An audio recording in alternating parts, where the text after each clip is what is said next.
Hey there, peaceful soul. Before we begin tonight's gentle journey through Scripture, I'd love to know where in the world you're listening from right now and what time it is in your corner of creation. Please leave a comment below sharing this. It's always such a blessing to see how God's Word brings rest to hearts across every time zone. And if tonight's story brings you peace, please consider subscribing to Sacred Rest for more scripture-based sleep stories delivered with calm, unhurried care. Now take a deep breath and let's rest in God's presence. The Sea of Galilee rested in quiet splendour as the day's light began its gentle retreat toward the horizon. Golden rays stretched across the water's surface, dancing and shimmering as if heaven itself had scattered coins across the deep. It had been a full day, a day when crowds pressed in from every direction, hungry for wisdom, for healing, for a glimpse of this man who spoke as no one had spoken before. Jesus had been teaching since morning, his voice carrying across the gathered multitudes. He spoke of seeds falling on different soils, of tiny mustard seeds growing into sheltering trees, of hidden treasures and precious pearls. The kingdom of heaven, he said, was like these things, sometimes hidden, always valuable, growing in ways the human eye might miss. His words were simple yet profound, accessible yet mysterious, and the crowds hung on every syllable. But even the Son of God wrapped in human flesh grew weary. As the sun began its descent, Jesus looked out at his disciples with eyes that held both exhaustion and purpose. "Let us go over to the other side," he said simply. No fanfare accompanied these words, no dramatic declaration, just a quiet invitation to cross the sea. This is where our meditation begins tonight, with this small, seemingly unremarkable statement. Let us go over to the other side. 5 ordinary words that carried extraordinary meaning. For when Jesus says, "Let us go," he already knows what lies ahead. The storm that would soon rage was not a surprise to him. The fear that would grip his disciples' hearts was already known. The peace he would speak was already prepared. The disciples, eager to follow their teacher wherever he led, began to prepare the boat. Some of them were fishermen by trade, Peter, Andrew, James, and John, their hands calloused and strong from years of casting nets and pulling oars. They knew this sea intimately, had crossed its waters countless times. This evening crossing seemed unremarkable to them, simply another journey in their extraordinary adventure with this remarkable man. Other followers bid Jesus and the disciples farewell from the shore, perhaps still pondering the parables they had heard throughout the day. The kingdom of heaven is like. These words would linger in their hearts as they returned to their homes, planting seeds of truth that would grow in ways they couldn't yet imagine. As the boat pushed away from shore, Jesus settled into the stern. A small cushion was placed there, nothing luxurious, just a simple comfort for the teacher's rest. Several of the disciples took up the oars, their strong arms working in rhythmic unison to guide the vessel forward. Others perhaps sat quietly, watching the shoreline recede or gazing up at the vast canvas of sky that was beginning to transition from azure blue to deepening indigo. The evening air was cool against their skin, a welcome relief after the heat of the day. Birds wheeled overhead, their silhouettes dark against the warming colours of sunset. Fish occasionally broke the surface of the water, creating ripples that expanded outward in perfect circles. All seemed peaceful, all seemed well. Jesus, his body surrendering to weariness, closed his eyes. The gentle rocking of the boat, the quiet splash of water against its sides, the distant calls of birds, these formed a lullaby that invited rest. And so he slept, his head resting on the cushion, his breath falling into the deep, steady rhythm of slumber. The disciples continued their work, some rowing, others perhaps talking quietly among themselves about the day's events. What did the Master mean by this parable or that? How had he known what was in the heart of the Pharisee who had challenged him? Would they truly understand all these mysteries someday, as he had promised? As twilight deepened into dusk, stars began to appear overhead. First one, then dozens, then hundreds, until the sky above was spangled with light. On any other night, this might have been a moment of transcendent beauty, a reminder of God's promise to Abraham that his descendants would be as numerous as these very stars. But those with experience on these waters noticed something concerning. The air had changed, becoming charged with an expectancy that seasoned fishermen recognized. A slight shift in the wind's direction, a subtle change in temperature, small signs that spoke volumes to those who knew how to read them. Peter exchanged glances with Andrew, then with James. No words were needed between men who had spent their lives on these waters. Something was coming. The sea, now growing restless beneath them, had secrets to tell. Yet Jesus slept on, his face peaceful in the gathering darkness. Did the disciples consider waking him then, when the first signs appeared? Did they debate among themselves whether to alert their teacher to the changing conditions? We don't know. Perhaps they chose to let him rest, confident in their own abilities to handle whatever came. Perhaps they thought the signs would come to nothing. As the boat continued its journey across the darkening waters, the shoreline they had left grew distant, a thin line of shadow against the night sky. Ahead lay their destination, the country of the Gerasenes, but it remained out of sight, beyond the curve of the horizon. They were in the middle space now, too far from where they had been to return quickly, not yet close enough to where they were going to find shelter. It is in these middle spaces of our lives that storms often find us. Not when we're safely harboured, not when we've reached our destination, but in the vulnerable in-between, in the waiting, in the journeying, in the not yet there. The disciples could not know what lay ahead, but Jesus did. His rest was not the ignorant sleep of one caught unaware, but the peaceful repose of one who knows the end from the beginning. In this, there is profound comfort for us tonight as we rest. Whatever journey we're on, whatever middle space we find ourselves in, Jesus knows. He has already seen what we have not yet encountered. As our minds begin to slow and our bodies relax into this moment of rest, let us picture ourselves in that boat. Feel the gentle rocking beneath you. Hear the quiet splash of water against wood. See the stars appearing one by one in the vast expanse above, and know that Jesus is there with you, perfectly at peace even as the first winds of change begin to stir. It began with a whisper, a subtle change in the rhythm of the night. The stars that had shone so brightly overhead began to disappear, one by one, as clouds moved across the sky like silent spectators gathering for some celestial event. The gentle lapping of water against the sides of the boat grew more insistent, less soothing. The disciples, some of whom may have been drifting towards sleep themselves, grew more alert, their senses heightened by years of experience on these unpredictable waters. The Sea of Galilee, also known as Lake Gennesaret or the Sea of Tiberias, sits more than 600 feet below sea level, nestled in a basin surrounded by mountains. This unique geography creates a natural phenomenon well known to local fishermen. When cool air from the Mediterranean Sea, about 30 miles to the west, collides with the hot, humid air over the lake, sudden and violent storms can emerge with startling speed. This night would prove no exception to that natural law. One moment, the disciples were crossing in relative calm.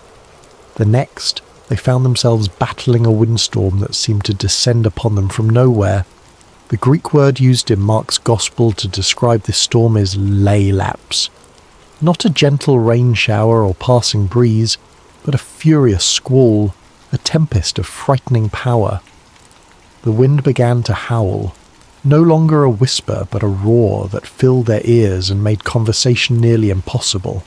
It seized the sail, straining the ropes that secured it, and threatening to tear the fabric from its moorings. Those disciples with seafaring experience would have worked quickly to secure what they could, their hands moving with practiced efficiency despite the growing chaos. Waves rose around them, no longer gentle undulations but angry mountains of water that lifted the boat high before dropping it with stomach-churning speed into the next trough. Water began to break over the sides, soaking the men to their skin and pooling at their feet. In the dim light of whatever lamps they might have had, or perhaps by now extinguished by wind and water, they could see the boat beginning to fill. For modern readers, it might be difficult to fully appreciate the terror of this moment. We who cross oceans in massive ships or fly above the clouds in airplanes may have experienced turbulence or rough seas, but few of us have truly feared for our lives while travelling. These men, however, even those who had spent their lives on the water, understood their mortality with stark clarity in this moment. The boat was filling with water faster than they could bail it out. The wind showed no signs of abating. The shore was nowhere in sight.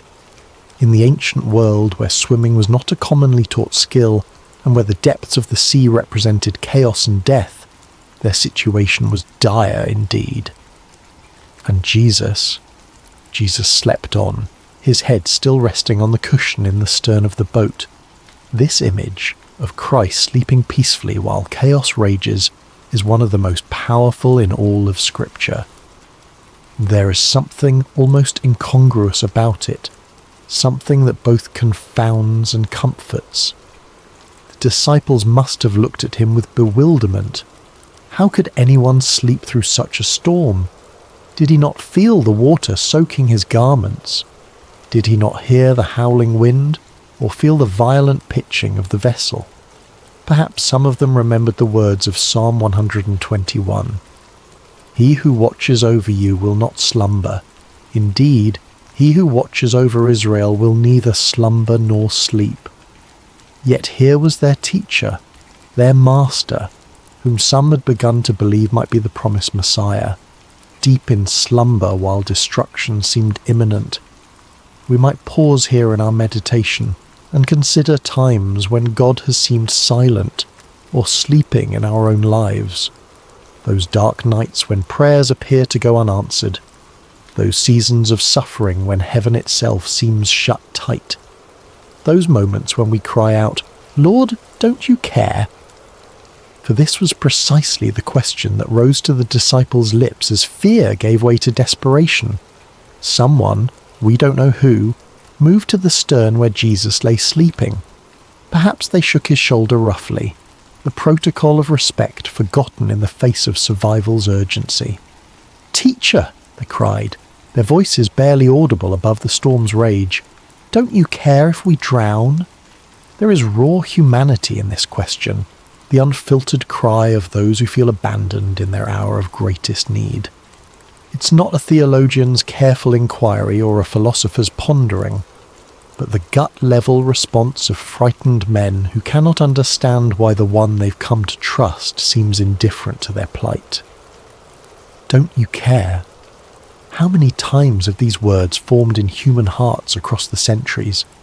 The parent kneeling by the bed of a suffering child, the widow standing by a fresh grave, the refugee fleeing violence with nothing but the clothes on their back, the addict fighting for sobriety and failing again. Lord, don't you care? It's worth noting that the disciples didn't question Jesus' ability to help. They questioned his concern, his heart. They believed he could do something. Why else wake him? But they wondered if he would. Did their plight move him? Did their fear matter to him? Was he as invested in their well-being as they had come to believe? In asking this question, they revealed something profound about the nature of faith.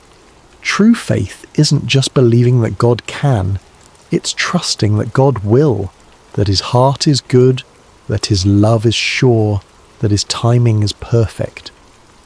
And this is often where our faith is tested most severely, not in questioning God's power, but in questioning his character, his concern, his care. As we continue to settle into rest tonight, let's acknowledge any storms that may be raging in our own lives. Perhaps there are circumstances that have caused us to wonder if God sees, if God cares. Like the disciples, we may have experienced moments of feeling alone in the tempest, questioning whether our prayers are heard. The beauty of this story, and the comfort it offers us even now, is that Jesus' response to their cry reveals the truth about his heart. But before we explore that response, let's sit for a moment with the reality of the storm itself. Feel the wind's force, hear its howl, see the waves crashing over the sides of the boat, experience the fear, the confusion, the desperate cry for help, and know that in the midst of it all, Jesus is present, not distant, not removed, but right there in the boat with them, with us. Whatever storm we face, we do not face it alone. The Lord of all creation has chosen to journey with us, to be present with us in every turbulent moment and every threatening circumstance. As our breathing deepens and our bodies grow heavier with approaching sleep, let us find comfort in this reality. The presence of Jesus in our boat does not exempt us from storms, but it changes everything about how we experience them. He's here even when he appears to be sleeping. He hears even when he seems silent. And he will respond in his perfect time with his perfect power. Now, as we picture the disciples crowding around Jesus, as we hear their cry of "Don't you care if we drown?" let us watch and see what happens next, for the storm is about to meet its match. The chaos is about to encounter its creator. The winds and waves are about to recognize the voice of the one who called them into being. Jesus woke to the violent pitching of the boat, to the spray of water across his face, to the desperate cries of his disciples. "Teacher, don't you care if we drown?" Their question hung in the air between them, nearly lost in the howling of the wind, yet impossibly loud in its implication. Did he care? Could they truly doubt this? He who had healed the sick, restored sight to the blind, cleansed the lepers, did they think his compassion extended only to strangers and not to those closest to him?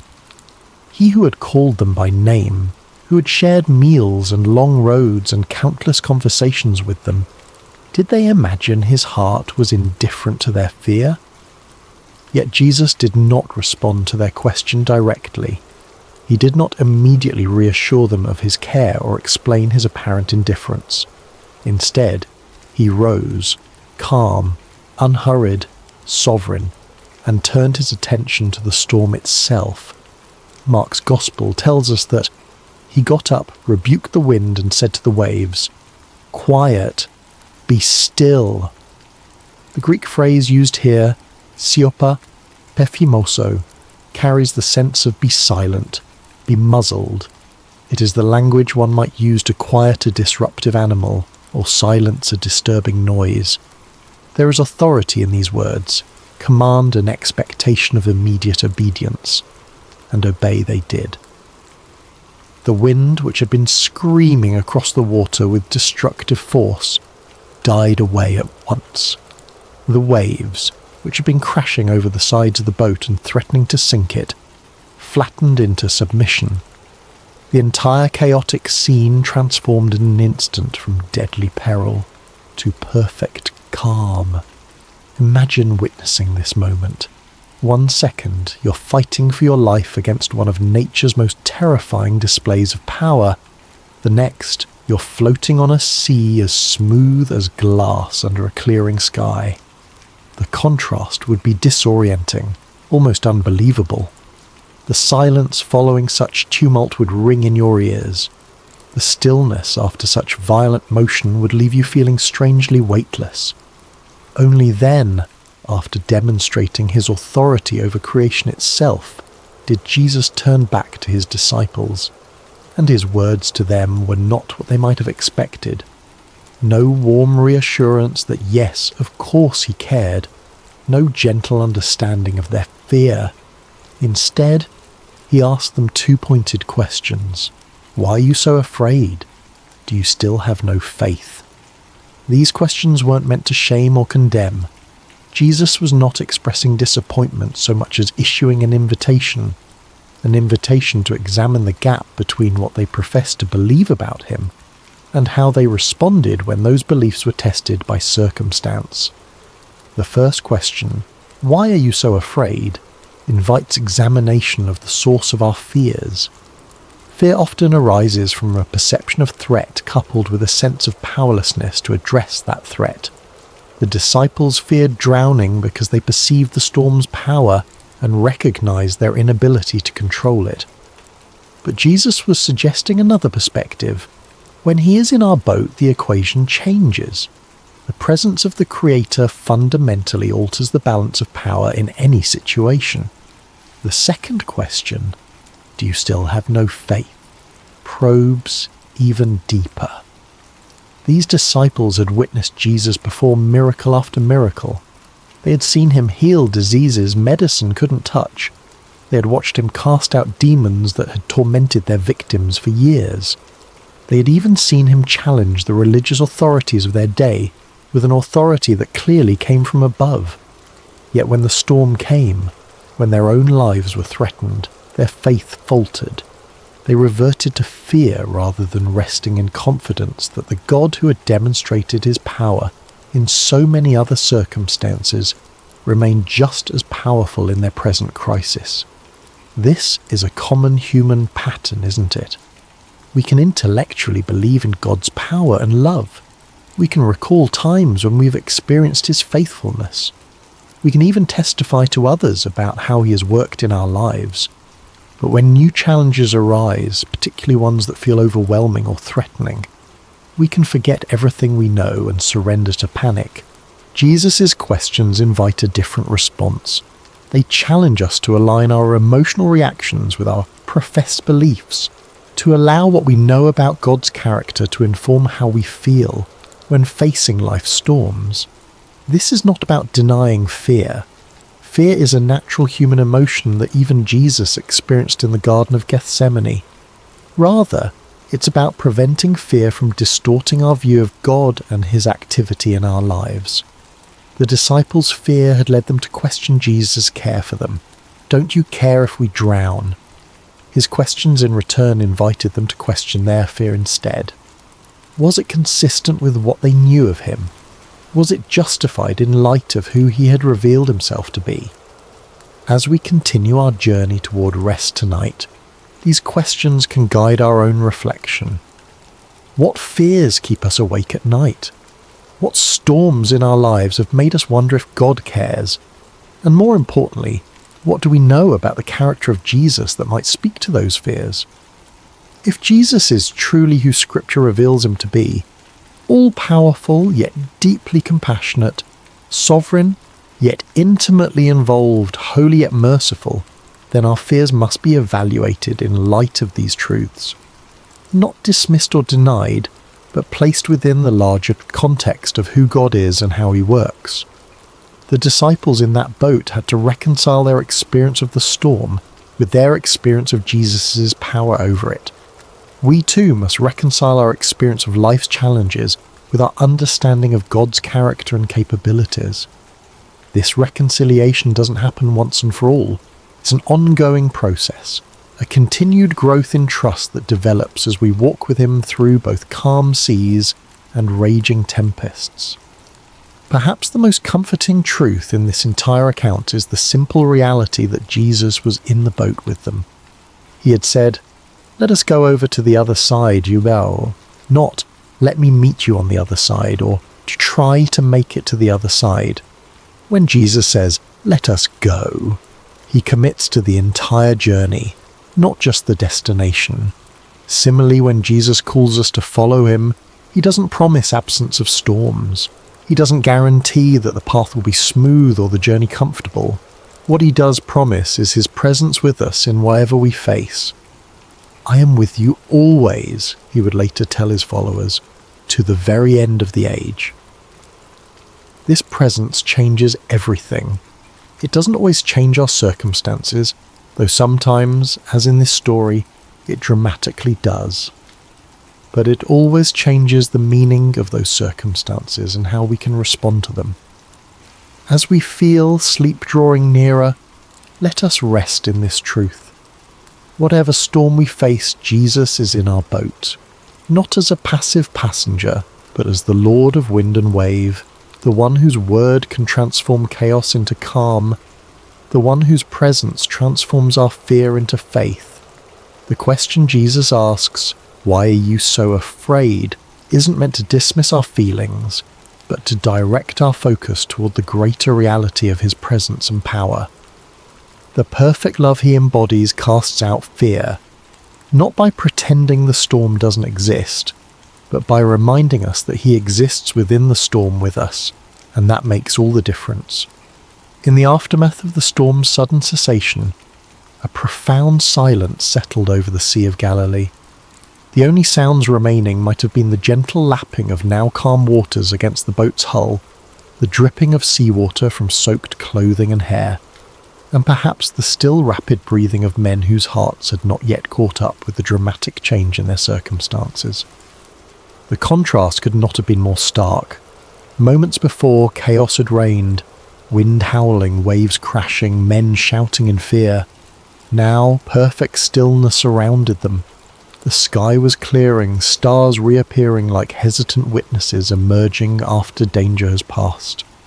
The sea, which had threatened to claim their lives, now cradled their boat with gentle care. In this strange new quiet, Jesus' words hung in the air. "Why are you so afraid? Do you still have no faith?" These questions weren't harsh or condemning. They were asked by the same voice that had just commanded the elements and been instantly obeyed. They were spoken by the same lips that had taught multitudes about the kingdom of heaven, that had pronounced forgiveness to the repentant, that had offered living water to the thirsty. His tone may have been one of genuine curiosity rather than criticism, a teacher using a powerful experiential lesson to reveal what was in his students' hearts. The disciples' reaction to this moment is profoundly revealing. Mark tells us that they were terrified and asked each other, "Who is this? Even the wind and the waves obey him." This was a new kind of fear, not the desperate fear of drowning that had gripped them during the storm, but the reverent awe that comes from encountering something, someone, beyond human comprehension. Their question, "Who is this?" is perhaps the most important question any person can ask about Jesus. It's a question that has echoed through centuries across cultures within countless human hearts. Who is this man who spoke with unparalleled authority, who healed with a touch, who forgave sins as if they were his to forgive, and who, as they had just witnessed, commanded the very elements of nature with a word? The disciples had already seen Jesus perform many miracles. They had watched him heal sickness, cast out demons, even restore withered limbs. But this display of power struck them differently, perhaps because it touched so directly on their own expertise. Peter, Andrew, James, John, these were fishermen who had spent their lives on this very sea. They knew its moods and dangers. They had weathered storms before through their own skill and experience. But they had never seen anyone simply speak to a storm and have it obey. Their question reveals something profound about spiritual growth. Revelation comes in layers. We don't grasp the full reality of who Jesus is all at once. Even those who walked with him physically, who ate with him and listened to his teaching daily, came to understand his identity gradually, through accumulated experiences and progressive revelation. This moment on the sea represented a significant shift in their understanding. The Jesus they thought they knew, teacher, healer, friend, suddenly revealed himself to be Lord of creation itself. The one who had been sleeping on a cushion moments before now stood before them as the one who held authority over the very forces of nature. "Who is this?" they asked each other. They were beginning to realize that the answer was far more profound, far more cosmic, far more divine than they had previously imagined. This question invites us into our own reflection tonight. Who is Jesus to us? Is he simply a wise teacher whose moral guidance we appreciate? A historical figure who founded a religion? A comforting presence when life gets difficult? Or is he the sovereign Lord of all creation, whose authority extends over every aspect of our existence, from the largest cosmic forces to the smallest details of our daily lives? Our answer to this question shapes everything about our faith journey. If Jesus is merely a good teacher, then his words are suggestions we can take or leave. If he is simply a historical religious figure, then his relevance to our modern lives may be limited. But if he is who he claimed to be, the Son of God, one with the Father, the Word made flesh, then every word he spoke carries divine authority. Every promise he made is utterly trustworthy, and every command he gave deserves our complete obedience. The disciples in that boat were confronting this reality in a visceral, immediate way. The Jesus they thought they knew had just done something only God could do. The Psalms describe God as the One who stilled the roaring of the seas, the roaring of their waves. Psalm 65:7, and the one who stilled the storm to a whisper, the waves of the sea were hushed. Psalm 107:29. Now they had seen Jesus do exactly this, with their own eyes in their own boat, in response to their own cry for help. Their question, "Who is this?" was not merely rhetorical. It reflected genuine wrestling with an expanding understanding of Jesus' identity. And this wrestling is an essential part of authentic faith. God does not expect us to have perfect theological understanding from the beginning of our journey with him. He reveals himself to us gradually, meeting us where we are and gently expanding our capacity to know him as he truly is. For the disciples, this storm became a classroom, a place where their understanding of Jesus grew deeper and wider. Similarly, the storms of our lives often become the context in which we come to know God more truly. It's relatively easy to affirm God's goodness when life is calm and comfortable. It's when the winds howl and the waves threaten that our true understanding of his character is both revealed and refined. As we continue our journey towards sleep tonight, let's allow this holy question to linger in our minds. Who is this Jesus? Not as an abstract theological inquiry, but as a personal exploration of relationship. Who is he to me? What have I seen him do in my life? How has my understanding of him grown through seasons of both calm and storm? The beauty of this story is that it invites us to know Jesus more fully, not just as a distant miracle worker, but as the one who journeys with us through every circumstance of life. He is in our boat. He may sometimes appear to be sleeping, but he is never absent, never unaware, never unconcerned. And when he speaks, whether to rebuke a storm or to question our fear, his words carry the authority of the one who created all things and holds all things together. The wind and waves recognize his voice, because they came into being through that same voice. All things were created through him and for him, Paul would later write to the Colossians. He is before all things, and in him all things hold together. Colossians 1:16-15. This is the Jesus who accompanies us through every storm. This is the one who has promised never to leave us or forsake us. This is the Lord who may ask us, as he asked his first disciples, "Why are you so afraid?" Not to shame us for our fear, but to invite us into deeper trust based on deeper knowledge of who he truly is. As our bodies grow heavier with approaching sleep, as our thoughts begin to slow and quiet, let us rest in this profound truth. The one who commands the wind and waves is with us. And if even the storm obeys his voice, how much more can we trust him with the circumstances of our lives, with the fears that sometimes keep us awake, with the future that remains unknown to us but is fully known to him? In this trust, we find not just theological truth, but practical peace, the kind of peace that allows us to rest even when circumstances remain uncertain. Jesus didn't promise his disciples a storm-free journey. He promised them his presence through whatever storms might come. He offers us the same today. Who is this? The disciples asked. The answer to that question continues to unfold for all who choose to journey with him.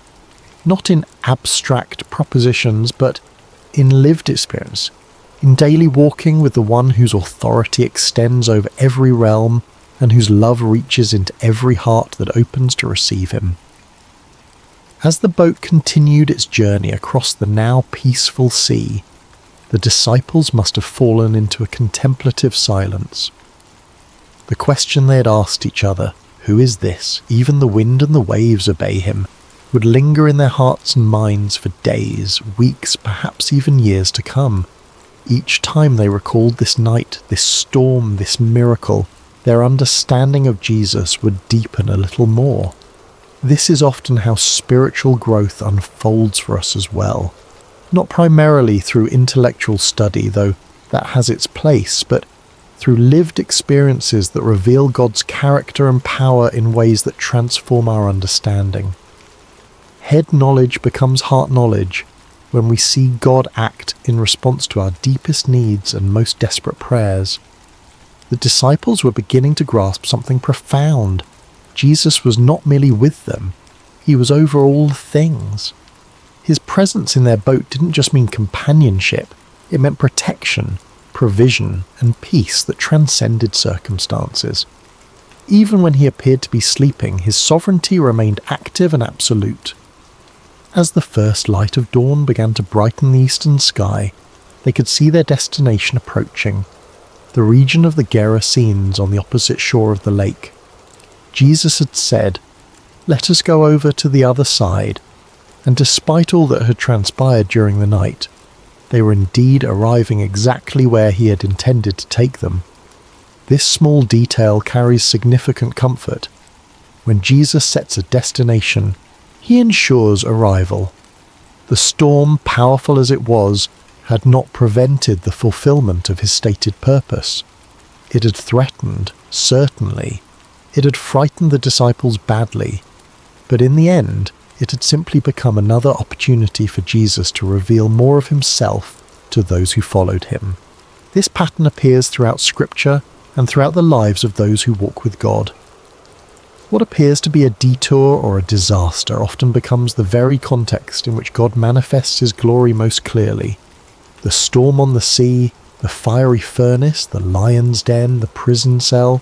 In Scripture, these became stages for divine revelation, not obstacles to divine purpose. As we prepare to drift into sleep tonight, there is profound rest available in this reality.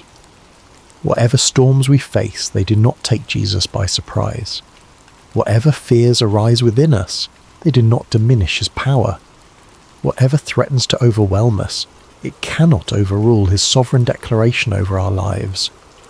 If Jesus has said to us, in any area of our lives, "Let us go to the other side," then we can rest assured that no storm, internal or external, can prevent us from reaching the destination he has established. The journey may include unexpected turbulence. We may experience moments of genuine fear, but the presence of Jesus in our boat, in our lives, our circumstances, our hearts, guarantees safe passage. This doesn't mean we won't get wet, doesn't mean the journey will always feel comfortable or proceed according to our preferred timeline. The disciples in that boat experienced genuine terror before they witnessed miraculous calm. They got soaked to the skin. They may have lost cargo overboard. The boat likely required bailing out and repairs afterward, but they made it to the other side because Jesus had declared that this would be so, and in the process, they came to know him more deeply than they had before. The storm became not an obstacle to their progress, but a vehicle for their spiritual growth. As we reflect on this story one final time tonight, let's consider 3 enduring comforts it offers to all who journey with Jesus. First, Jesus is present in every storm. He may not manifest his power immediately or in the ways we expect, but he's never absent from our struggles. The psalmist wrote, "God is our refuge and strength, an ever-present help in trouble. Therefore we will not fear, though the earth give way and the mountains fall into the heart of the sea, though its waters roar and foam, and the mountains quake with their surging." Psalm 46:1-3. This presence is not just comforting, it is transformative. It changes how we experience our circumstances, even when it doesn't immediately change the circumstances themselves. Second, Jesus' timing is perfect. He allowed the storm to rage for a time before calming it, not because he was indifferent to the disciples' fear, but because the experience would deepen their understanding and strengthen their faith. Similarly, when he seems silent or inactive in our lives, it is never due to indifference. His timing takes into account purposes and perspectives that extend far beyond our immediate comfort, encompassing our long-term growth and God's eternal glory. Third, Jesus' authority is absolute. When he spoke to the wind and waves, they had no choice but to obey. The same voice that said, "Let there be light" at creation now said, "Be still" to the storm, with the same creative authority and the same immediate result. This ultimate authority means that nothing we face, no circumstance, no enemy, no fear, no failure, is beyond his power to redeem, restore, or transform according to his perfect will. These truths don't eliminate life's storms, but they fundamentally change how we experience them. They allow us to sleep, literally and figuratively, in the sovereignty of the one who has promised to bring us safely to the other side. As your body relaxes more deeply now, as your breathing slows and your thoughts begin to drift, imagine yourself in that boat after the storm has ceased. Feel the gentle rocking of the vessel on calm waters. See the stars reflected on the surface like scattered diamonds. Hear the quiet lapping of small waves against the wooden hull. And most importantly, know that Jesus is there with you, awake, aware, almighty. The night is passing. Dawn approaches. The shore draws nearer with each moment. And the one who commanded the storm with a word continues to hold you in the palm of his hand, guiding your vessel to exactly where he intends it to go. In this assurance there is deep peace. In this knowledge there is perfect rest. In this presence there is complete safety. Whether we find ourselves currently in the midst of a raging storm, in the calm that follows, or in the ordinary moments between dramatic events, the truth remains. Jesus is with us. Jesus is for us, and Jesus will bring us safely to the other side. So breathe deeply now. Release the tension you may be holding in your shoulders, your jaw, your hands, your mind. Allow your body to grow heavy with approaching sleep. Hello, dear listener, and welcome to Sacred Slumber. Before we begin tonight's story, I'd love to know how your day has been. Whatever time it is where you are in the world, whether you're settling in for the evening or finding a quiet moment during your day, you're exactly where you need to be. We have listeners joining us from every corner of the globe, and it's beautiful to think that we're all connected through these ancient stories that continue to speak to our hearts today. If this story brings you peace and you'd like to hear more like it, please consider subscribing to Sacred Slumber. Now let us journey back over 3,000 years to a time when the hills of ancient Israel echoed with the cries of an oppressed people, and discover how God chose the most unlikely hero to deliver them. The sun blazed mercilessly over the barren hills of ancient Israel, its heat seeming to mock the suffering people below. For 7 long years, the shadow of oppression had fallen across the promised land, like a plague that would not lift. The Midianites, fierce nomadic warriors from the desert, had swept down upon Israel like locusts, devouring everything in their path. In caves carved into limestone cliffs, families huddled in darkness, their faces gaunt with hunger and hollow with despair. Children, who should have been playing in village squares instead, learned to recognise the distant thunder of approaching hoofbeats, the signal to flee deeper into their rocky refuges. The once fertile valleys that had flowed with milk and honey now lay trampled and barren, stripped clean by the endless raids of their oppressors. The Israelites had forgotten what it meant to harvest their own crops.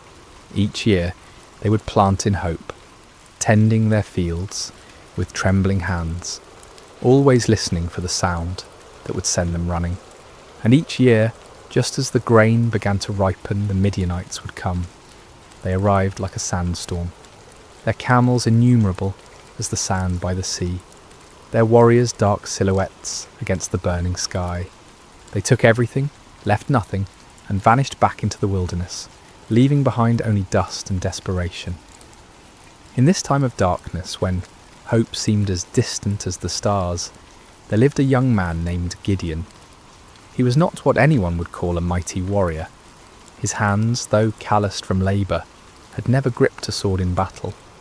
His shoulders, though broad from years of farm work, had never carried the weight of armour. His eyes, though keen from watching the horizon for danger, had never gazed unflinchingly into the face of an enemy. On this particular day, Gideon found himself doing what had become all too common among his people. Hiding. He was in his father's wine press, a stone basin carved deep into the earth, meant for treading grapes. But instead of the purple stain of harvest, this hollow held only wheat stalks and the sound of desperate threshing. Gideon worked quickly, quietly, glancing nervously toward the rim of the pit above him. This was no place to thresh grain, but it was hidden from watching eyes, concealed from raiders who might snatch away even this meagre portion of food. The irony was not lost on him. Here he was, a descendant of Abraham, to whom God had promised this very land, reduced to working in secret, like a thief in his own inheritance. The wheat he threshed was barely enough to keep his family alive, and even this small amount had to be hidden from those who would steal it away. As Gideon worked, sweat dripping from his brow to mingle with the grain dust, he wondered where the God of his fathers had gone. The elders still told stories around carefully concealed fires, stories of a time when the Lord had parted the sea, when he had brought down the walls of Jericho, when his presence had dwelt among them in power and glory. But those seemed like tales from another world, stories of a God who had perhaps grown tired of his people and turned his face away. The rhythmic sound of the flail striking grain filled the small space, a lonely percussion that seemed to echo the beating of his own discouraged heart. Each strike felt like a prayer he didn't know how to voice, a desperate plea to heaven from a pit in the earth, and then without warning, the monotonous rhythm was broken by a voice. "The Lord is with you, mighty warrior." Gideon's flail froze mid-swing. His heart hammered against his ribs as he spun around, expecting to see a Midianite soldier who had discovered his hiding place. Instead, he saw a figure sitting beneath the oak tree above the wine press, a man whose presence seemed to make the very air shimmer with an otherworldly light. The stranger's words echoed in Gideon's mind. Mighty warrior? Him? The man who threshed wheat in secret, who started at shadows, who had never held anything more dangerous than farming tools? Surely this visitor was either mocking him or mistaken about who he was addressing. Gideon climbed slowly from the wine press, his legs unsteady, not from exertion, but from the strange presence of this visitor. The man beneath the oak appeared ordinary enough, yet something in his bearing, something in the way the light seemed to gather around him, spoke of anything but ordinary humanity. "Pardon me, my lord," Gideon said, his voice betraying his confusion and fear. "But if the Lord is with us, why has all this happened to us? Where are all his wonders that our ancestors told us about when they said, Did not the Lord bring us up out of Egypt? But now the Lord has abandoned us and given us into the hand of Midian." The words tumbled out of him like water breaking through a dam. 7 years of bottled frustration, 7 years of unanswered prayers, 7 years of watching his people suffer, while heaven remained silent. If this stranger claimed the Lord was with them, then where was the evidence? Where was the God who had once fought for Israel with fire and earthquake, with angel armies and miraculous interventions? The figure beneath the oak tree regarded him with eyes that seemed to hold depths of understanding far beyond human measure. When he spoke, his voice carried an authority that made the ground beneath Gideon's feet feel somehow more solid, as if reality itself paid attention to his words. "Go in the strength you have and save Israel out of Midian's hand. Am I not sending you?" Gideon felt his knees nearly buckle. Save Israel? Him? The man who hid in wine presses, who jumped at the sound of the wind through the barley? This had to be some terrible mistake, some cosmic error in judgment. "Pardon me, my lord," he said again, his voice barely above a whisper. "But how can I save Israel? My clan is the weakest in Manasseh, and I am the least in my family." It was true. His family held no position of honour among the tribe. They owned no great flocks, commanded no respect in the councils of the elders. Gideon himself was the youngest son, the one who tended to mundane tasks while others made important decisions. He was nobody special, nobody who mattered, nobody whom anyone would follow into battle. But the mysterious visitor seemed unmoved by these protests. "I will be with you," he said simply, "and you will strike down all the Midianites, leaving none alive." The promise hung in the air between them, impossible and overwhelming. Gideon's mind reeled as he tried to comprehend what was being asked of him. But if this was truly a messenger from the Lord, if this was indeed the God of his fathers speaking to him, then surely he could ask for some sign, some proof that this wasn't merely the product of too much sun and too little food. "If now I have found favour in your eyes," Gideon said carefully, "give me a sign that it is really you who speaks with me. Please do not go away until I come back, and bring my offering and set it before you." The figure nodded gravely. "I will wait until you return." Gideon hurried to his house, his heart pounding with a mixture of terror and desperate hope. He prepared what he could offer: a young goat, unleavened bread made from precious flour, broth to complete the meal. It was a significant sacrifice for a family that had so little, but if there was even the slightest chance that the God of Israel was truly speaking to him, no cost was too great. When he returned to the oak tree, the stranger was still there, patient as stone, eternal as the hills. Gideon set the meat on a rock, poured out the broth, and waited to see what would happen. The visitor extended the staff in his hand and touched the meat and bread. Instantly, fire flared up from the rock, consuming the offering completely. In the same moment, the figure vanished from sight, leaving Gideon alone with the blackened stone and the certain terrifying knowledge that he had been speaking with an angel of the Lord. "Alas, sovereign Lord," Gideon cried out, falling to his knees, "I have seen the angel of the Lord face to face." But even as fear overwhelmed him, a voice spoke from heaven itself. "Peace, do not be afraid, you are not going to die." Gideon built an altar there and called it "The Lord is Peace," but peace was far from what he felt in his heart. That very night, the Lord spoke to him again, commanding him to tear down his father's altar to Baal and cut down the Asherah pole beside it. It was to be his first act of obedience, his first step toward the impossible task that lay ahead. Under cover of darkness, accompanied by 10 servants, Gideon did as he was commanded. They worked quietly, dismantling the stone altar and chopping down the wooden symbol of false worship. In their place, Gideon built an altar to the Lord and offered a bull as a sacrifice, using the wood from the Asherah pole as fuel for the fire. When morning came, the men of the town discovered what had been done. Their rage was immediate and fierce. They demanded that Joash, Gideon's father, bring out his son to be killed for destroying the altar of Baal. But Joash surprised everyone, including his son, with his response. "Are you going to plead Baal's cause?" he asked the angry crowd. "If Baal really is a god, he can defend himself when someone breaks down his altar." From that day on, Gideon was called Jerub-Baal, meaning "let Baal contend with him." But even after this first victory, even after seeing fire consume his sacrifice and hearing the voice of the Lord, doubt still gnawed at Gideon's heart like a persistent wound.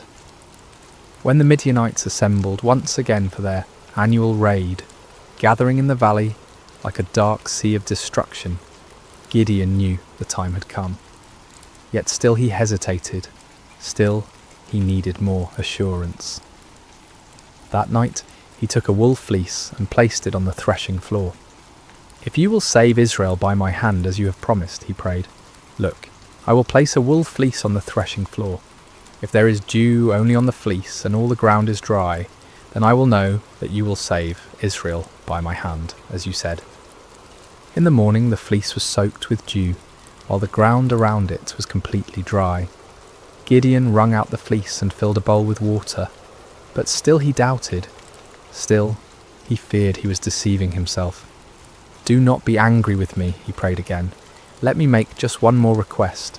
Allow me one more test with the fleece, but this time make the fleece dry and let the ground be covered with dew." And God, patient with his fearful servant, did exactly as Gideon asked. The next morning, the fleece was dry while dew covered all the ground around it. Finally, Gideon could doubt no longer. The signs were clear, the calling was certain. The God of Israel had indeed chosen him, the least and the weakest, to deliver his people from their oppressors. But as Gideon would soon discover, God's ways of winning battles were as unexpected as his choice of champions. Word spread quickly through the hill country of Israel. Gideon, son of Joash, had called for warriors to gather at the spring of Harod.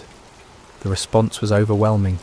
Men came from every tribe, every village, every cave where families had been hiding. They came carrying whatever weapons they could find. Old swords passed down from fathers, farming implements that could serve as spears, slings and stones gathered from riverbeds. 32,000 men answered the call. It was a significant force, larger than any army Israel had mustered in years. As Gideon looked out over the sea of faces, weathered by years of oppression, but now bright with hope, he felt a stirring of confidence. Perhaps this task wouldn't be as impossible as it had seemed. But even as he counted his forces, Gideon knew they were still vastly outnumbered. In the valley below, the Midianites and their allies spread across the landscape like a plague of locusts. Their camels were indeed as numerous as the sand on the seashore. Their warriors a dark tide that seemed to stretch to the horizon. Conservative estimates put their numbers at over 100,000 fighting men, but some said there were twice that many. Gideon was contemplating these daunting odds when the Lord spoke to him once again, and the words he heard made his blood run cold. "You have too many men," the Lord said. "I cannot deliver Midian into their hands, or Israel would boast against me. My own strength has saved me. Now announce to the army, anyone who trembles with fear may turn back and leave Mount Gilead." Too many men?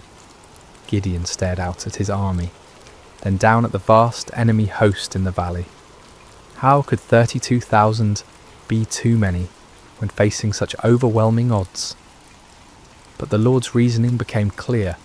If Israel won this battle with such numbers, they would attribute the victory to their own military might, rather than to God's power. With a heavy heart, Gideon stood before his assembled forces. These men had left their families, their hiding places, their small measures of safety to answer his call. Now he had to tell some of them to go home. "Men of Israel," he called out, his voice carrying across the gathered warriors. "The Lord has spoken to me. Anyone among you who is afraid, anyone who trembles with fear, may return to his home.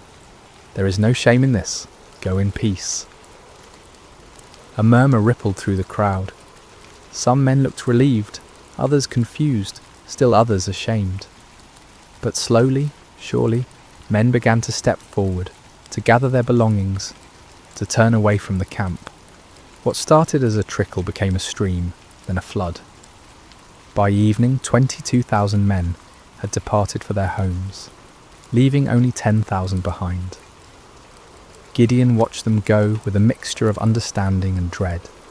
He couldn't blame them for their fear, not after 7 years of running and hiding, but now his army was less than a third of its original size, facing an enemy that seemed to grow larger with every passing hour. Surely now the Lord would be satisfied with the numbers. Surely now they could plan their attack, develop their strategy, prepare for battle. But as the sun set over the camp, painting the sky the colour of blood, the voice of the Lord came to Gideon once more. "There are still too many men," the Lord said. "Take them down to the water, and I will thin them out for you there." Gideon felt as if the ground was shifting beneath his feet. Still too many? 10,000 men were still too many to face 100,000? What kind of battle was the Lord planning? The next morning Gideon led his remaining men down to the spring of Harod. The water was clear and cold, bubbling up from underground sources that had never failed, even in the driest years. The men were thirsty from the march and eager to drink.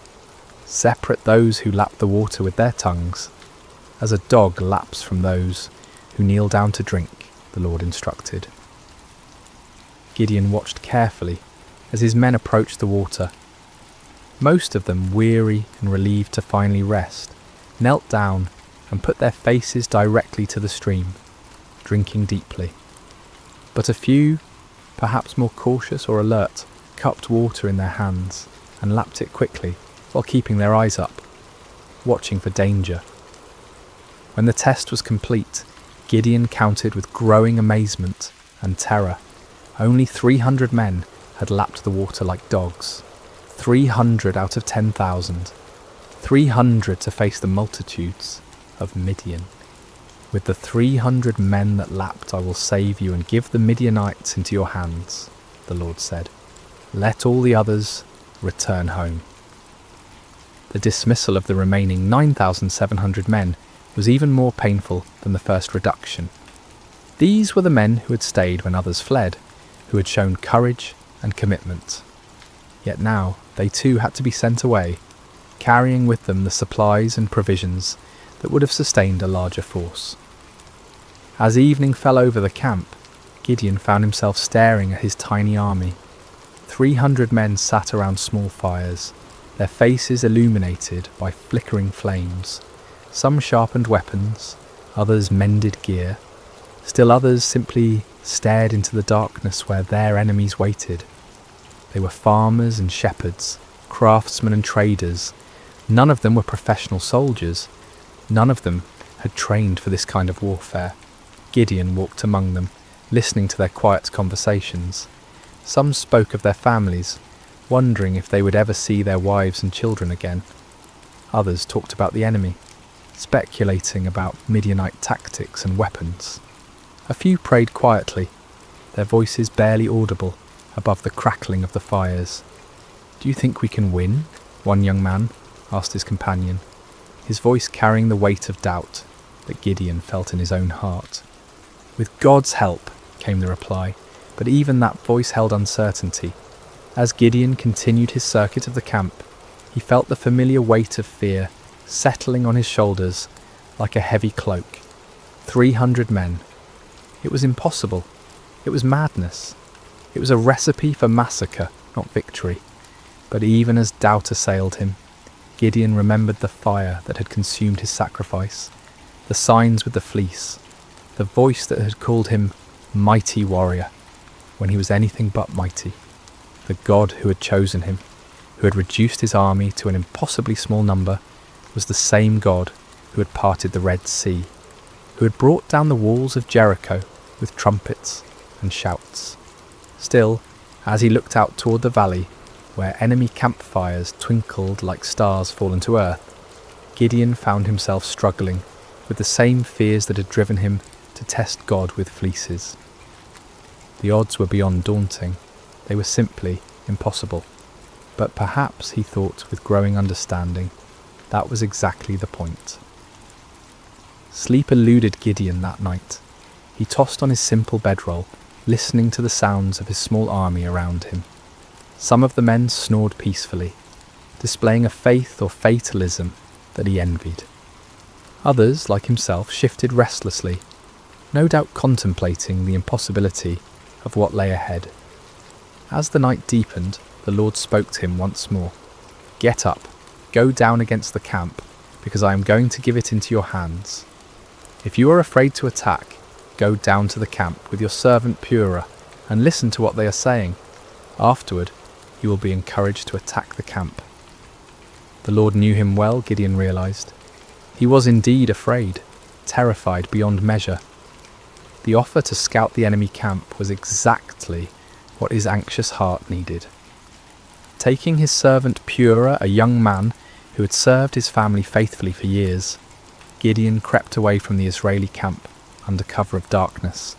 The descent into the valley was treacherous in the darkness.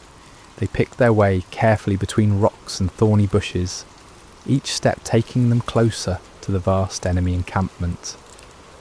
As they drew near, the sheer scale of the Midianite army became even more overwhelming. Their campfires stretched as far as the eye could see in every direction, creating a galaxy of light in the darkness of the valley floor. The smell hit them first, thousands of camels, horses and men, creating a pungent mixture that hung heavy in the still night air.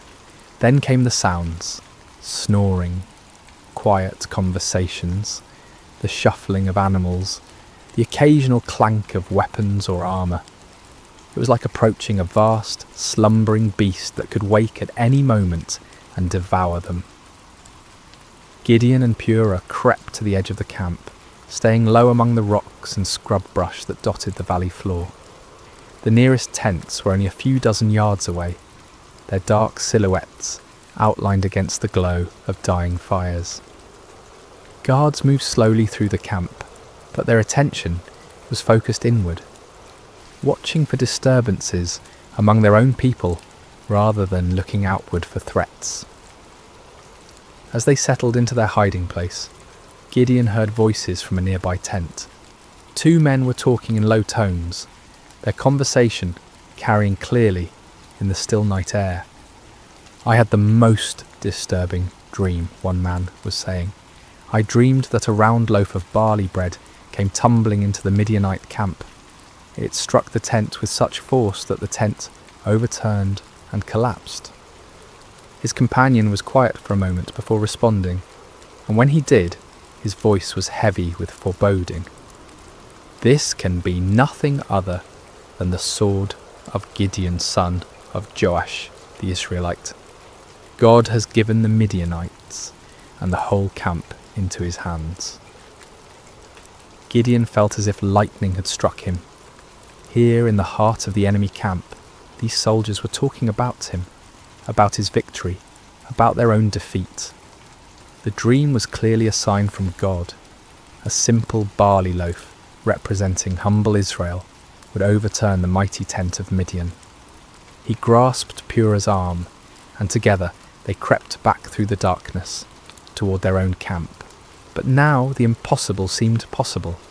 Now the 300 seemed not like a pitifully small force, but like the perfect instrument of God's power. The enemy was already defeated in their hearts. All that remained was to make that defeat a reality. Back in the camp, Gideon woke his sleeping warriors. "Get up," he whispered urgently. "The Lord has given the Midianite camp into your hands." The men rose quickly, gathering around their commander in the darkness. Gideon's voice was transformed, no longer tentative and fearful, but filled with supernatural confidence. "Listen carefully," he said. "We will divide into 3 companies of 100 men each. I will give each of you a trumpet and an empty jar with a torch inside it. Watch me and do exactly what I do. When I and all who are with me blow our trumpets, then you blow your trumpets all around the camp and shout, 'For the Lord and for Gideon.'" The plan was unlike anything any of them had ever heard of. No swords, no spears, no conventional weapons at all. Just trumpets, empty pottery jars and torches. It seemed almost like madness, but there was something in Gideon's voice, something in his bearing, that convinced them this was indeed the Lord's strategy. The men moved quickly and quietly to gather the supplies they would need. Clay jars were found and emptied. Torches were prepared and placed carefully inside, so that their light was completely hidden. Each man took a trumpet, though few of them had any experience with such instruments. The plan didn't require musical skill, however, only the ability to make noise. As the first company prepared to move out, Gideon looked at his men one final time. These farmers and shepherds, these ordinary men who had answered an extraordinary call, were about to attempt something that would be remembered for generations to come. They were terrified. He could see it in their faces, but they were also determined. They had come too far to turn back now. "Remember," Gideon said quietly, "we are not fighting this battle alone. The Lord goes before us. Trust in him, follow my lead, and we will see the salvation of Israel this very night." The three companies spread out in the darkness, moving carefully around the perimeter of the enormous enemy camp. It took time to get into position, with each group having to navigate difficult terrain while carrying their unusual equipment. But finally, just as the middle watch began, just as the guards were changing and the camp was at its most vulnerable, Gideon's company reached their position on one side of the valley. He looked across the vast sea of tents and fires, knowing that his other two companies were in position on the other sides. Somewhere out there in the darkness, 200 other men were waiting for his signal, trusting him to lead them in this impossible venture. Gideon raised his trumpet to his lips, lifted his jar with its hidden torch, and prepared to find out whether the God of Israel would indeed fight for his people. The moment had come. 300 men were about to challenge an army of over 100,000, armed with nothing but faith and the most unusual weapons in the history of warfare. The fate of Israel hung in the balance, suspended in the darkness between doubt and faith, between human impossibility and divine power. The signal came like thunder splitting the night sky. Gideon's trumpet blast echoed off the hills surrounding the valley, a piercing note that seemed to come from heaven itself. In the same instant, he smashed his clay jar against a rock, releasing the torch inside to blaze forth like a star suddenly born in the darkness. "A sword for the Lord and for Gideon," he shouted at the top of his lungs. The response was immediate and devastating. All around the perimeter of the vast Midianite camp, 299 other men followed their commander's example. The sound was indescribable. 300 trumpets blowing at once, creating a wall of noise that seemed to shake the very foundations of the earth. 300 clay jars smashed simultaneously, the sound like thunder crashing over and over again. 300 torches suddenly blazed to life, creating a ring of fire around the sleeping army. And 300 voices roared out the battle cry, "A sword for the Lord and for Gideon." The effect on the Midianite camp was catastrophic. Men who had been sleeping peacefully moments before were jolted awake by the tremendous noise, their minds struggling to comprehend what was happening. In the darkness, disoriented and terrified, they saw only the ring of torches surrounding them, and heard only the overwhelming sound of trumpets and shouting. To their sleep-clouded minds, it seemed as if they were surrounded by a vast army. The torches suggested thousands of soldiers, each one marking a warrior ready to attack. The trumpets spoke of organised military might, of disciplined forces moving in coordinated assault. The The unified battle cry indicated an enemy confident of victory, sure of their superior strength. Panic spread through the camp like wildfire. Men stumbled from their tents, grabbing weapons, looking desperately for officers to tell them what to do. But in the chaos and darkness, with the deafening noise continuing all around them, communication was impossible. No one could hear orders over the sound of 300 trumpets. No one could see clearly through the confusion of flickering torches and deep shadows. "We're surrounded," someone screamed. "The whole Israeli army is here," shouted another. "We're all going to die," cried a third. The panic was contagious, spreading from tent to tent, from company to company, until the entire vast army was in the grip of terror. Men began running in all directions, some trying to escape what they perceived as encirclement, others attempting to mount some kind of defence against an enemy they couldn't see or understand. In their confusion and fear, the unthinkable began to happen. Midianite soldiers, unable to distinguish friend from foe in the chaos, began attacking each other. A man running through the darkness looked like an enemy soldier. A voice shouting commands in the confusion sounded like the voice of an Israeli warrior. Every shadow could be hiding an attacker. Swords were drawn not against the 300 Israelites on the perimeter, but against fellow Midianites. Spears were thrust not at the enemy, but at allies who had become indistinguishable from foes in the panic and darkness. The great army that had terrorized Israel for 7 years was turning on itself, destroying itself in its fear and confusion. Gideon and his men maintained their positions around the camp, continuing to blow their trumpets and brandish their torches, watching in amazement as their enemies did the work of destruction for them. It was the most extraordinary battle any of them had ever witnessed, a battle won without striking a single blow, a victory achieved through terror rather than traditional warfare. As the chaos in the camp intensified, the Midianites began a massive retreat. Those who could find their camels or horses fled toward the Jordan River and beyond. Others ran on foot, abandoning their weapons, their supplies, their wounded comrades, in their desperate attempt to escape what they believed was certain annihilation. But Gideon was not content to simply watch his enemies flee. As the first light of dawn began to creep over the eastern hills, he sent messengers throughout the hill country of Israel, calling on his countrymen to join the pursuit. "Come down against the Midianites," the messengers proclaimed, "and seize the waters of the Jordan ahead of them as far as Beth Barah." The response was immediate and enthusiastic. Men who had been hiding in caves for 7 years suddenly found themselves called to active pursuit of their oppressors. They came streaming down from the hills, like water released from a dam, energized by the news that the mighty Midianite army was in full retreat. The men of Ephraim were particularly effective, seizing the fords of the Jordan River and trapping many of the fleeing enemy forces. They captured and killed Oreb and Zeb, 2 of the Midianite leaders, bringing their heads to Gideon as proof of their victory. Meanwhile, Gideon and his original 300 men continued the pursuit of the main enemy force.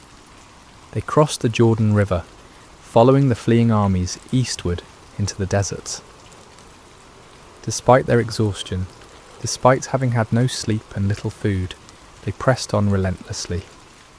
The psychological impact of the night's events had completely broken the spirit of the Midianite alliance. Armies that had seemed invincible just hours before were now scattered bands of demoralized fugitives. The camels that had been as numerous as sand by the seashore were now obstacles to rapid flight rather than instruments of swift attack. Gideon's small force continued to grow as more Israelites joined the pursuit. Men from Naphtali, Asher, and all of Manasseh took up arms and chased the fleeing enemy. What had begun as an impossible battle for 300 men had become a nationwide uprising, a complete reversal of 7 years of oppression. The fleeing Midianites tried to regroup at Succoth and Penuel, but the local officials, perhaps fearing retaliation, refused to provide them with food or assistance. Gideon's pursuit was relentless, driving them ever deeper into the wilderness, further from their base of operations, further from any hope of mounting a counterattack. Finally, in the desert east of the Jordan, Gideon caught up with the remnants of the great army. Zebah and Zalmunna, the two kings of Midian, were there with about 15,000 men, all that was left of an army that had once numbered over 100,000. Even this reduced force vastly outnumbered Gideon's 300, but their spirit was completely broken. The final battle was swift and decisive. The Midianite army, already demoralised and exhausted, offered little resistance. Zebah and Zalmunna were captured alive, bringing to an end the 7-year reign of terror that had plagued Israel.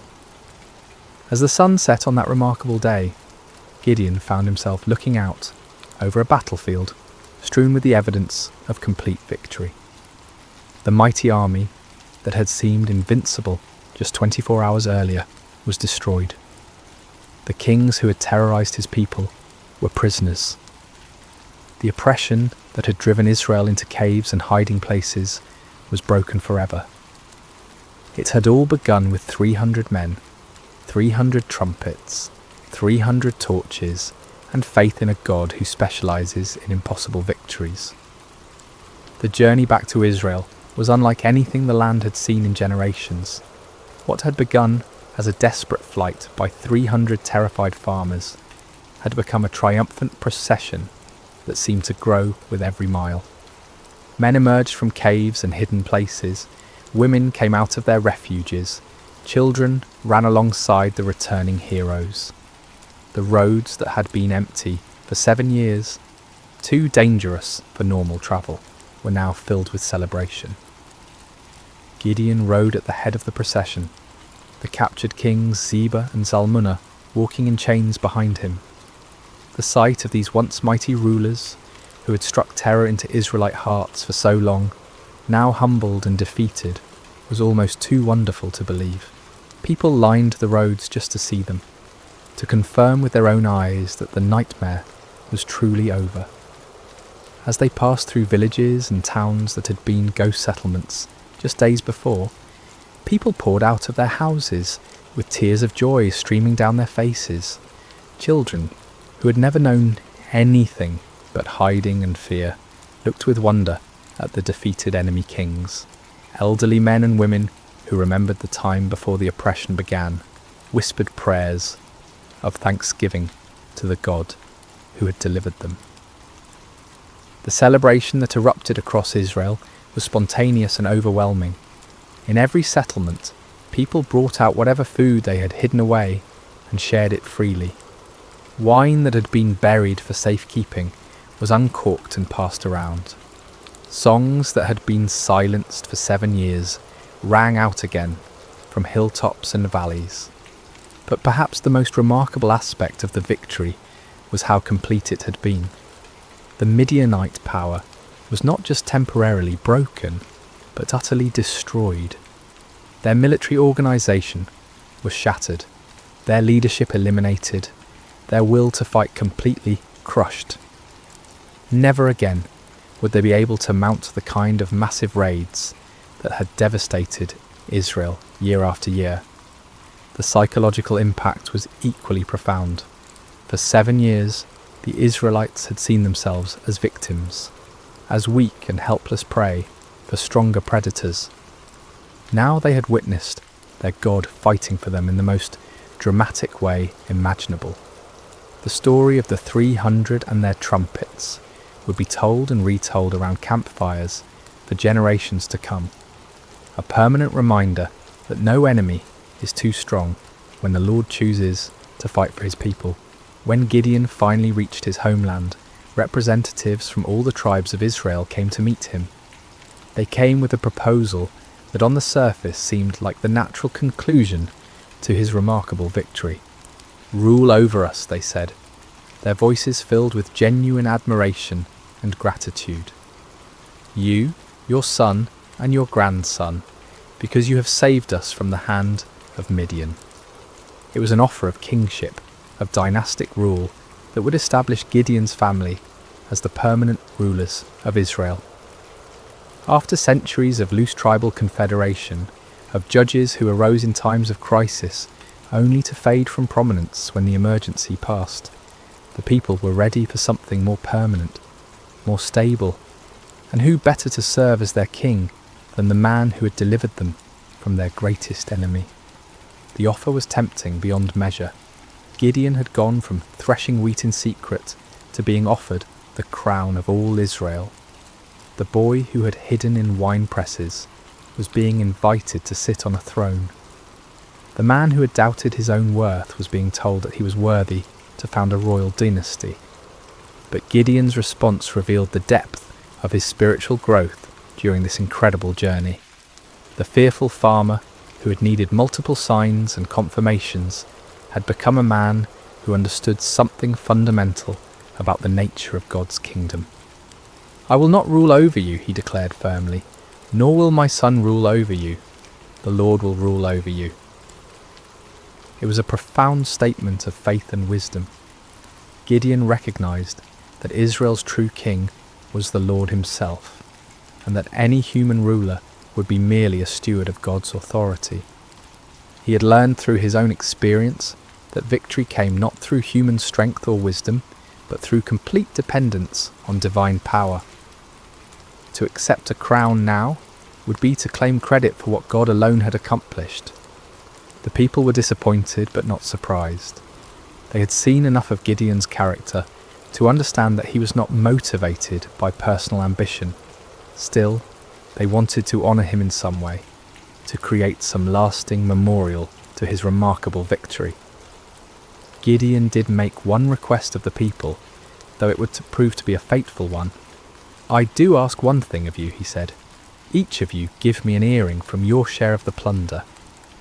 The Midianites, like many desert peoples, wore gold earrings, and the spoils of victory included a considerable amount of such jewellery. The Israelites were happy to comply with this modest request. They spread out a garment, and each man threw a gold earring onto it. When all the contributions were gathered, the weight of the gold was 1,700 shekels, an enormous fortune by the standards of the time. In addition to the earrings, there were ornaments, pendants, and purple garments worn by the Midianite kings, as well as chains from their camels' necks.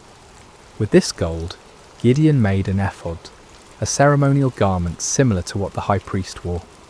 His intentions may have been pure, perhaps wanting to create a memorial to God's victory, or a way for the people to seek divine guidance. But the results were tragic. All Israel prostituted themselves by worshipping it there, and it became a snare to Gideon and his family. The very man who had torn down his father's altar to Baal, who had refused the crown because only God should rule Israel, inadvertently created an object that led his people back into idolatry. It was a sobering reminder of how easy it is for even the most faithful to stumble, how quickly victory can turn to spiritual defeat. The golden ephod, created from the spoils of a battle won by faith alone, became a false god that drew the people's hearts away from the true God who had delivered them. Yet despite this failing, the primary result of Gideon's victory endured. The land had peace for 40 years during his lifetime. The Midianites never recovered from their devastating defeat. Other potential enemies, seeing what had happened to the mighty Desert Confederation, thought twice before threatening Israel. Gideon himself lived quietly on his estate, enjoying the respect of his people, but never again taking up the sword. He married and had many children, 70 sons from his various wives. One son, born to a concubine in Shechem, was named Abimelech, and he would later bring great trouble to Israel in his quest for the power his father had refused. When Gideon died at a good old age, he was buried in the tomb of his father Joash in Ophrah of the Abiezrites. His death marked the end of an era, the passing of a man who had embodied both the highest faith and the deepest human frailty. As we reach the end of this ancient story, told now across thousands of years and countless retellings, the lessons of Gideon's life continue to resonate with profound relevance. His journey from fearful farmer to victorious leader speaks to truths that transcend time and culture, offering wisdom for anyone who has ever felt inadequate for the tasks before them. The first and most striking lesson is how God chooses his instruments. When the angel called Gideon a mighty warrior while he hid in a wine press, it seemed like either a mistake or a cruel joke. Gideon was none of the things we typically associate with great leaders. He wasn't brave, wasn't confident, wasn't from an important family, wasn't trained in warfare or politics. By every human measure, he was spectacularly unqualified for the task ahead. Yet this was precisely why God chose him. The Lord deliberately selects the weak to confound the strong, the foolish to shame the wise, the lowly to humble the proud. Gideon's weakness became the perfect vessel for divine strength because there could be no question about who deserved the credit for the victory. This principle was reinforced by the reduction of Gideon's army from 32,000 to 300. With overwhelming numbers, Israel might have attributed their victory to superior military strategy or exceptional courage. With just 300 men, there could be no doubt that the victory belonged to God alone. The method of the victory itself drove this point home with unmistakable clarity. No swords were swung, no arrows were shot, no conventional battle was fought. Instead, the enemy was defeated by trumpets, torches, and shouting. It was a victory that made no sense according to human wisdom, but perfect sense according to divine strategy. Gideon's story also illustrates the patient grace of God toward human weakness.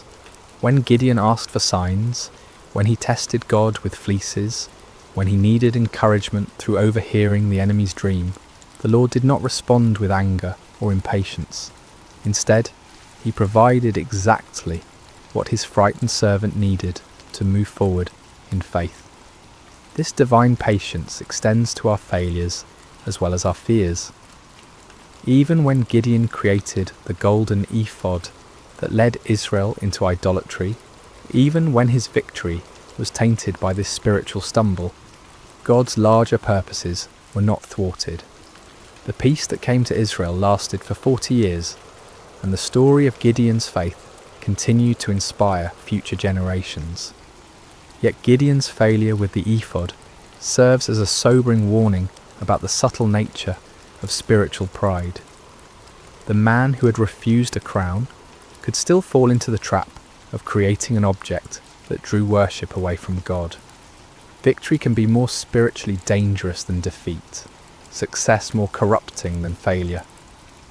Even those who have experienced God's power in extraordinary ways must remain vigilant against the pride that can grow from their very victories.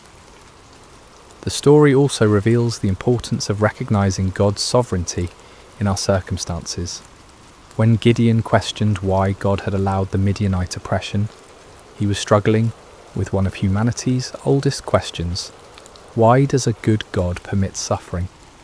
The answer that emerges from his story is not a theological explanation, but a practical demonstration.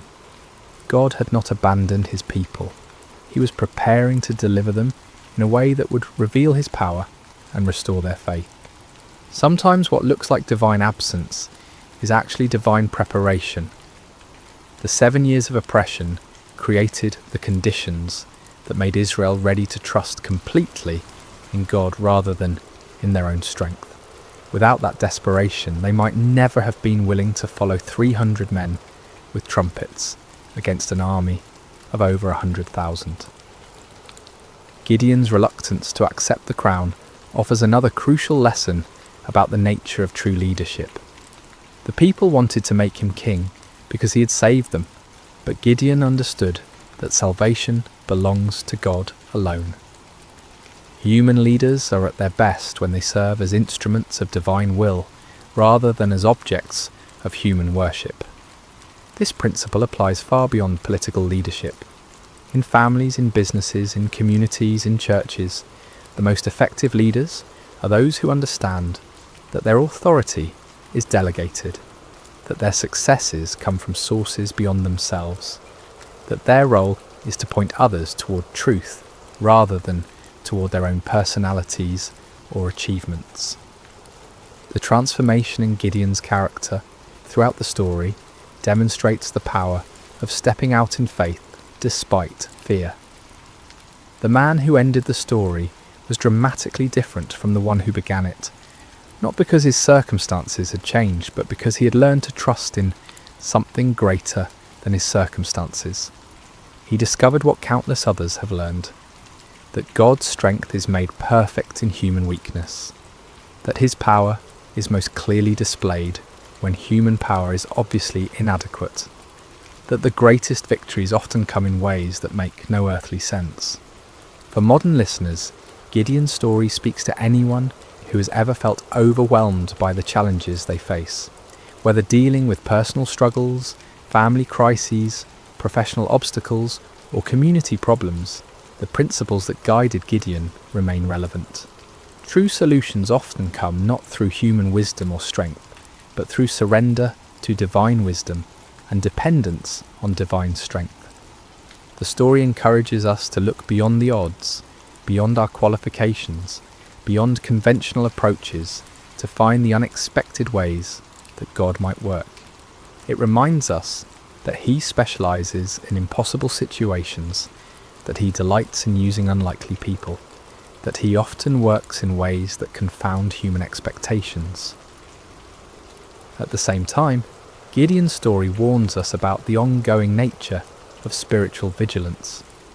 Victory is not a destination, but a stepping stone. Success is not an end, but a beginning. Even those who have experienced God's power in remarkable ways must continue to guard their hearts against pride, idolatry, and spiritual complacency. The golden ephod that became a snare to Gideon serves as a perpetual reminder that our greatest spiritual dangers often arise not from our failures, but from our successes, not from our weaknesses, but from our strengths, not from what we lack, but from what we have achieved. As we close this ancient tale, we're reminded that Gideon's story is ultimately not about Gideon at all. It's about a God who sees potential where others see only weakness, who creates strength from surrender, who wins victories through the most unlikely means. It's about divine love that persists through human doubt, divine patience that endures human testing, divine power that works through human frailty. The trumpets that shattered the midnight silence in that valley so long ago continue to echo through the centuries, calling each generation to trust in something greater than themselves, to step forward in faith despite their fears, to discover that the God who delivered Israel through 300 men with torches is still in the business of impossible victories. In our own valleys of challenge and oppression, surrounded by enemies that seem too numerous to count, facing odds that appear insurmountable, Gideon's story whispers the same truth that changed a fearful farmer into a mighty warrior. The Lord is with you, and in Him even the weakest can become strong. Even the smallest can achieve great things. Even the most unlikely can be used for extraordinary purposes. The battle belongs to the Lord, and in Him, victory is always possible. And so we end where we began, with a simple truth that transcends time and circumstance.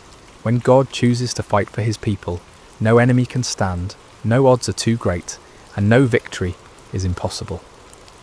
The story of Gideon continues to unfold in every generation, in every heart that learns to trust, not in human strength, but in divine power, not in earthly wisdom, but in heavenly guidance, not in what we can see, but in what God can do. May this ancient story find new life in modern hearts. May its lessons take root in contemporary soil, and may its timeless truths continue to inspire faith, courage, and hope in all who hear it. For the God who called Gideon from his hiding place continues to call ordinary people to extraordinary purposes, continues to choose the weak to confound the strong, and continues to win impossible victories through the most unlikely means. The story of Gideon is, in the end, the story of all who learn to trust in something greater than themselves. It is the story of divine love that never gives up, divine power that never fails, and divine grace that transforms fearful hiding into mighty victory. This has been the story of Gideon and the battle against Midian, shared with you tonight through sacred slumber. May it bring you peace, may it strengthen your faith, and may it remind you that no challenge is too great when faced with divine help.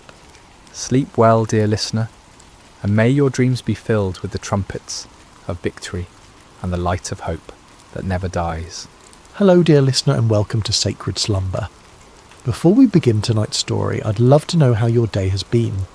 Whether it was filled with joy or challenges, you're exactly where you need to be right now. What time is it where you are in the world? Are you settling down for the evening, or perhaps finding a quiet moment in the middle of your day? Wherever you are listening from, know that you are part of our global community of souls, seeking peace and spiritual connection. If this is your first time joining us, please consider subscribing to Sacred Slumber.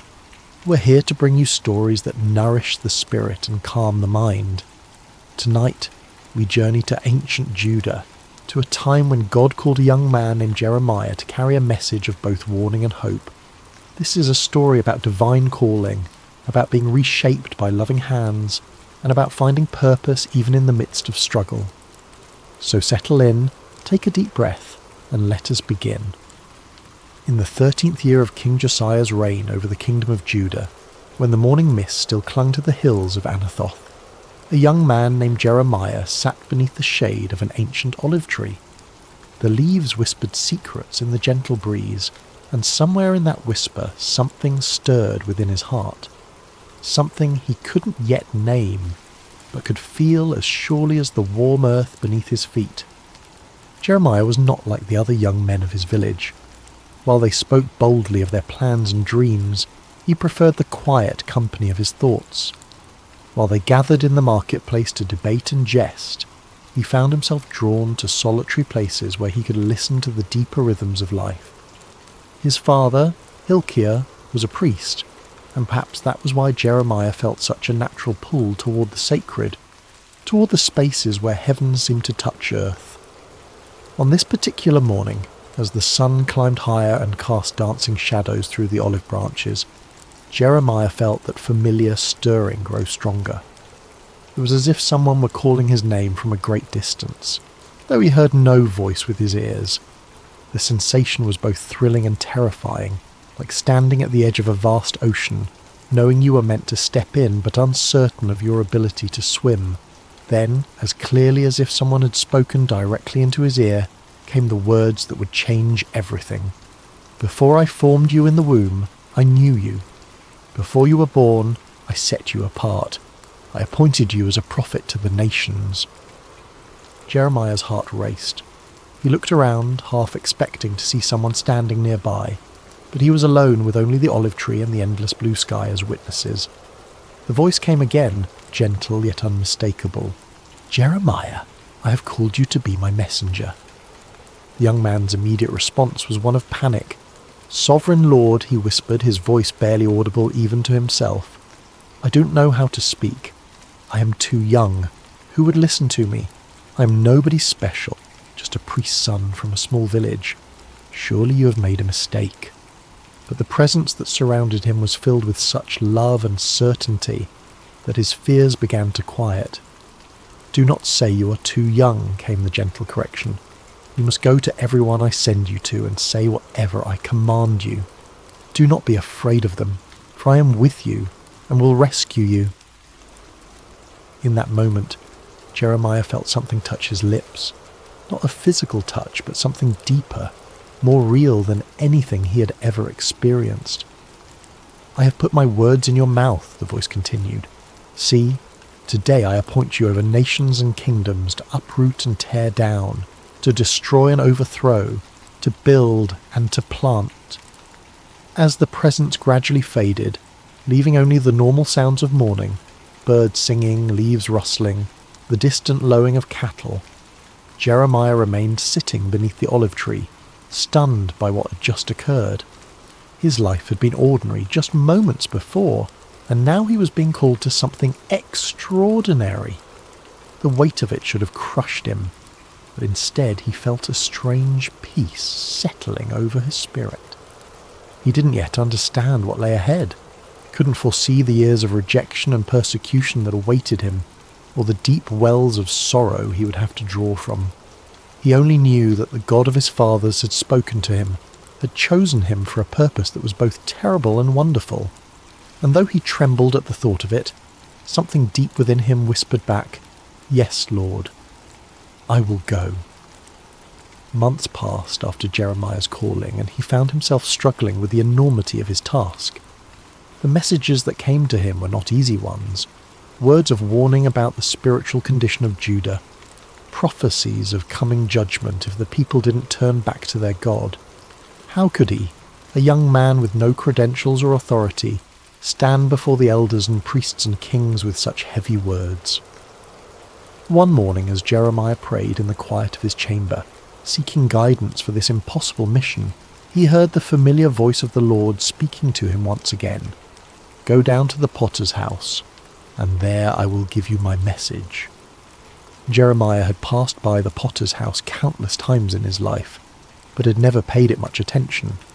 It was a humble building on the outskirts of the village, marked by the constant sound of the spinning wheel and the earthy smell of wet clay.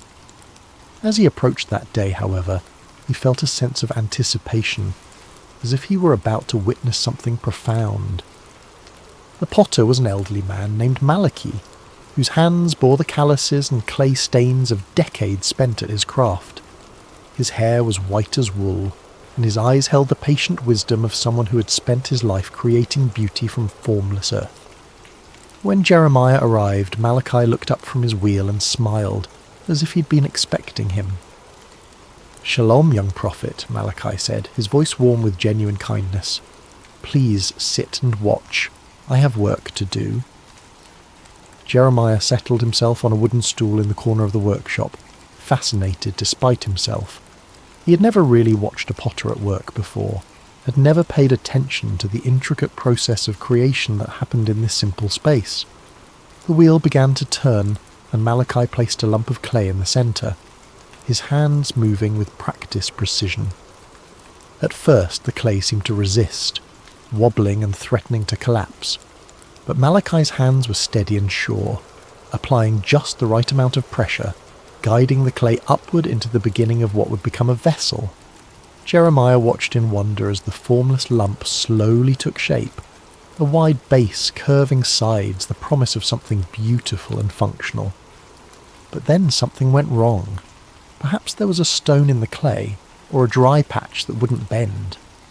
The emerging vessel began to collapse, its sides caving in despite the potter's careful ministrations. Jeremiah expected to see frustration on Malachi's face, perhaps anger at the ruined work. Instead, the old man simply smiled and pressed the clay back into a lump, ready to begin again. "The clay has its own nature," Malachi explained, his hands already starting to reshape the material. "Sometimes it has hard spots, or air bubbles, or impurities that make it difficult to work with. But clay is forgiving. It can always be reformed, reshaped, made into something new." As Jeremiah watched, the potter began again, this time working the clay more thoroughly, removing the impurities that had caused the first attempt to fail. Slowly, patiently, lovingly, a new vessel began to emerge, different from the first but no less beautiful. In fact, this second creation seemed to have a character all its own, shaped by the very challenges that had destroyed its predecessor. It was then that Jeremiah heard the voice of the Lord speaking to him, as clear as if someone were standing beside him. "Can I not do with you, Israel, as this potter does?" Like clay in the hand of the potter, so are you in my hand. The words hit Jeremiah like a revelation. He understood now why he had been sent to this place, why he needed to witness this simple yet profound act of creation. The people of Judah were like clay in God's hands, sometimes stubborn, sometimes marred by the impurities of sin and rebellion. But God was not a harsh taskmaster who would discard them when they failed to take shape properly. He was like Malachi, patient and loving, willing to reshape them again and again until they became the vessels he had always intended them to be. The message I want you to carry, the Lord continued, is not just one of judgment, but of hope. Yes, I must sometimes tear down what is corrupt and broken, but I tear down in order to build up again, in order to create something better and more beautiful than before. Jeremiah felt tears welling up in his eyes as he watched the potter's hands continue their gentle work. Here was a picture of God's character that he had never fully grasped before. Not the angry judge he had sometimes imagined, but the patient artist who sees potential in every lump of clay, who never gives up on his creation, who can bring beauty from the most unlikely materials. "Thank you," he whispered to Malachi as he prepared to leave.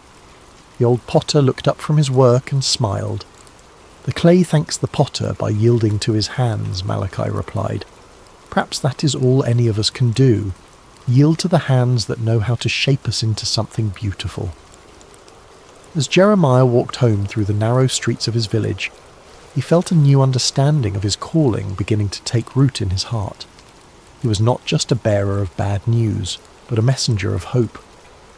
The God who had called him was not a destroyer but a creator, not a tyrant but a loving craftsman who would never abandon his work. The words came to him then, the message he would carry to the people of Judah. "If at any time I announce that a nation or kingdom is to be uprooted, torn down and destroyed, and if that nation I warned repents of its evil, then I will relent and not inflict on it the disaster I had planned.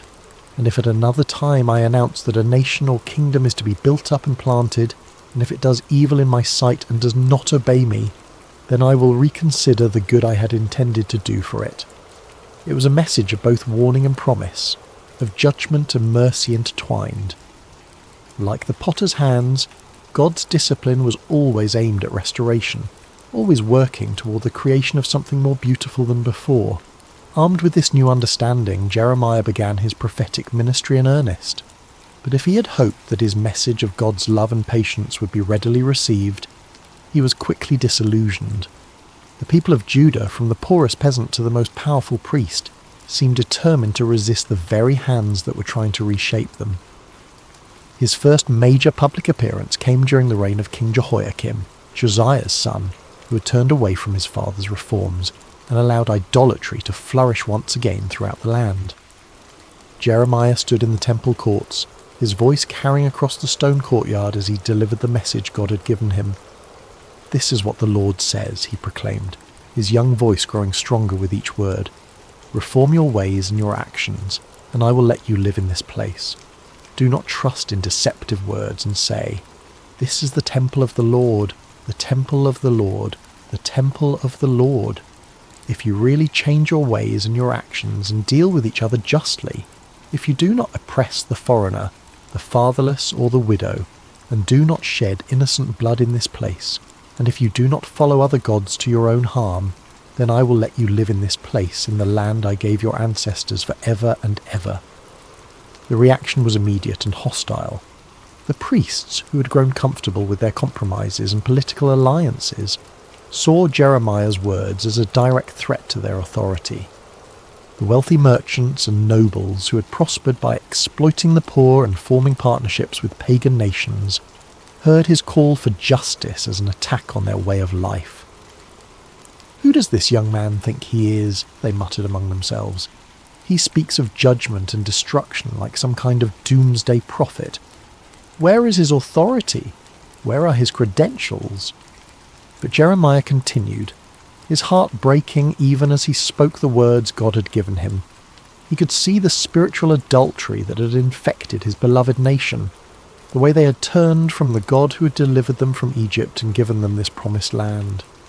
They had made alliances with foreign powers, adopted their gods, and forgotten the covenant that had made them a people set apart. "My people have committed 2 sins," he declared, his voice now thick with emotion. "They have forsaken me, the spring of living water, and have dug their own cisterns, broken cisterns that cannot hold water." The imagery was powerful and heartbreaking. Jeremiah could see it so clearly. A nation that had access to the purest, most life-giving water imaginable, yet had chosen instead to dig broken wells that left them thirsty and desperate. They had exchanged their glory for worthless idols, their security for political alliances that would ultimately fail them. As the weeks and months passed, Jeremiah's message remained consistent, but the opposition grew fiercer. He was mocked in the streets, his words dismissed as the ravings of a madman. Children threw stones at him, and adults crossed to the other side of the road to avoid his presence. The loneliness was crushing, but what hurt most was seeing the people he loved rushing toward destruction, their ears closed to the voice of the one who wanted to save them. One particularly dark day, after being physically threatened by a group of priests who wanted to silence him permanently, Jeremiah found himself wondering if he had misunderstood his calling. Perhaps God hadn't really spoken to him at all.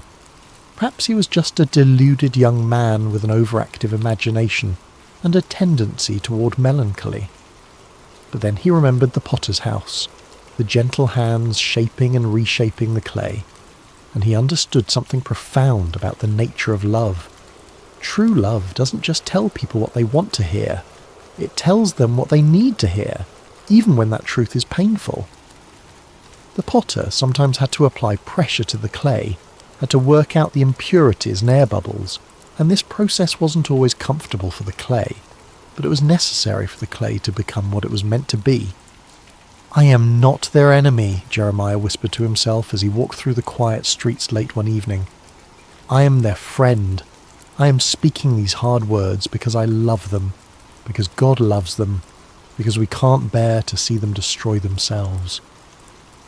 The revelation gave him strength to continue, even as the opposition intensified. He began to write down his prophecies, creating a record of God's words that could be preserved even if his voice was silenced. He wrote of the coming judgment, but also of the hope that lay beyond it, the promise of a new covenant, a time when God would write his law on their hearts rather than on tablets of stone. "The days are coming," he wrote, his hand moving quickly across the parchment, "when I will make a new covenant with the people of Israel and with the people of Judah. It will not be like the covenant I made with their ancestors when I took them by the hand to lead them out of Egypt, because they broke my covenant, though I was a husband to them. This is the covenant I will make with the people of Israel after that time. I will put my law in their minds and write it on their hearts. I will be their God, and they will be my people." Even in the midst of his loneliness and rejection, Jeremiah held on to this vision of hope. The potter was still at work, still shaping, still creating something beautiful from the clay of human hearts. The process might be painful, but the end result would be worth it all. There came a time when the weight of his calling became almost too much for Jeremiah to bear.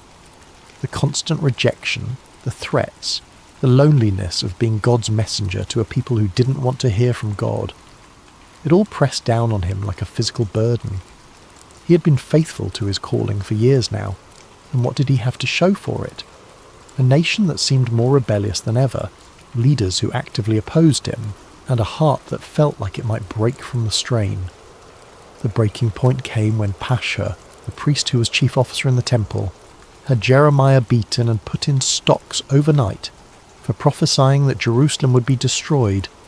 The humiliation was complete, displayed like a common criminal in front of the very people he was trying to save. When he was released the next morning, bruised and aching, Jeremiah's first instinct was to flee. He made his way to his favourite spot of solitude, a small grove of trees outside the city where he often went to pray. There, surrounded by the peaceful sounds of nature, he poured out his heart to God in words that were both complaint and lament. "You deceived me, Lord, and I was deceived," he cried out, his voice raw with emotion. "You overpowered me and prevailed. I am ridiculed all day long, everyone mocks me. Whenever I speak, I cry out proclaiming violence and destruction. So the word of the Lord has brought me insult and reproach all day long." The words felt almost blasphemous as they left his lips, but they were honest words, torn from the depths of his soul. He'd given everything to this calling. His youth, his dreams of a normal life, his relationships with family and friends. And for what? To be treated as a pariah, a madman, a troublemaker. In that moment of deepest despair, Jeremiah made a decision that felt like the only sane choice left to him. He would be silent. No more prophecies, no more warnings, no more attempts to turn the hearts of a stubborn people back to their God.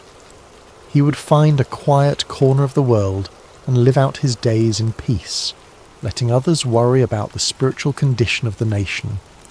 The resolve felt good at first, like setting down a burden that had been crushing him. For several days, he said nothing about the visions that continued to come to him, ignored the urgings in his spirit to speak out against the injustices he witnessed.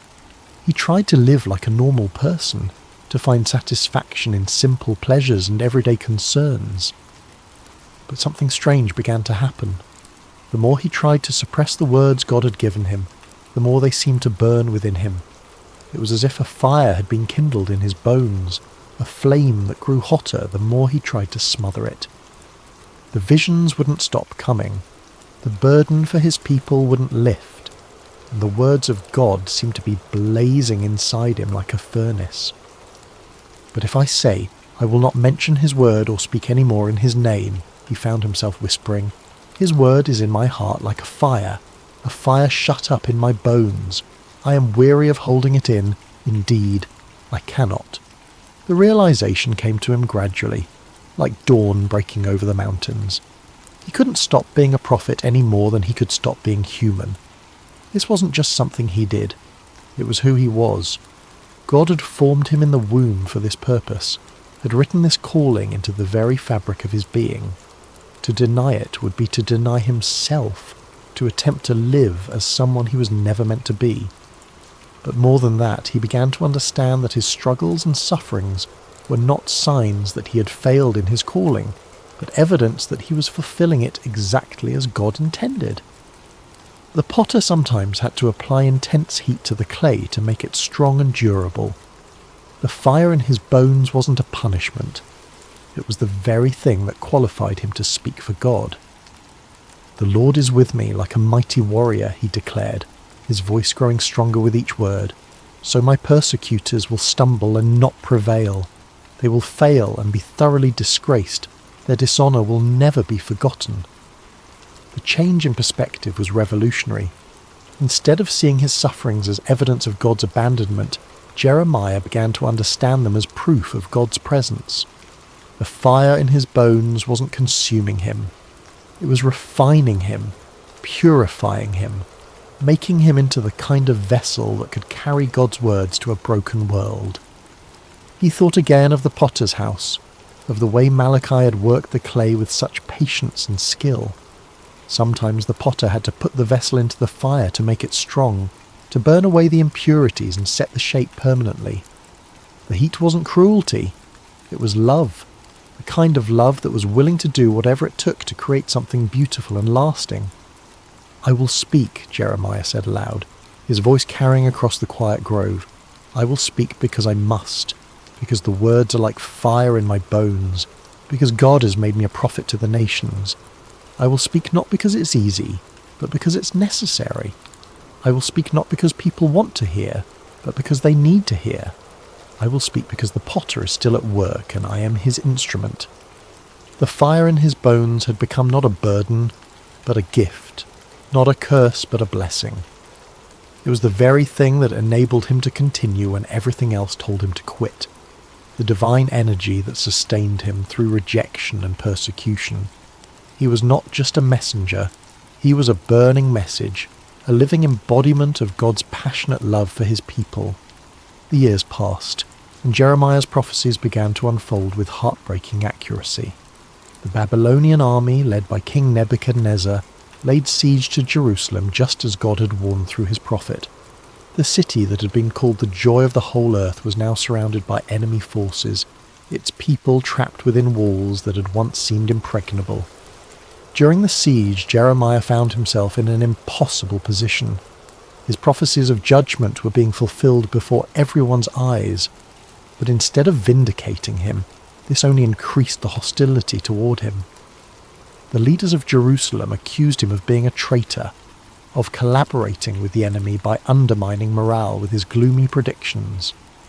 "You're deserting to the Babylonians," they shouted when he tried to leave the city on a simple errand. They arrested him, beat him, and threw him into a dungeon where he remained for many days, forgotten and alone. But even in that dark place, the word of the Lord continued to come to him, and strangely it was not a word of judgment, but of hope. "Call to me and I will answer you," came the familiar voice in the darkness. "I will tell you great and unsearchable things you do not know." The message that came to him there in the dungeon was one of the most beautiful and hopeful prophecies he had ever received. It spoke of a time when the city would be rebuilt, when the people would return from exile, when joy and celebration would once again fill the streets of Jerusalem. It was a promise of restoration so complete and wonderful that it seemed almost too good to be true. "I will bring health and healing to it," God promised. "I will heal my people and will let them enjoy abundant peace and security. I will bring Judah and Israel back from captivity, and will rebuild them as they were before. I will cleanse them from all the sin they have committed against me, and will forgive all their sins of rebellion against me. Then this city will bring me renown, joy, praise and honour before all nations on earth that hear of all the good things I do for it." Even as the sounds of warfare grew louder outside his prison walls, Jeremiah held on to these words of hope. The potter was still at work, still shaping, still creating something beautiful from the broken clay of human hearts and human history. When the city finally fell, it was as devastating as Jeremiah had predicted. The temple was destroyed, the walls torn down, the leaders killed or carried away into exile. The sight of Jerusalem in ruins was almost more than the prophet could bear. This was the city where God had chosen to dwell, the place where his people had worshipped for centuries. Now it lay in smoking rubble, its streets filled with the debris of a civilization that had forgotten its God. In the aftermath of the destruction, Jeremiah sat among the ruins and wept. The tears came not from a heart that said, "I told you so," but from one that was genuinely broken for the suffering of his people. He had warned them, yes, but he had never wanted to see them destroyed. He had hoped until the very end that they would turn back to God and avoid this terrible fate. It was then that he began to write what would become known as the Book of Lamentations, a collection of funeral songs for a dead city, poems of grief and mourning that captured the full depth of the tragedy that had befallen Jerusalem. But even in the midst of this profound sorrow, hope refused to be extinguished. "Because of the Lord's great love we are not consumed," he wrote, his hand trembling as he formed the words. "For his compassions never fail. They are new every morning. Great is your faithfulness." The words seemed to come from somewhere deeper than his own understanding, as if the Spirit of God was using his human grief to express a divine truth that transcended the immediate circumstances. Yes, Jerusalem had fallen. Yes, the people were scattered and the temple destroyed. But God's love had not failed. His faithfulness had not ended. His compassions were indeed new every morning, even in the darkest of times. "The Lord is good to those whose hope is in him," he continued, "to the one who seeks him. It is good to wait quietly for the salvation of the Lord." As he wrote these words, Jeremiah began to understand something profound about the nature of hope. It wasn't based on circumstances or on the absence of suffering. True hope was rooted in the character of God himself, in his unchanging love and faithfulness. The potter might allow the clay to be broken, but he would never abandon it. He might permit the vessel to be shattered, but only so that he could create something even more beautiful from the pieces. "For no one is cast off by the Lord forever," he wrote, his voice growing stronger with each word. "Though he brings grief, He will show compassion. So great is his unfailing love. For he does not willingly bring affliction or grief to anyone. The ruins of Jerusalem became, in a strange way, a place of worship for Jeremiah. There among the broken stones and scattered debris, he found a closeness to God that he had never experienced before. The external symbols of faith were gone, but faith itself remained. The building had been destroyed, but the builder continued his work. People would come to him there, survivors of the siege who were struggling to make sense of what had happened. They would ask him why God had allowed such suffering, why the innocent had to pay for the sins of the guilty, why the city of God had been given over to pagan armies. "I cannot answer all your questions," Jeremiah would tell them gently, "but I can tell you what I've learned in my years of walking with the Lord. He is like a potter who shapes clay, and sometimes the shaping process is painful. But he never works without purpose, and he never abandons what he has begun. The vessel may be broken, but the potter's hands are still at work creating something new from the pieces." In the final years of his life, Jeremiah found himself in Egypt, carried there against his will by a group of Jewish refugees who feared remaining in the land of Judah. It was not where he had expected to end his days, far from the city he had loved and served for so many years. But even in this foreign land, he continued to speak the words God gave him, continued to comfort and challenge the people who had been scattered by the winds of history. As he sat one evening by the banks of the Nile watching the sunset over the ancient land of the Pharaohs, Jeremiah reflected on the long journey that had brought him to this place. He was no longer the young man who had trembled beneath the olive tree at his first calling. His hair was now white, his hands marked by years of writing and rewriting God's words, his heart scarred by decades of rejection and persecution. But he was not bitter.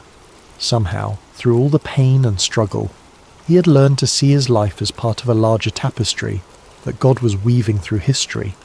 He was just one thread in that tapestry, but he had been woven in exactly the right place, at exactly the right time, for exactly the right purpose. A young Jewish woman approached him as he sat by the water, her eyes reflecting the same uncertainty and pain he had seen in so many faces over the years. "Prophet," she said softly, "my heart is broken. I have lost everything. My home, my family, my future. How can I believe that God still cares about me?" Jeremiah smiled and gestured for her to sit beside him. "Let me tell you a story," he said, his voice warm with the wisdom of long experience. "Once God sent me to a potter's house to watch him work. The potter was shaping a vessel on his wheel, but something went wrong. The clay became marred, misshapen, useless for its intended purpose." The young woman leaned forward, intrigued despite her sorrow. "I expected the potter to throw the clay away," Jeremiah continued. "After all, it was ruined, wasn't it? But instead, he gathered it up and began again. He worked the clay, removed the impurities, and slowly shaped it into something new. The second vessel was different from the first, but it was beautiful in its own way. Perhaps even more beautiful because it bore the marks of the potter's patient love." "But what does this mean for me?" the woman asked. "How does this help me with my broken heart?" Jeremiah reached down and picked up a small piece of clay from the riverbank. "This is what God showed me that day," he said, working the clay gently in his hands. "You are not ruined, you are not beyond hope. You are clay in the potter's hands, and he is still shaping you. The breaking you've experienced is not the end of your story. It's the beginning of a new chapter." As he spoke, the clay in his hands began to take shape, becoming a small but perfectly formed vessel. "God's love is like this potter's skill," he continued. "It can take the most broken, damaged clay and create something beautiful from it. Your pain is not wasted. Your tears are not meaningless. They are part of the process by which God is making you into the person he always intended you to be." The woman began to weep, but they were not tears of despair. They were tears of hope, of recognition, of a heart that was beginning to heal. "How do you know this?" she whispered. "How can you be so sure?" Jeremiah smiled, and in that smile was the peace of a man who had wrestled with God and found him faithful. "Because I have been clay in the potter's hands for 40 years, he said simply. "I have been broken and reshaped more times than I can count. I have questioned, doubted, even tried to run away from his calling. But through it all, I have learned one thing. The potter never gives up on his clay. He never throws it away. He keeps working, keeps shaping, keeps creating until the vessel is exactly what he envisioned it to be." As the stars began to appear in the darkening sky, Jeremiah continued to speak with the young woman and others who had gathered around them. He told them of the promises God had made, of a time when the exiles would return, when the city would be rebuilt, when God would make a new covenant with his people. He reminded them that their current suffering was not the end of the story, but part of a larger narrative of redemption and restoration. "The potter is still at work," he said as the evening drew to a close. "In your lives, in the life of our nation, in the great sweep of history itself, he's shaping something beautiful from the clay of human hearts and human history. Trust his hands, yield to his touch, and know that whatever he is creating in you and through you, it will be more wonderful than you can imagine." That night, as Jeremiah lay down to sleep, he thought once more of the potter's house and the lesson that had shaped his entire ministry. He had been privileged to be God's messenger, to speak his words to a generation that desperately needed to hear them. He had endured rejection, persecution, and exile, but he had also experienced the incredible intimacy of walking with God through every trial. His life had not been easy, but it had been meaningful. He had been clay in the potter's hands, shaped and reshaped according to God's perfect will. And though he would not live to see the full fulfillment of the promises he had proclaimed, he knew with absolute certainty that the potter's work would continue. The hands that had shaped him would continue to shape others, generation after generation, until the final masterpiece was complete. The last words he wrote in his journal that night were these: "The steadfast love of the Lord never ceases. His mercies never come to an end. They are new every morning. Great is your faithfulness. The Lord is my portion, says my soul, therefore I will hope in him." And in the quiet darkness of a foreign land, far from the ruins of Jerusalem but close to the heart of God, Jeremiah slept peacefully, knowing that the potter's hands were still at work, still shaping, still creating something beautiful from the clay of human hearts. The message he had carried for 4 decades would outlive him, would speak to countless generations of broken people who needed to know that they were not beyond hope, that the potter never gives up on his clay, and that his love truly is new every morning. The story of Jeremiah reminds us that even in our darkest moments, even when our lives seem shattered beyond repair, we are never beyond the reach of the potter's hands. Like clay on the wheel, we may be broken, but we are never discarded. We are loved, shaped, and reshaped by hands that know exactly what we can become. And in the end, that is enough. That is everything. In the quietness of this story's end, may you find the peace that comes from knowing you too are clay in the potter's hands, being shaped with infinite love and patience into something beautiful beyond your wildest dreams.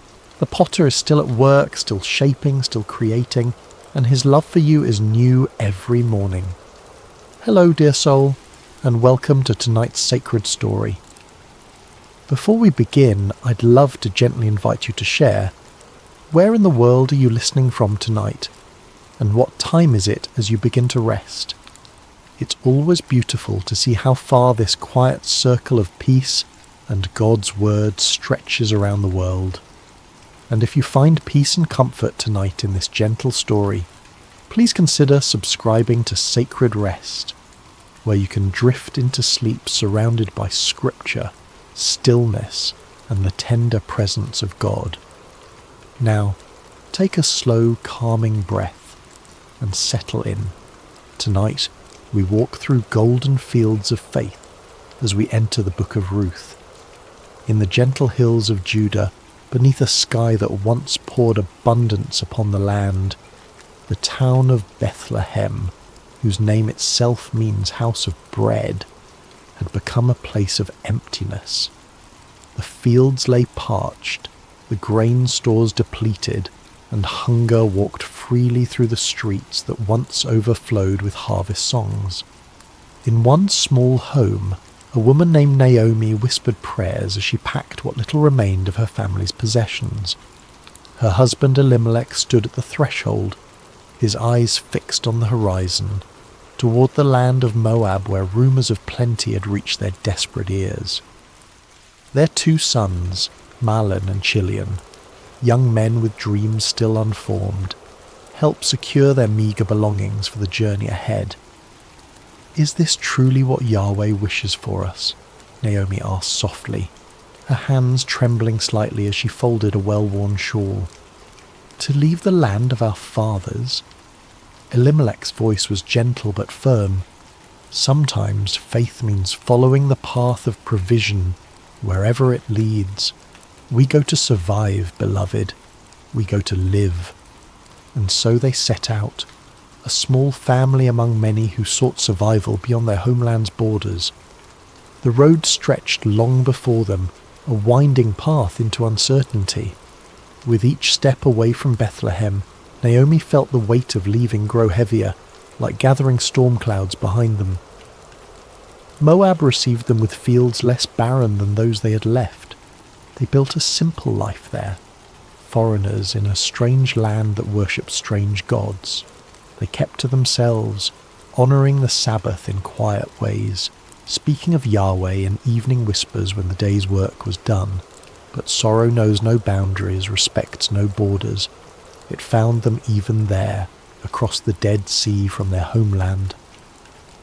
First came the quiet, unexpected night when Elimelech did not wake with the dawn. Naomi wept as they buried him according to their customs, as best they could in foreign soil. Her sons stood like slender reeds on either side of her, bending in the wind of grief but not breaking. Time continued its patient march. The sons found wives among the Moabite women. Mahlon married Ruth, a woman with gentle eyes and a voice like summer rain. Chilion took Orpah, whose laughter could brighten even their darkest days of longing for home. For 10 years they lived thus, not in abundance, but in enough, until enough became too little and the shadows returned. First Mahlon grew ill, his strength fading like evening light. Then Chilion, as if unable to walk this world without his brother, followed him into that quiet night from which no traveller returns. 3 widows remained, their grief a shared language that needed no translation. When news reached them that the famine had lifted in Judah, Naomi's heart turned homeward. What remained for her in this land of sorrows? Better to die in the place of her birth, among her own people, than to continue as a stranger in a land that had taken everything she loved. "Go back," she told her daughters-in-law, her voice thick with both love and sorrow. "Return to your mothers' homes. May Yahweh deal kindly with you, as you have dealt with the dead and with me." She kissed them farewell, and the 3 women wept together, their tears mingling like rivers converging. Orpah's departure was a slow, reluctant walking away, her form growing smaller on the horizon, turning back once, twice, before finally disappearing around a bend in the road. But Ruth stayed. When Naomi urged her again to follow Orpah's path, Ruth's embrace tightened, her voice steady despite her tears. "Do not urge me to leave you," she whispered, the words flowing from somewhere deeper than thought. "Where you go, I will go. Where you stay, I will stay. Your people will be my people, and your God, my God. Where you die, I will die, and there I will be buried. May Yahweh deal with me, be it ever so severely, if even death separates you and me." Naomi, who had thought herself empty of all feeling save grief, felt something stir within her breast, small as a mustard seed, fragile as a sparrow's first flight. Not quite hope, but perhaps its distant cousin. and so they walked together, two widows on the road to Bethlehem, Naomi returning, Ruth arriving. The older woman's steps were heavy with memories, the younger's light with the strange freedom that comes from choosing one's path with complete clarity.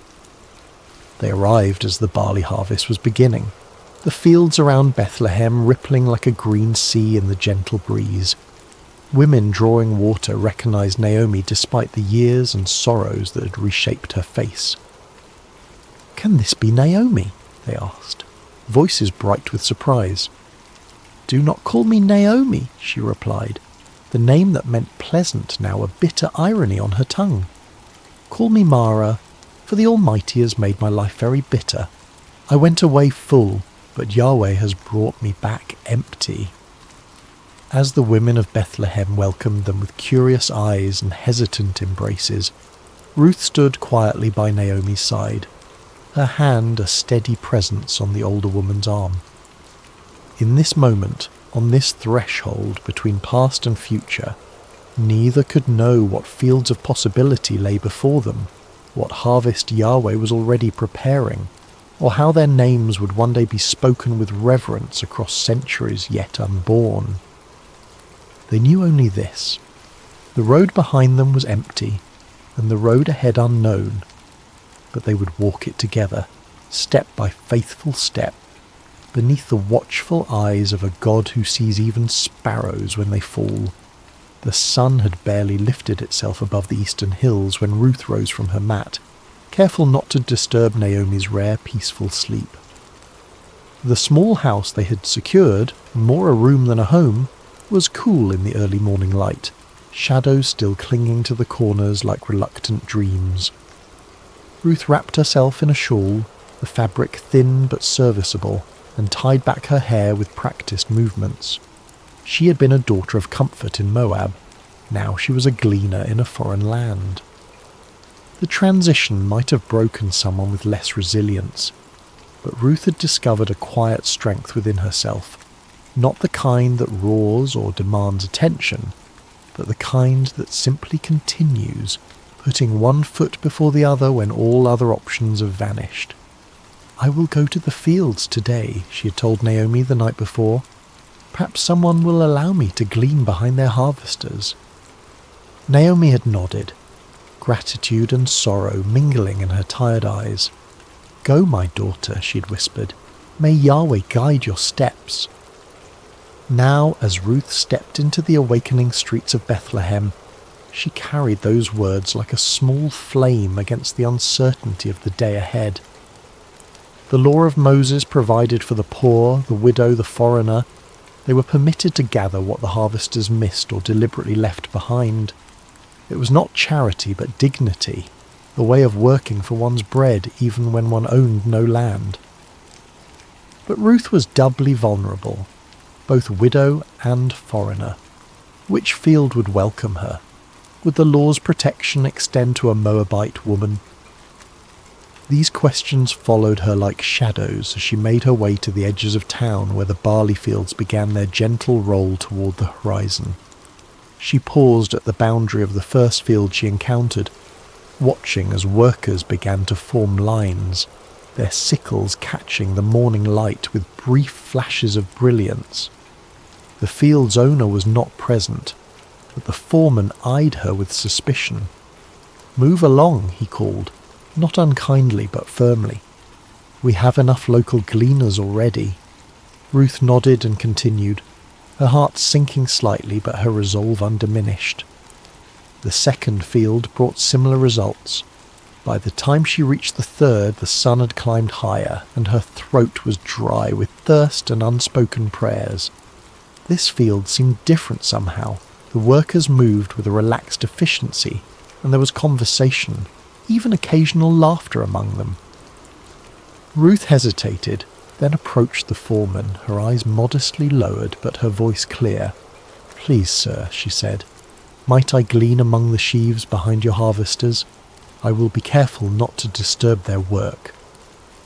The foreman studied her for a long moment, noting her foreign accent, the quality of her garments that spoke of better days now past. Something in her demeanour, a dignity that hardship had failed to diminish, made him nod slowly. "You may," he said. "Stay close to my servant girls, drink from our water jars when you thirst, and rest in the shade when the sun grows too fierce." Ruth's gratitude was a physical sensation, warm in her chest. "Thank you," she whispered. "You're most kind to a stranger." The work was harder than anything she'd done before, bending, searching, gathering the scattered stalks left behind. The sun climbed higher, its heat a heavy blanket across the fields. The other gleaners, mostly local widows and their children, kept their distance, though their curious glances sometimes found her. But Ruth worked steadily. Her determination measured in each stalk added to her growing bundle. By midday she'd gathered enough to make the effort worthwhile, though her back ached and her hands were rough with new blisters. She was resting briefly in the shadow of a large sycamore at the field's edge when a commotion among the workers drew her attention. A man had arrived, tall, broad-shouldered, with the bearing of someone accustomed to respect. The foreman hurried to greet him, and the workers called out blessings. "The Lord be with you," the man responded, his voice carrying across the field. "The Lord bless you," they answered in unison. This, then, was the owner of the field where Ruth had found favour. She watched as he moved among his people, speaking to each, asking after families, offering words that brought smiles to weary faces. There was something different about him, a kindness that seemed as natural as breathing. When his circuit of the field brought him near where Ruth rested, he paused, his gaze falling on her with quiet curiosity. "Who is this young woman?" he asked his foreman. "She is the Moabite who came back with Naomi," the man replied. "She asked permission to glean behind the harvesters. She has worked steadily since morning, with only this brief rest." The owner, Boaz was his name, Ruth heard someone nearby whisper, approached her then. Instinctively she rose and bowed slightly, uncertain of the proper protocol but determined to show respect. "Listen, my daughter," he said, his voice gentle but firm. "Do not go to glean in another field. Stay here with my servant girls. Watch where they harvest and follow them. I have told the men not to touch you, and when you are thirsty, drink from the jars the men have filled." Ruth's surprise made her bold. She bowed lower, her voice barely audible even to herself. "Why have I found such favour in your eyes that you notice me, a foreigner?" Boaz's answer was unexpected in its thoughtfulness. "I have been told all that you have done for your mother-in-law since your husband's death, how you left your father and mother and your homeland to come to a people you did not know before. May Yahweh repay you for what you have done. May you be richly rewarded by the God of Israel, under whose wings you have come to take refuge." His words washed over Ruth like cool water on a parched day. For so long she'd been defined by what she had lost: husband, homeland, security. Now, for the first time, someone saw what she'd chosen, what she had given, what she had become. "You have put me at ease, my lord," she said, her voice steadier now. "You have spoken kindly to your servant, though I do not have the standing of one of your servant girls." When the meal break came, Boaz himself invited her to share bread with the harvesters. He handed her roasted grain, more than she could eat, and she saved some for Naomi. Throughout the afternoon, Ruth noticed that the harvesters seemed to be dropping more grain than seemed accidental. Once she caught the foreman's eye as he instructed a worker to deliberately leave a small bundle behind. He looked away quickly, but not before she glimpsed something like approval in his gaze. When evening came and Ruth gathered her gleaning, an effort of barley, far more than she had dared hope for, she felt something she had not expected to feel again: the quiet satisfaction of provision, of having enough for tomorrow. As she walked back toward Bethlehem, the setting sun painting the limestone buildings in shades of amber and rose, Ruth carried not just barley, but something weightier: the knowledge that in this strange new land, under the wings of a god she was still coming to know, she had been seen. Not as Naomi's burden, not as an unwelcome foreigner, but as someone worthy of kindness, and in the shadow of that kindness, small seeds of possibility had begun to stir in the soil of her heart. The soft glow of oil lamps pushed back the evening darkness as Ruth entered the small dwelling she shared with Naomi. Her mother-in-law sat in the dimness, her hands, once strong and capable, now resting idle in her lap, testament to a weariness that went beyond physical exhaustion. "Is that you, my daughter?" Naomi called, her voice brightening slightly. "It is," Ruth answered, setting down her bundle with a soft thud. The sound seemed to fill the small space with promise. Naomi leaned forward, her eyes widening as Ruth opened the cloth to reveal the day's gleaning, golden barley catching the lamplight like treasure. "Where did you glean today?" she asked, running her fingers through the grain with wonder. "Blessed be the one who took notice of you." Ruth began to prepare a portion of the grain for their evening meal as she recounted the day's events, the field, the unexpected kindness, the owner who had spoken to her with respect rather than suspicion. "The man's name was Boaz," she finished, watching as something flickered across Naomi's face. Recognition, then a sudden animation that had been absent for so long. "Boaz!" Naomi exclaimed, her voice stronger than Ruth had heard it in months. "That man is a relative of ours, one of our guardian redeemers." "Guardian redeemer?"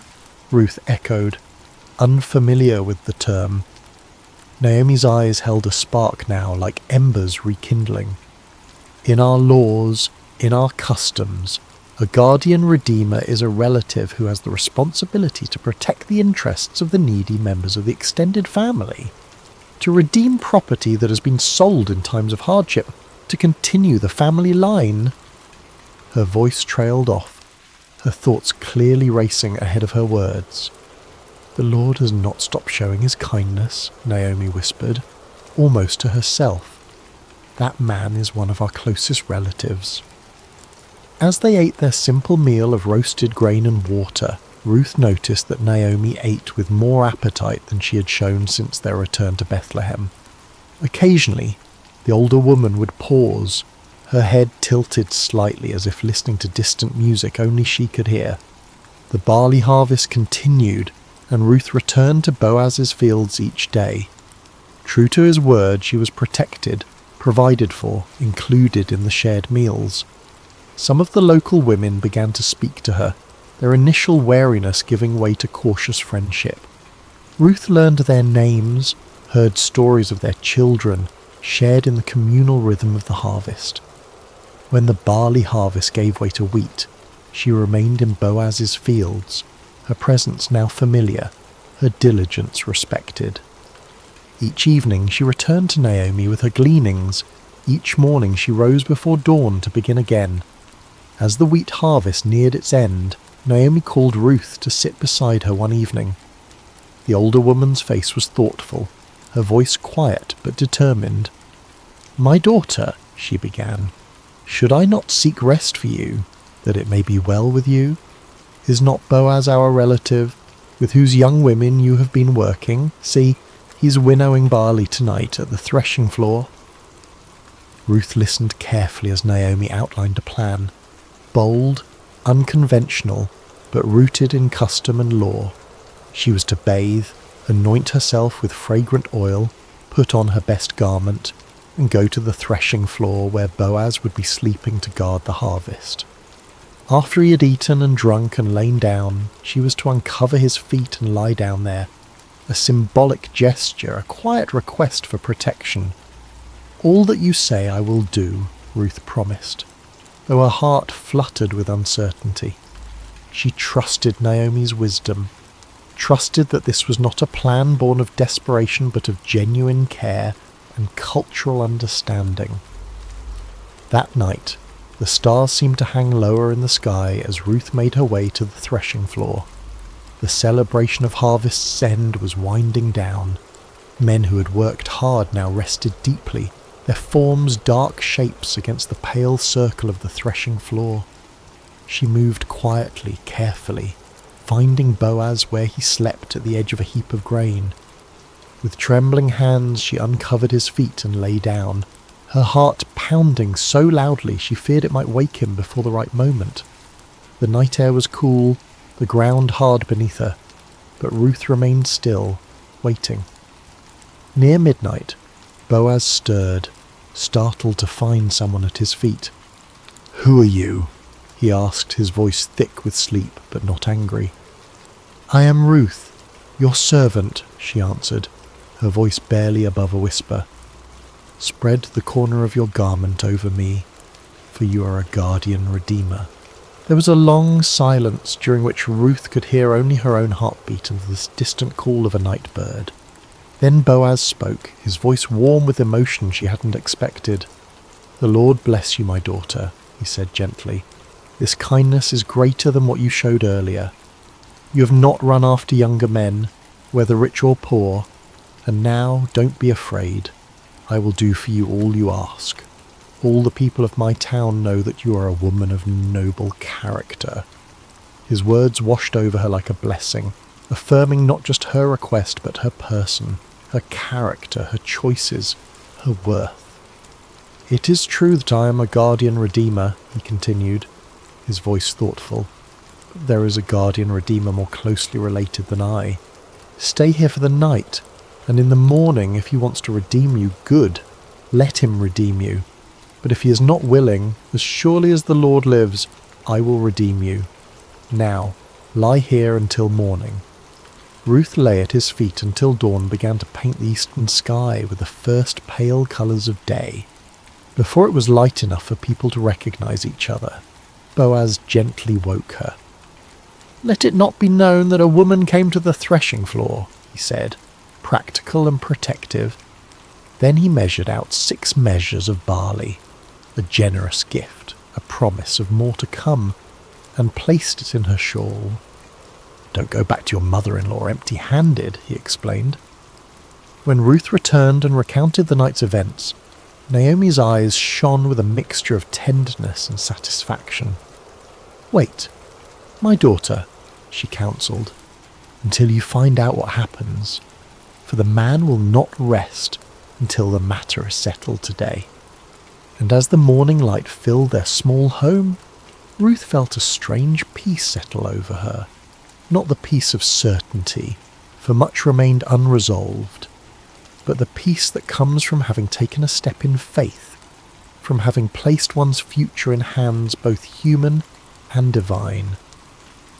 Outside, the streets of Bethlehem were coming to life. Somewhere in the town, Boaz was already moving toward the city gate, where matters of law and redemption were settled. Whatever the day would bring, Ruth knew that she had been seen, heard and valued, not despite her foreignness, her widowhood, her poverty, but somehow mysteriously, because of the person these circumstances had revealed her to be.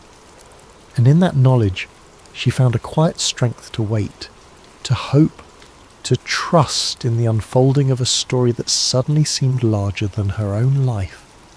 A story written in fields of barley and wheat, in promises spoken in the darkness, in the steadfast love of a God who sees the sparrow fall and counts the hairs on every head. The morning light spilled across Bethlehem like honey warm and golden. Boaz had risen early, his mind filled with purpose, his heart with a mixture of hope and determination. He made his way to the town gate, the place where elders gathered, where business was conducted, where justice was administered in full view of the community. He had barely settled himself when the guardian redeemer he had mentioned to Ruth approached. "Come over here, my friend," Boaz called, motioning to a seat beside him. "Sit down here." The man complied, curious about this formal invitation. Boaz then gathered 10 elders of the town, asking them to sit as witnesses. What was about to transpire was no small matter. It concerned inheritance, redemption, the continuation of a family line that had nearly been extinguished. "Naomi, who has returned from Moab," Boaz began carefully, "is selling the piece of land that belonged to our relative Elimelech. I thought I should bring the matter to your attention and suggest that you buy it in the presence of these seated here and in the presence of the elders of my people." The relative's eyes brightened with interest. Land was wealth, security, legacy. "I will redeem it," he said promptly. But Boaz was not finished. His next words were measured, precise, laying out the full implications of redemption. "On the day you buy the land from Naomi, you also acquire Ruth the Moabite, the dead man's widow, in order to maintain the name of the dead with his property." The relative's expression shifted. To redeem the land was one thing, a sound investment, but to marry Ruth meant dividing his own inheritance, complicating his family line. His enthusiasm visibly cooled.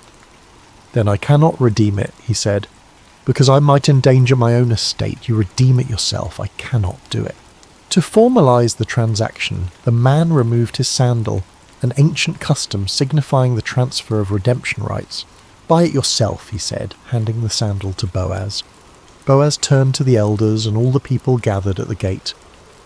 "Today you are witnesses," he declared, his voice carrying across the morning stillness, "that I have bought from Naomi all the property of Elimelech, Gideon, and Mahlon.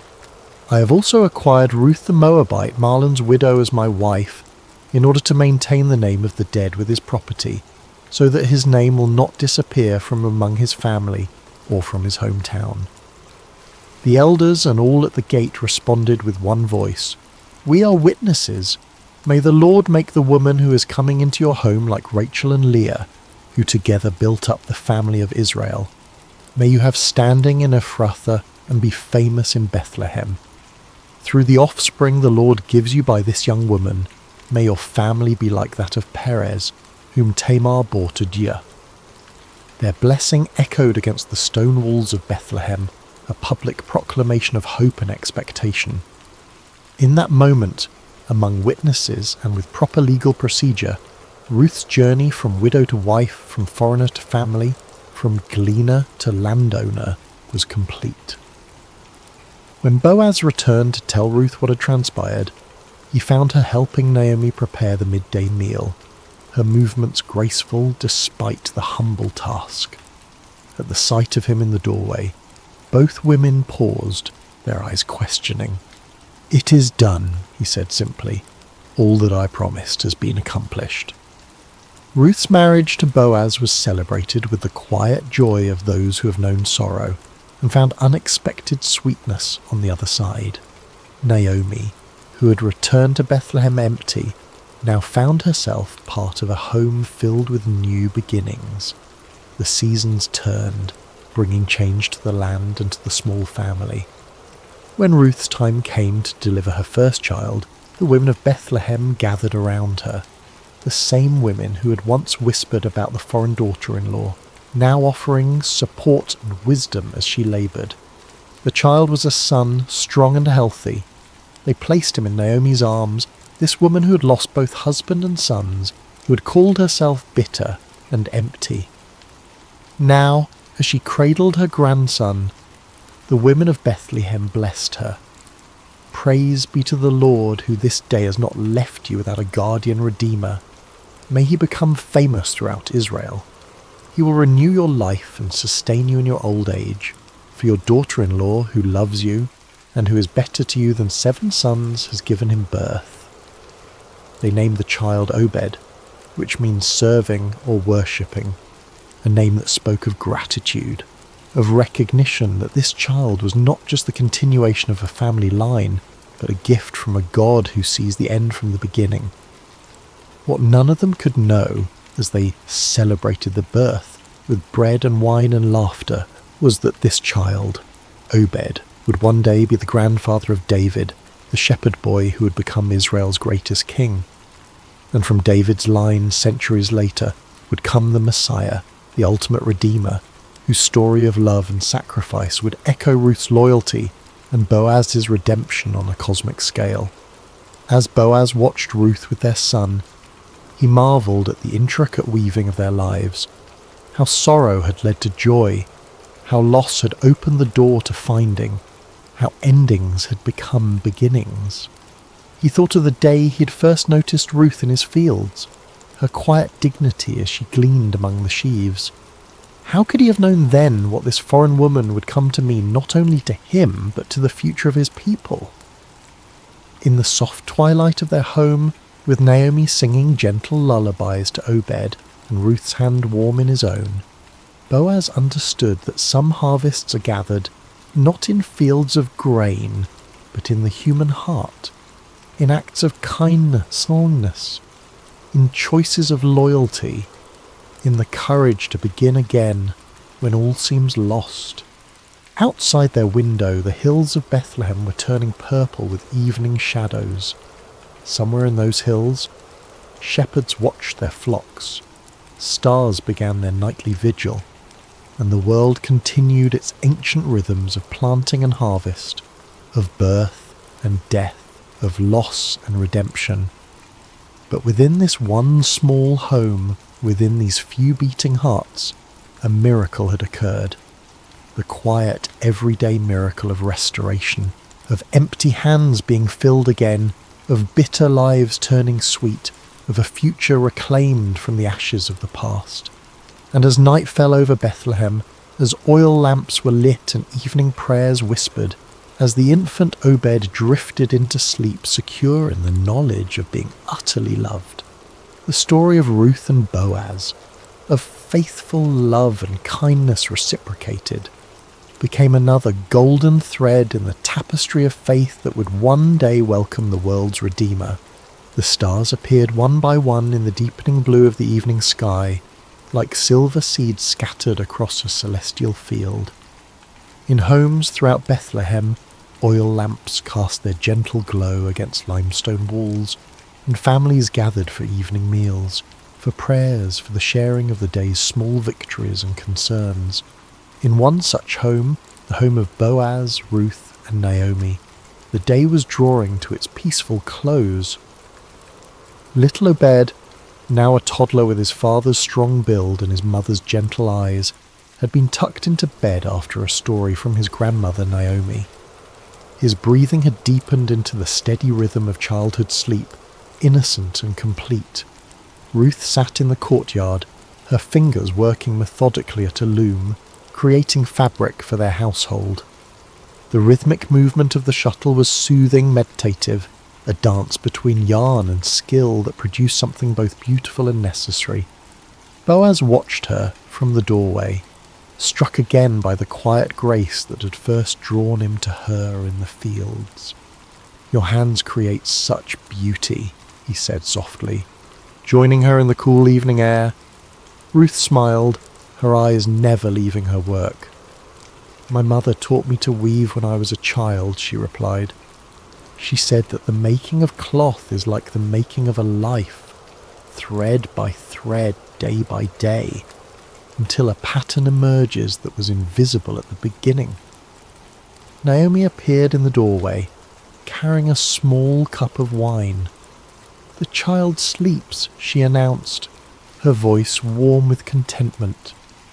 "He asked again for the story of how his mother came from a distant land."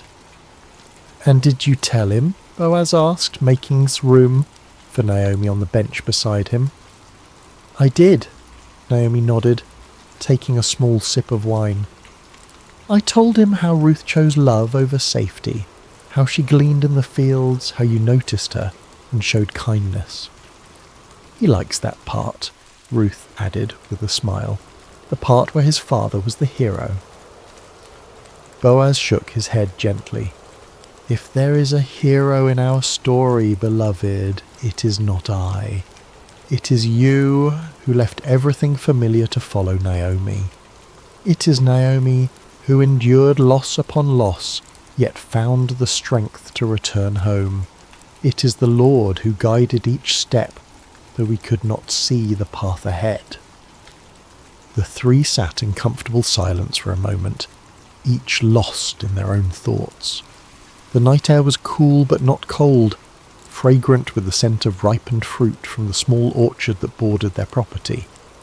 In the distance, a shepherd's flute played a melancholy tune, its notes drifting over the sleeping town like a blessing. "Do you ever think," Naomi said eventually, her voice thoughtful, "of how differently things might have unfolded if the famine had never come, if my sons had lived, if Ruth had returned to her mother's house as Orpah did?" Boaz reached for Ruth's hand, his calloused palm enveloping her smaller one. "I think of it often," he admitted, "how 1,000 different choices, 1,000 different circumstances might have led us all elsewhere. Yet here we are, brought together by both sorrow and joy." Ruth set aside her weaving, her eyes reflecting the first bright stars. "In Moab," she said softly, "we had a saying, 'The path to the garden often leads through the desert.' I did not understand it fully until I lived it." "And now?" Naomi asked. "Now I understand that sometimes the desert is necessary," Ruth answered. "Sometimes the empty road, the lonely field, the long night of waiting, these are not detours from God's plan, but the very path itself." Boaz nodded, his face solemn in the gathering darkness. "When I was a younger man," he said, "I often questioned why the Lord had not blessed me with a wife, with children. I watched my friends build families while I built barns and storehouses. I wondered if I had somehow missed the fullness of life." He looked at Ruth, his eyes soft with wonder even after these years together. "Now I see that I was waiting for you, though I did not know it. That each harvest I oversaw, each field I planted, was preparation for the day when a Moabite widow would come to glean among my sheaves." Naomi's laugh was gentle, without bitterness. "And I, who accused the Lord of emptying my hands, look what he has filled them with." She gestured toward the house where Obed slept, toward the small but thriving household that had grown around her. Sometimes emptiness is just the space God is creating for something new. As they sat together in the deepening twilight, a sense of reverent gratitude settled over them. Not the loud exuberance of those who have never known loss, but the deeper, quieter joy of those who have walked through shadows and found light waiting on the other side. The tale of their lives, this unexpected family, formed from fragments of broken dreams, would be told and retold through generations.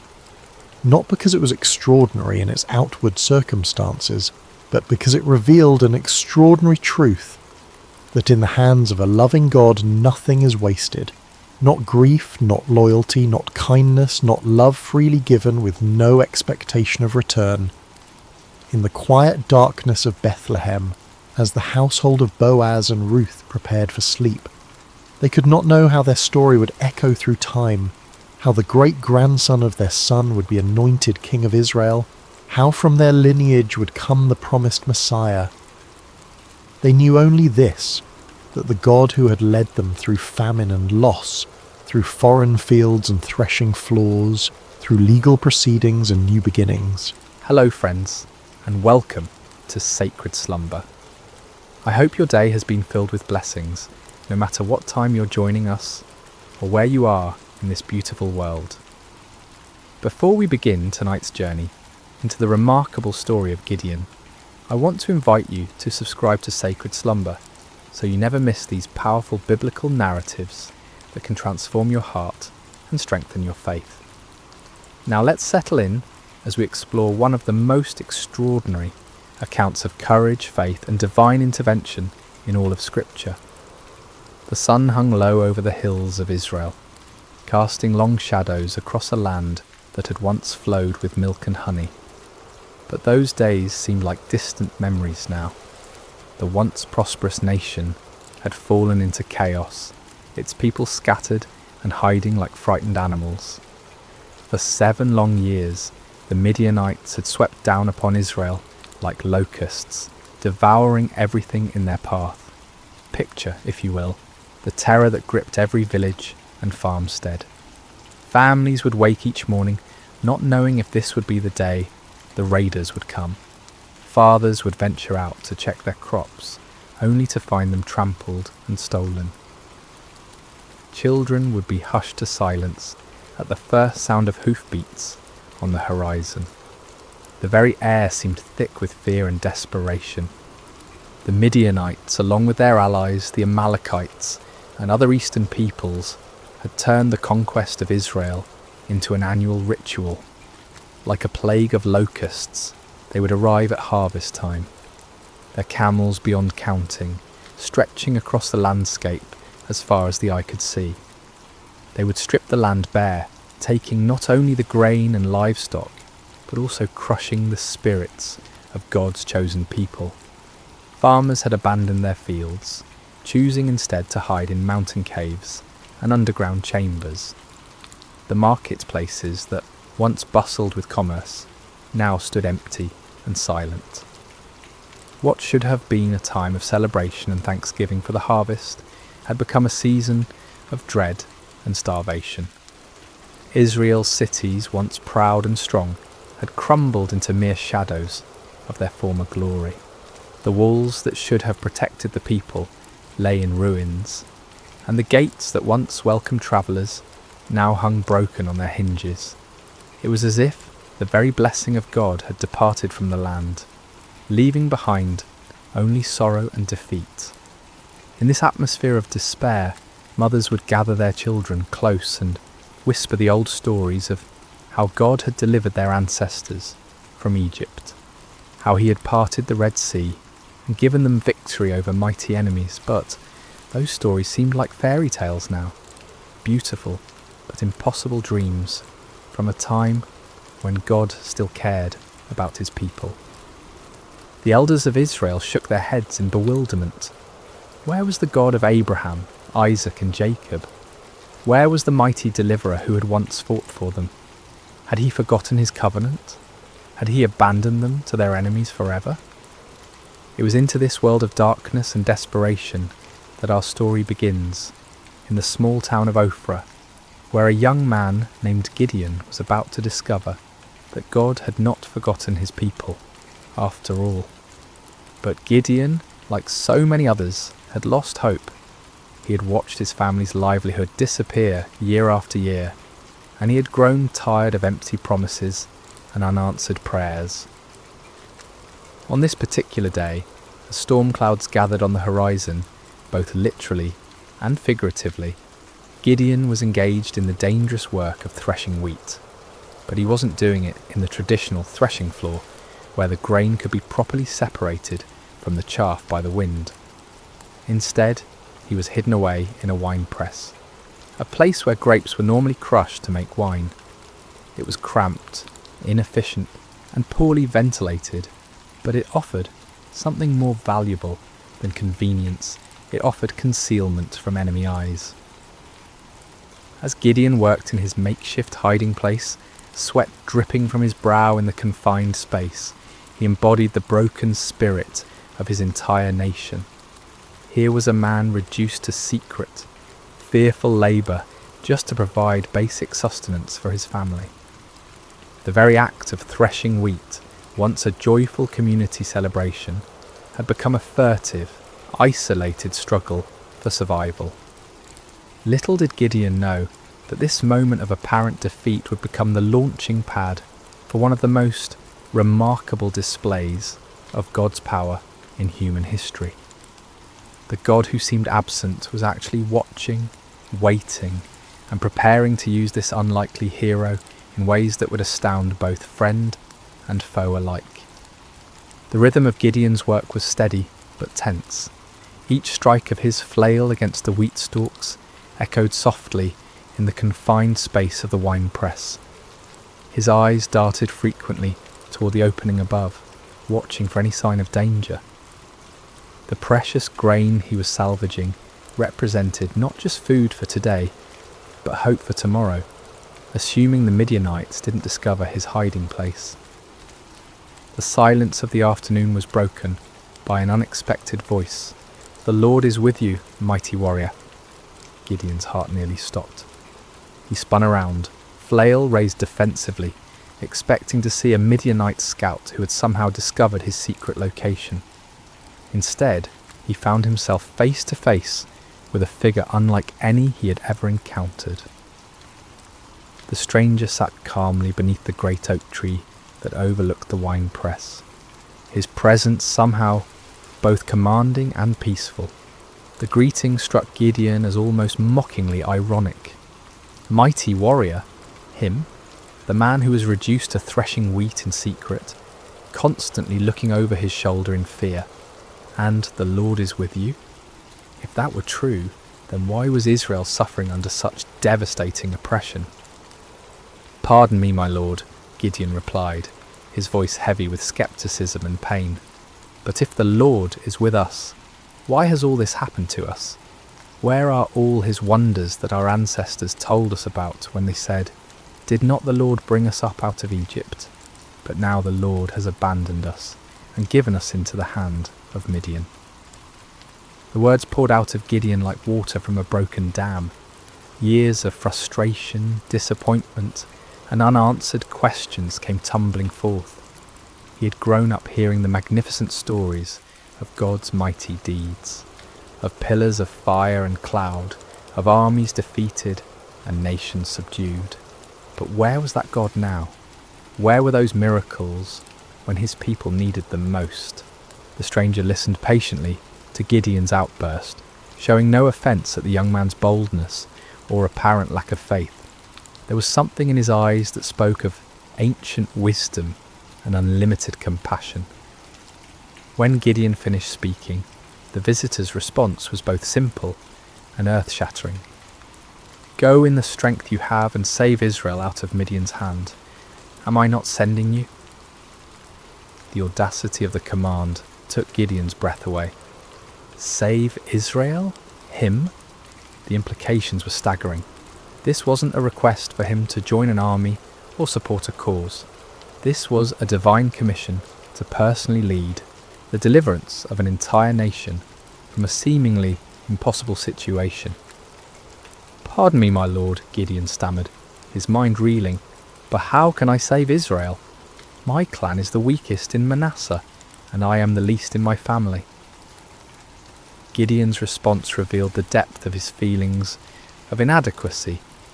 In a culture where tribal strength and family position determined social standing and influence, he saw himself as doubly disqualified. His clan held no political power, commanded no great armies, and possessed no significant wealth. Within that already weak clan, he was the youngest, the most inexperienced, the least likely to be chosen for any position of leadership. But the stranger's next words would echo through the ages as one of the most profound promises ever given to a human being. "I will be with you, and you will strike down all the Midianites, leaving none alive." The promise was comprehensive and absolute. Not some of the Midianites, not most of them, but all of them. The victory would be complete and decisive, but more importantly, it would not depend on Gideon's strength, wisdom, or experience. It would depend entirely on the presence and power of God himself. Still struggling to believe what he was hearing, Gideon made a request that would reveal both his desire for faith and his need for certainty. "If now I have found favour in your eyes, give me a sign that it is really you talking to me. Please do not go away until I come back and bring my offering and set it before you." The stranger agreed to wait, and Gideon hurried to his house to prepare an offering. His heart raced as he worked, his hands trembling slightly as he prepared a young goat and made bread from an ephah of flour. This was not a small offering by the standards of his time, especially for a family struggling under the oppression of constant raids. Yet something within him compelled him to give generously, to honour this mysterious visitor properly. When Gideon returned with the prepared food, the stranger instructed him to place the meat and unleavened bread on a rock and pour out the broth.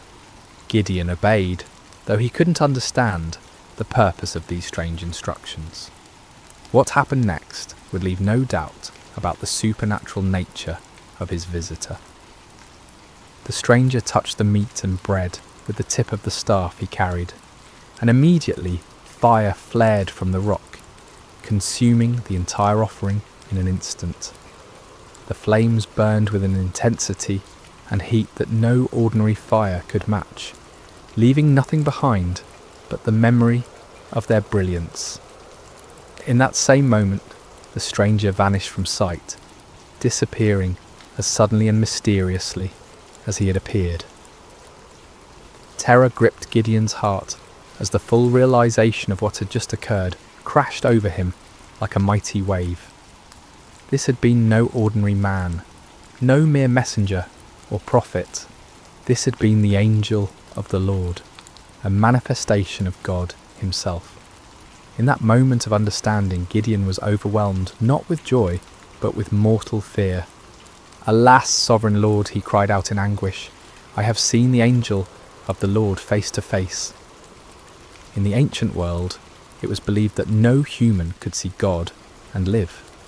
The very encounter that should have filled him with confidence instead filled him with terror. Had his boldness in questioning and testing the Lord sealed his doom? Would he die for having stood in the presence of the Almighty?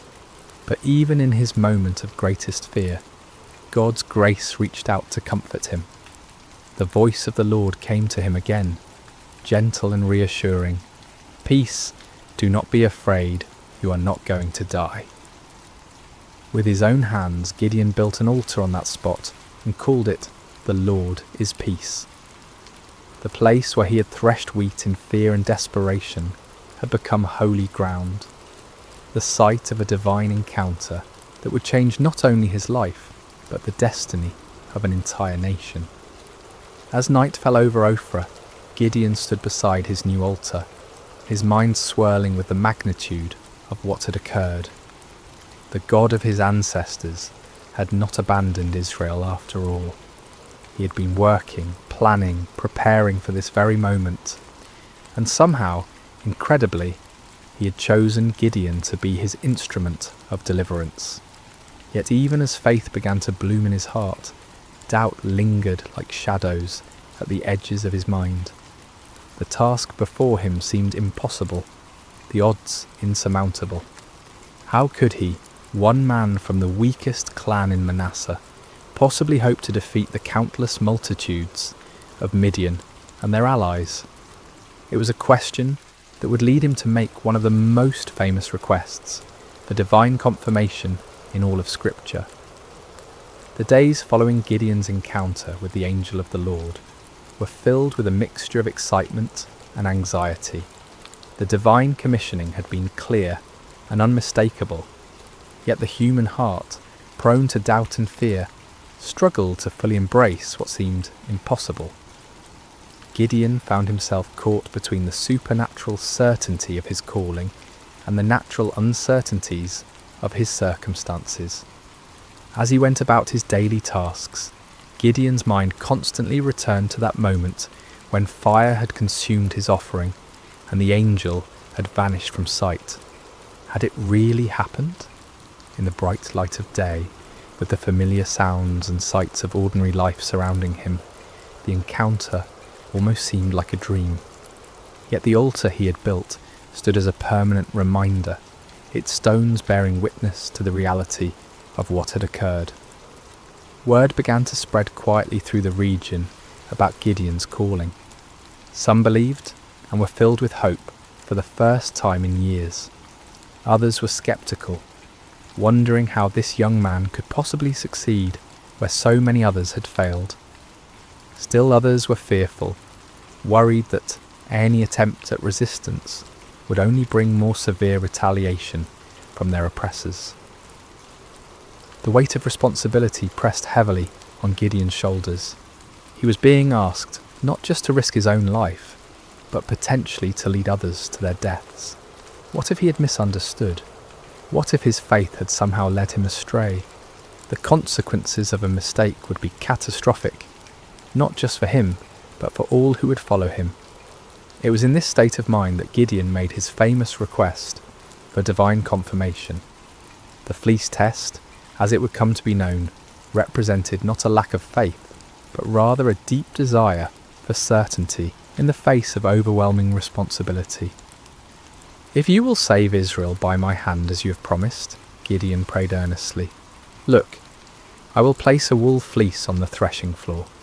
If there is dew only on the fleece, and all the ground is dry, then I will know that you will save Israel by my hand, as you said." The request was specific and measurable. In the normal course of nature, dew would form on all surfaces exposed to the night air. If God could reverse this natural process, causing moisture to collect only on the fleece, while leaving the surrounding ground completely dry, it would serve as an unmistakable sign of divine intervention. Gideon placed the fleece carefully on the threshing floor as evening approached. All through the night, he must have awakened periodically, wondering what he would find in the morning. As dawn broke, he hurried to the spot where he had placed his test. What he discovered filled him with wonder and awe. The fleece was thoroughly saturated with dew, so much so that when he wrung it out, he was able to fill an entire bowl with water. Yet all around it, the ground was completely dry, as if an invisible barrier had prevented any moisture from settling anywhere but on the wool. The sign was clear and unmistakable, yet Gideon's human nature craved even greater certainty. The magnitude of what he was being called to do seemed to justify asking for additional confirmation. With remarkable humility and boldness, he approached God with yet another request. "Do not be angry with me," Gideon prayed, acknowledging that his repeated testing might seem to indicate a lack of trust. "Let me make just one more request.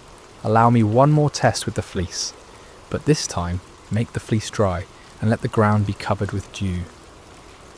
This second test was even more remarkable than the first. It would be one thing for God to cause dew to collect on a single object, while keeping the surrounding area dry, but it would be quite another to keep one small piece of wool completely dry while saturating everything around it. This second sign would demonstrate not just God's power over nature, but his precise control over the smallest details. Again, Gideon placed the fleece on the threshing floor and waited through the night. When morning came, he found exactly what he had requested. The fleece was bone dry without a trace of moisture, while the ground all around it sparkled with heavy dew. The grass, the stones, the nearby trees, everything was wet with the night's moisture, except for that one small piece of wool. God had patiently granted both requests, demonstrating not anger at Gideon's need for reassurance, but understanding and compassion for human weakness. The fleece tests revealed important truths about the nature of faith and the character of God. Faith is not the absence of questions or doubts. Rather, it is the willingness to act in obedience despite those questions and doubts. Moreover, God's response to Gideon's requests showed his patience with those who seek him earnestly. He did not rebuke Gideon for his need for confirmation, nor did he withdraw his calling because of the young man's hesitation. Instead, he graciously provided the assurance that Gideon needed to step forward in faith. The fleece tests also demonstrated the balance between seeking divine guidance and taking action. There comes a point when further testing can become an excuse for inaction, when the desire for certainty becomes a barrier to obedience. Gideon wisely limited his requests to 2 clear signs, then proceeded to act on what he had received.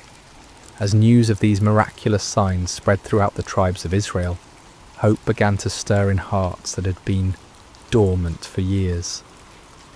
Perhaps God had not forgotten them after all. Perhaps deliverance was indeed coming through this unlikely young man from Ophrah. But before Gideon could lead Israel into battle against their oppressors, he would need to assemble an army. The call went out throughout the territories of Manasseh, Asher, Zebulun, and Naphtali.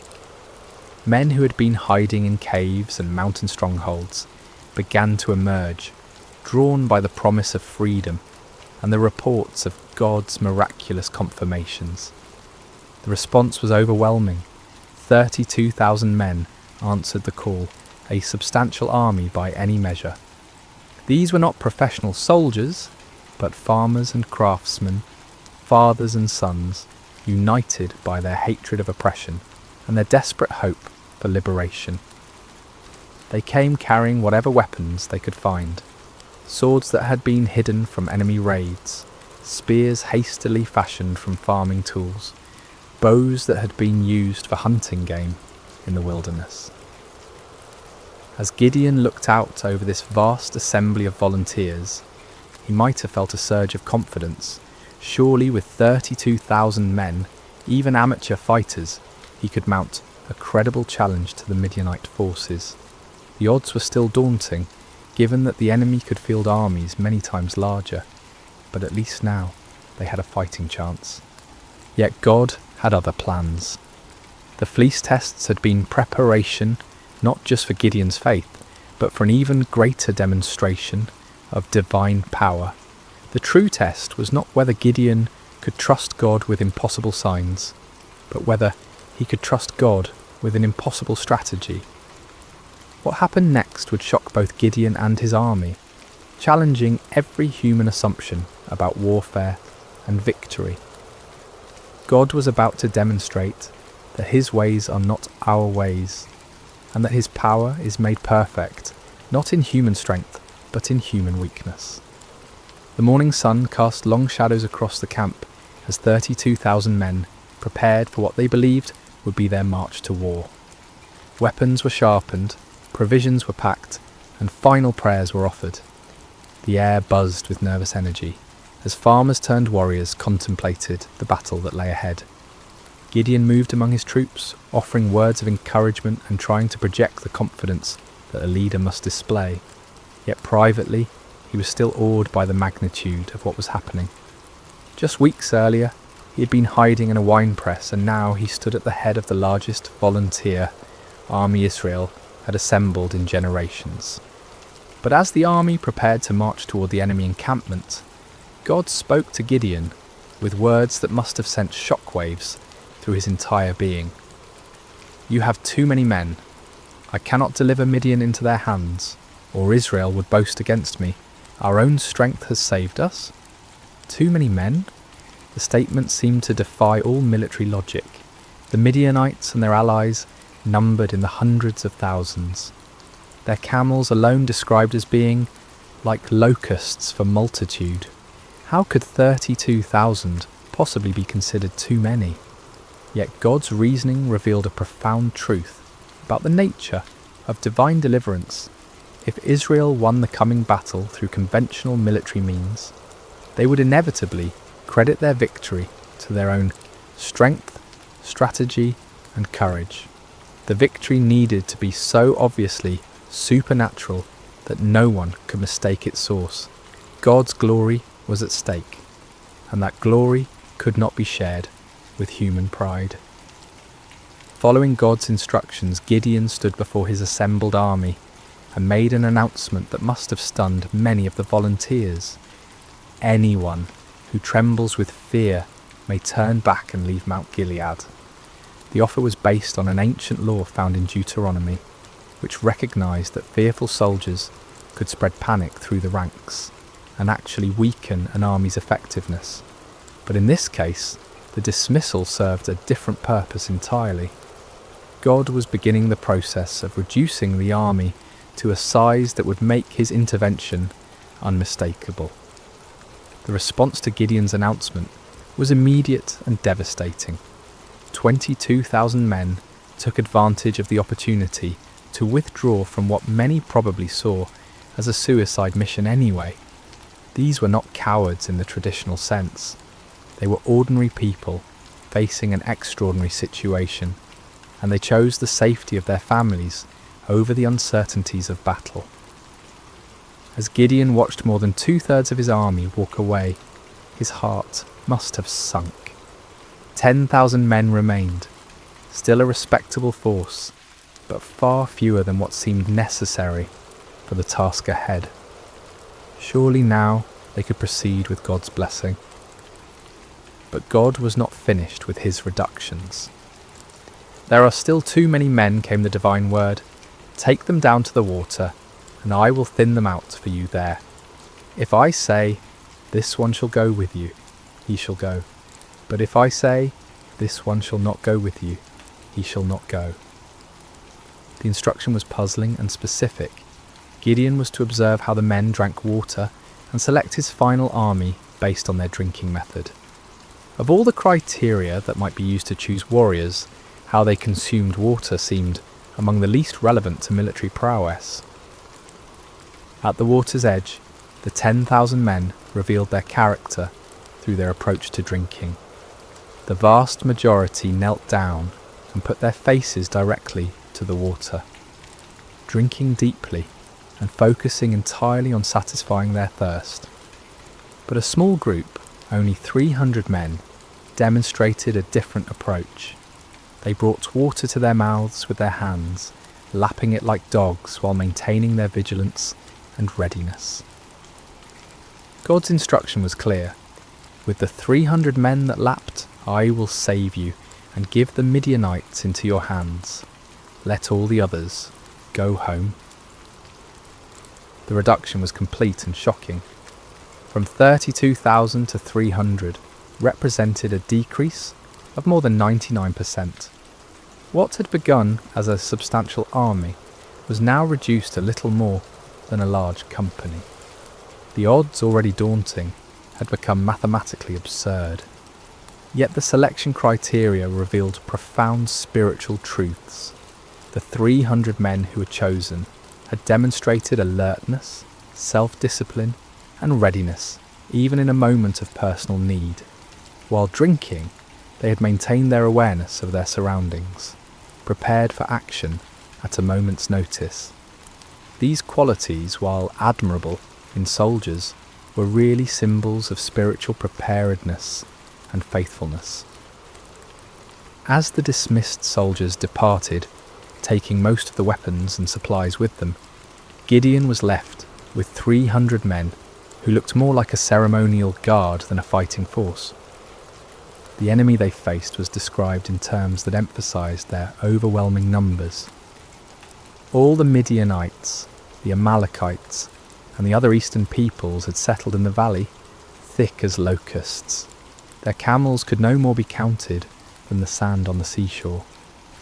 The disparity was so extreme that it moved beyond the realm of military strategy into the realm of the miraculous. No human commander would voluntarily reduce his forces to such a level when facing such overwhelming odds. Yet this was precisely God's point. The victory that was coming would be so clearly divine in origin that no one could attribute it to human planning or prowess. For Gideon, this final reduction must have been the ultimate test of faith. Everything in his military thinking, everything in his natural instincts, everything in conventional wisdom screamed against such a strategy. Yet his experiences with the fleece had prepared him for this moment. He had learned to trust God's ways even when they contradicted human logic. The 300 men who remained showed remarkable faith as well. They could see the enemy forces spread across the valley below them. They knew the odds better than anyone, yet they chose to stay, to trust in the God who had called them through his servant Gideon. As night fell over the Israelite camp, the 300 men prepared for what would be the most unconventional battle in military history. They had no idea that they were about to participate in a victory that would be remembered and celebrated for thousands of years. A victory that would demonstrate God's power to use the weak to confound the mighty. The stage was set for a night that would change everything. The Midianites slept in their countless tents, confident in their overwhelming superiority. The 300 Israelites made their final preparations, trusting in a God who specialized in impossible victories. The hours before dawn are often the darkest, both literally and figuratively. As Gideon and his 300 men crouched in the hills overlooking the vast enemy encampment, the weight of their impossible mission pressed down upon them like a physical burden. The valley below was filled with the tents of their enemies, stretching as far as the eye could see in the starlight, a sea of canvas that housed an army larger than any they had ever faced. Despite the miraculous signs he had witnessed and the divine assurances he had received, Gideon still struggled with doubt. God, in his infinite understanding of human nature, provided one more confirmation before the battle commenced. "Get up, go down against the camp," the Lord instructed, "because I am going to give it into your hands. If you are afraid to attack, go down to the camp with your servant Purah and listen to what they are saying. Afterward, you will be encouraged to attack the camp." The offer revealed God's compassionate understanding of Gideon's anxiety. Rather than rebuking him for his continued fears, the Lord provided an opportunity for reassurance. Taking his servant Purah with him, Gideon crept down toward the perimeter of the enemy camp under cover of darkness. The Midianite camp was massive beyond imagination. Thousands upon thousands of tents housed warriors from multiple nations united in their conquest of Israel. The sounds of the sleeping army filled the night air, snoring soldiers, restless camels, the occasional challenge of sentries. The very scale of the enemy forces should have been overwhelming to any reasonable observer. As Gideon and Purah approached the outer edge of the camp, they overheard a conversation between two Midianite soldiers. One was telling his companion about a disturbing dream he had experienced. "I had a dream. A round loaf of barley bread came tumbling into the Midianite camp. It struck the tent with such force that the tent overturned and collapsed." The interpretation offered by his fellow soldier was even more remarkable. "This can be nothing other than the sword of Gideon, son of Joash, the Israelite. God has given the Midianites and the whole camp into his hands." The irony was profound. Here, in the heart of the enemy camp, God was providing confirmation through the mouths of Israel's oppressors themselves. The barley bread in the dream was significant. Barley was considered the food of the poor, inferior to wheat. Yet in the dream, this humble loaf had the power to destroy the entire enemy position. The symbolism was clear. God would use the humble and despised to bring down the mighty and proud. That Gideon's name was already known to the enemy indicated that word of the gathering Israelite resistance had reached their ears. Rather than being encouraged by their overwhelming numerical superiority, some among the Midianites were apparently experiencing anxiety about this upstart Hebrew leader. God was already working in the hearts and minds of the enemy, preparing them for defeat. Gideon and Purah retreated to their own lines, hearts pounding with excitement and renewed confidence. The doubt that had plagued Gideon was finally dispelled by this remarkable confirmation. When they reached the Israelite position, Gideon called his men together for final instructions.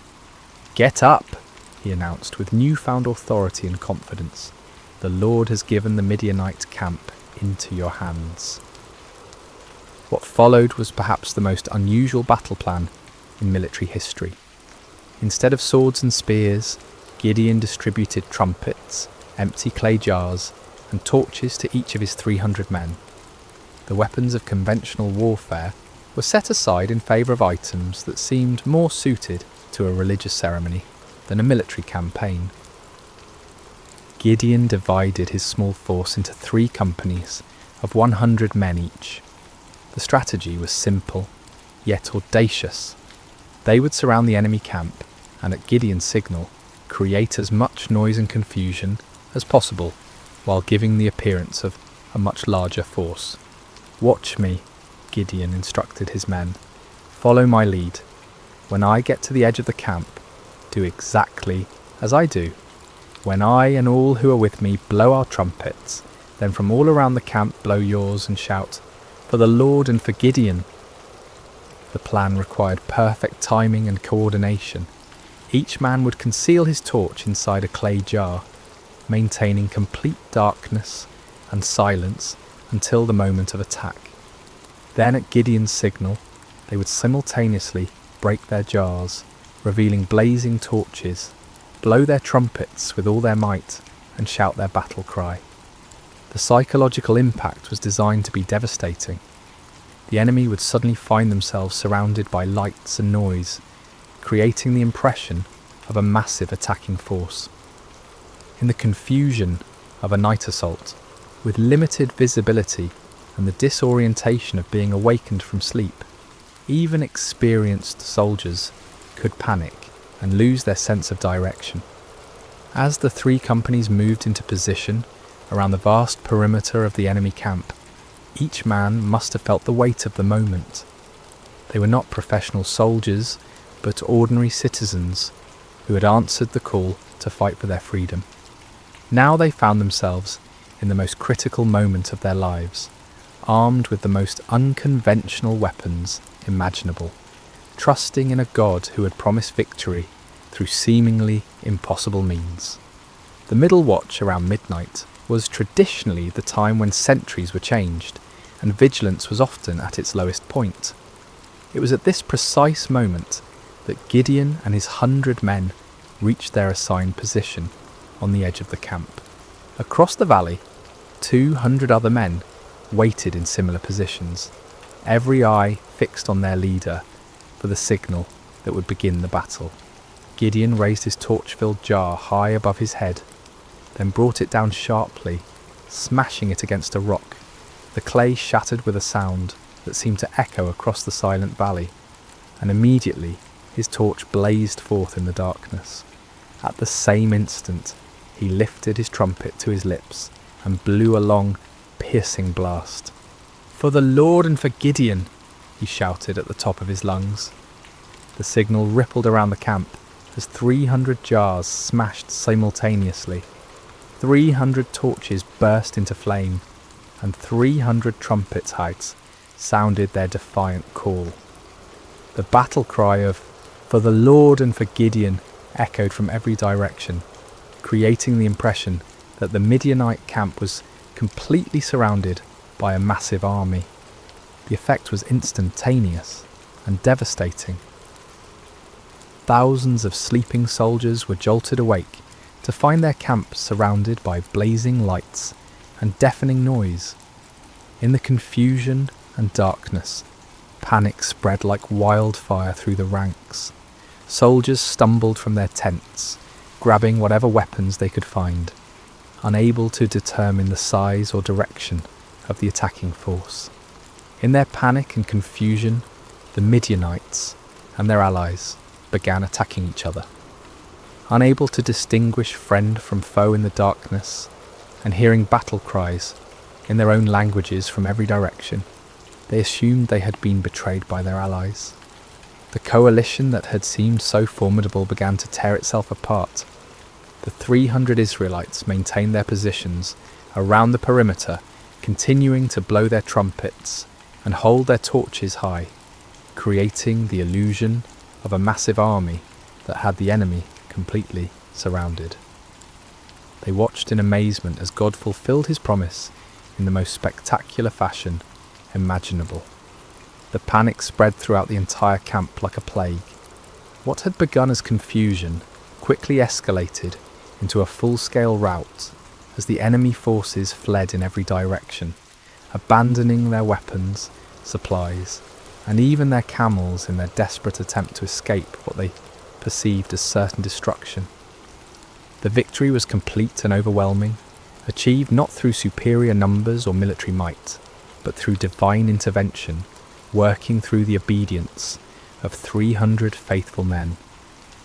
The God who had called Gideon from his hiding place in the winepress had once again demonstrated that his power is made perfect in human weakness. As dawn broke over the valley, an astonishing sight greeted the 300 Israelites. Where the night before had stood the mighty encampment of Israel's oppressors, now lay only scattered debris and abandoned supplies. Tents stood empty, their guy ropes cut by fleeing soldiers. Weapons lay discarded where they had fallen from panicked hands. The camels that had been described as innumerable as locusts wandered aimlessly, their owners having fled into the wilderness. The ground itself told the story of the night's chaos. Bloodstains marked the spots where confused allies had struck down one another in the darkness. Personal belongings were strewn across the landscape as the fleeing army had abandoned everything that might slow their escape.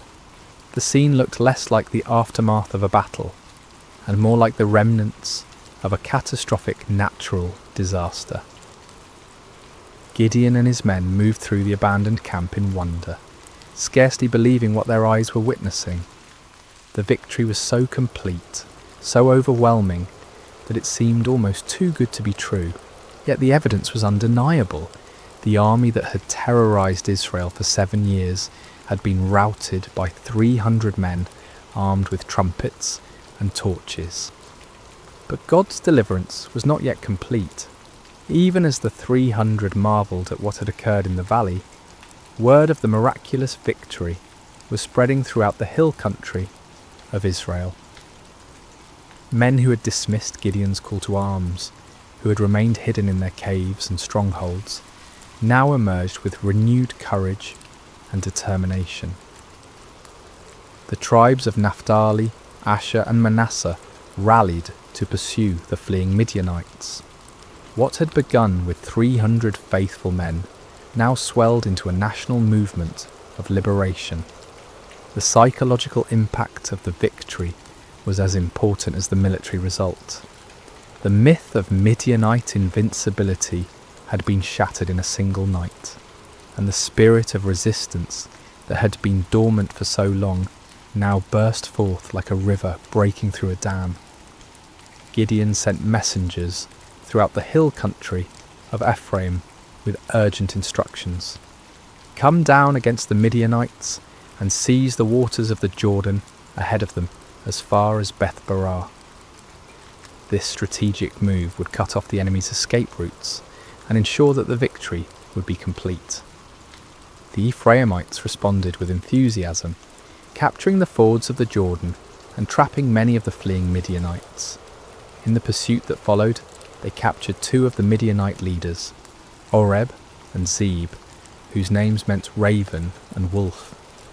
These princes, who had struck terror into Israelite hearts for years, were now defeated and killed at the places that would forever bear their names: the rock of Oreb and the winepress of Zeb. The pursuit continued beyond the Jordan as Gideon and his original 300, though exhausted, pressed on to capture the remaining Midianite kings, Zaba and Zalmunna. The victory was total and decisive. An empire that had dominated the region for 7 years was completely destroyed in a matter of days. The land of Israel enjoyed peace for 40 years during Gideon's lifetime. The oppression that had driven families into hiding was replaced by prosperity and security. Fields that had been abandoned were cultivated again. Markets that had stood empty bustled with commerce. Children who had grown up knowing only fear could now play freely in their villages. But perhaps the greatest victory was not military but spiritual. Israel had rediscovered that their God was still the same mighty deliverer who had brought their ancestors out of Egypt. The impossible victory served as a permanent reminder that with God all things are possible. The story of Gideon and the 300 speaks across the centuries, with timeless truths that challenge and encourage us today. First, we see that God uses the unlikely. Gideon was not a seasoned warrior or a natural leader. He was a fearful farmer, hiding from his enemies. Yet God saw potential that others missed. This reminds us that God's calling is not based on our qualifications, but on his purposes.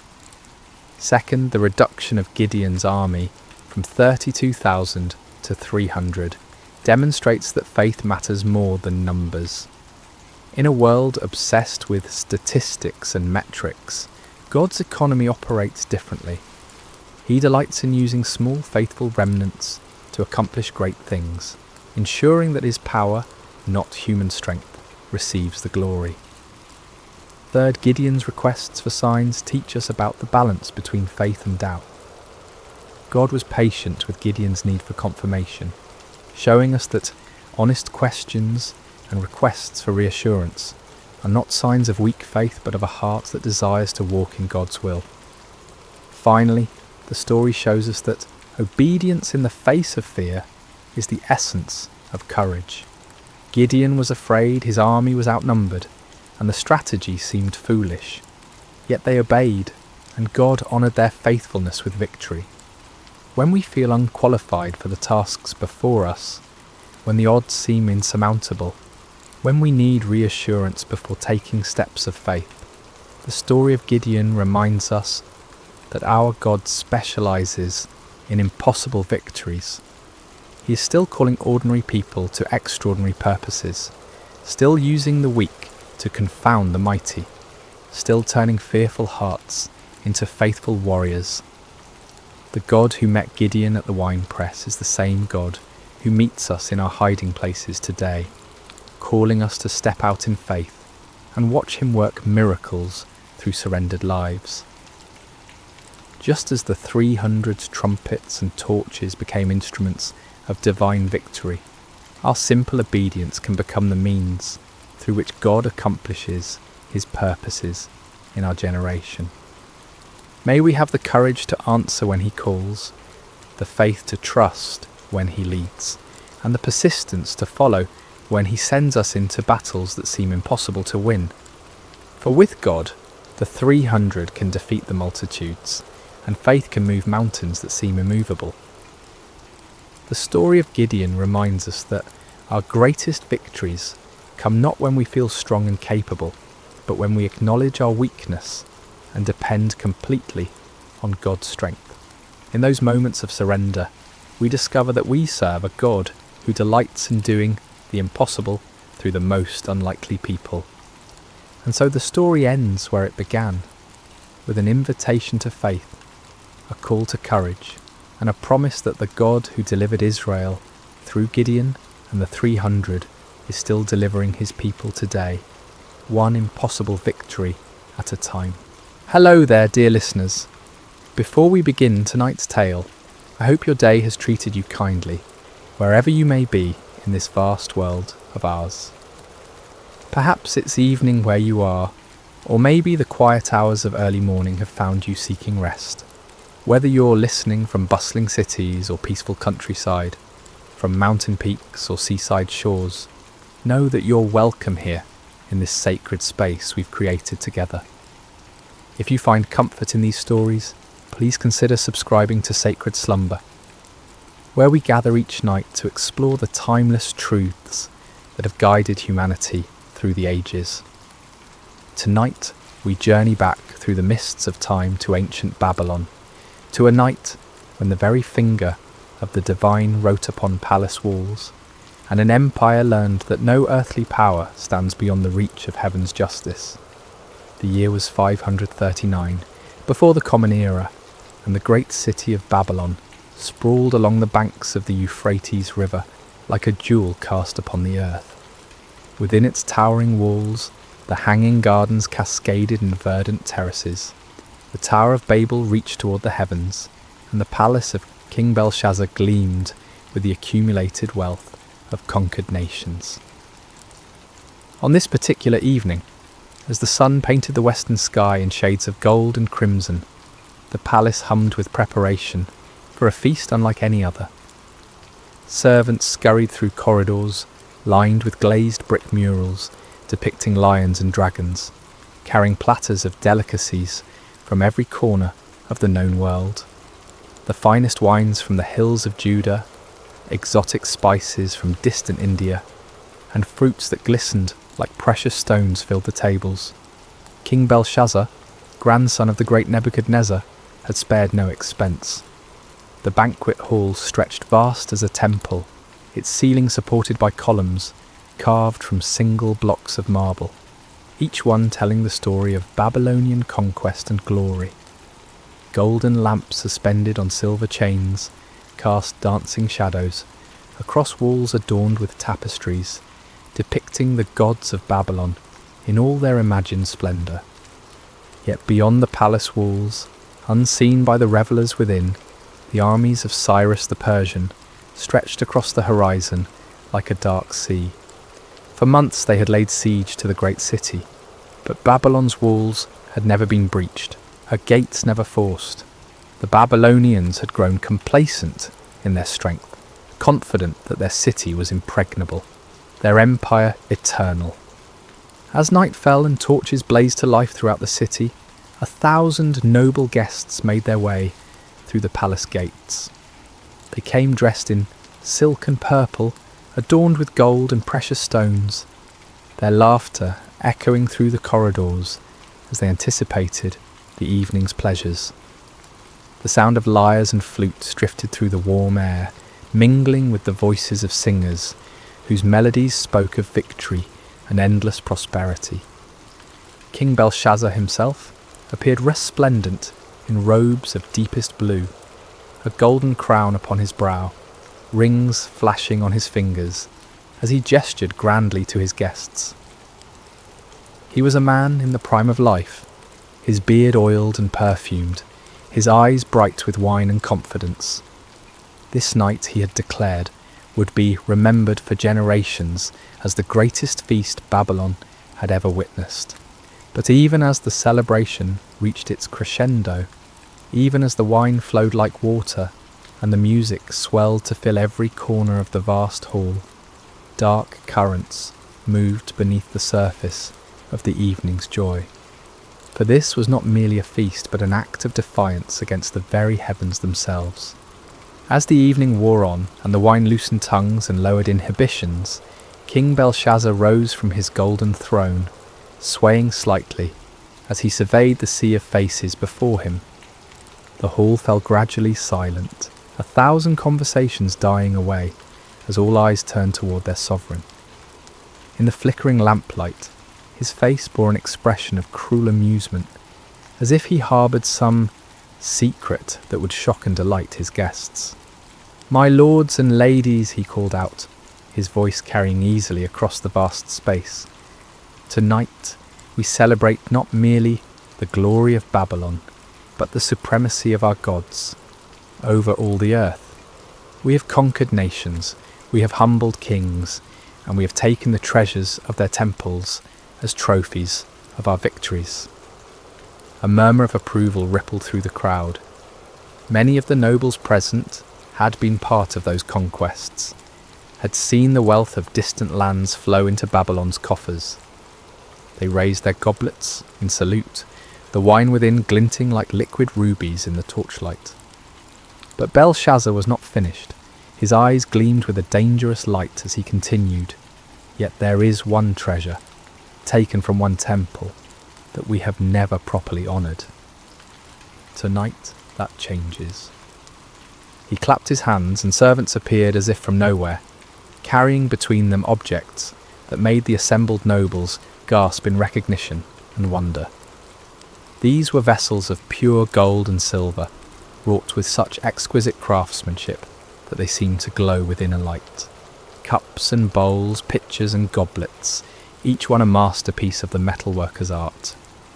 These were the sacred vessels of Solomon's temple in Jerusalem, taken by Nebuchadnezzar when he conquered that holy city decades before. They had been stored away in the temple of Marduk, treated with the respectful caution due to objects sacred to another people's god. But tonight, under the influence of wine and the intoxication of power, Belshazzar had decided to make them part of his feast. "Behold," the king proclaimed, lifting one of the golden goblets high above his head, "the vessels of the God of the Jews, who could not protect his own temple from our armies, whose people even now languish in exile throughout our empire. Tonight we drink from these cups and show all the world which gods truly hold dominion over the earth." The crowd erupted in cheers and applause, though some of the older nobles shifted uncomfortably in their seats. They remembered the strange stories told about the Hebrew God, the plagues that had befallen Egypt, the walls of Jericho falling at the blast of trumpets. But wine and peer pressure overcame their caution, and soon they too were caught up in the moment's enthusiasm. Servants moved through the hall, distributing the sacred vessels among the guests. Belshazzar himself took the largest of the golden goblets, a magnificent piece that had once held wine, blessed by the priests of the Most High God. He filled it to the brim with the finest vintage from his royal cellars, the red wine dark as blood in the sacred cup. "To Marduk, chief of our gods," he cried, raising the goblet high, "who gives us victory over all our enemies." The assembled throng raised their own sacred vessels, taken from the very altar of the Lord. "To Marduk," they chorused, their voices echoing off the marble walls. But Belshazzar was not content with honouring just one deity. As the evening progressed and the wine continued to flow, he led toast after toast, each one more blasphemous than the last. "To the gods of gold," he proclaimed, and the crowd drank deeply from vessels that had once held the showbread of the temple. "To the gods of silver," he continued, as goblets that had caught the blood of sacrifices now brimmed with Babylonian wine. "To the gods of bronze and iron," the king shouted, his voice growing hoarser with each proclamation. "To the gods of wood and stone, who have made Babylon the greatest empire the world has ever seen." With each toast the revelry grew wilder, the laughter louder, the dancing more frenzied. Noble ladies spun in their silk gowns, their jewellery catching the lamplight as they moved. Men struck up drinking songs, their voices blending in harmony that spoke of triumph and excess. The very air seemed thick with incense and wine fumes, creating an atmosphere of decadent celebration. But high above the palace, in the courts of heaven, other eyes watched this display of pride and blasphemy. The sacred vessels, fashioned for the worship of the one true God, profaned by lips that praised idols of metal and wood. The moment had come for divine justice to make itself known upon the earth. It was in the midst of the wildest revelry, as the feast reached its crescendo of blasphemous celebration, that the atmosphere in the great hall began to change. At first it was subtle, a gradual shift that few noticed amid the chaos of music and laughter. The temperature seemed to drop slightly, though the braziers still burned brightly, and the press of bodies should have kept the air warm. A strange stillness crept into the room, not the absence of sound, but something deeper, as if the very air had grown heavy with an unseen presence. King Belshazzar stood near his throne, swaying slightly from the effects of wine, his golden goblet raised in yet another toast to the gods of Babylon. His nobles surrounded him, their faces flushed with drink and excitement, sacred vessels clutched in their hands as they prepared to echo their sovereign's words. The musicians played with passionate intensity, their instruments weaving melodies that spoke of earthly glory and endless prosperity. And then, in the space of a single heartbeat, everything changed. The music faltered first, not as if the musicians had stopped playing, but as if the very air had grown too thick to carry their melodies. Conversations died mid-sentence, laughter cut off as abruptly as if severed by a blade. Even the flickering flames of the lamps seemed to burn lower, their light growing dim and uncertain. It was then that someone screamed. The cry came from a noble woman near the eastern wall, her voice sharp with terror as her trembling finger pointed upward. Every head in the vast hall turned to follow her gaze, and what they saw there drove the colour from their faces and the strength from their limbs. There, upon the wall directly opposite the king's throne, a human hand had appeared, not attached to any arm or body, but suspended in the air as if emerging from the very substance of eternity itself.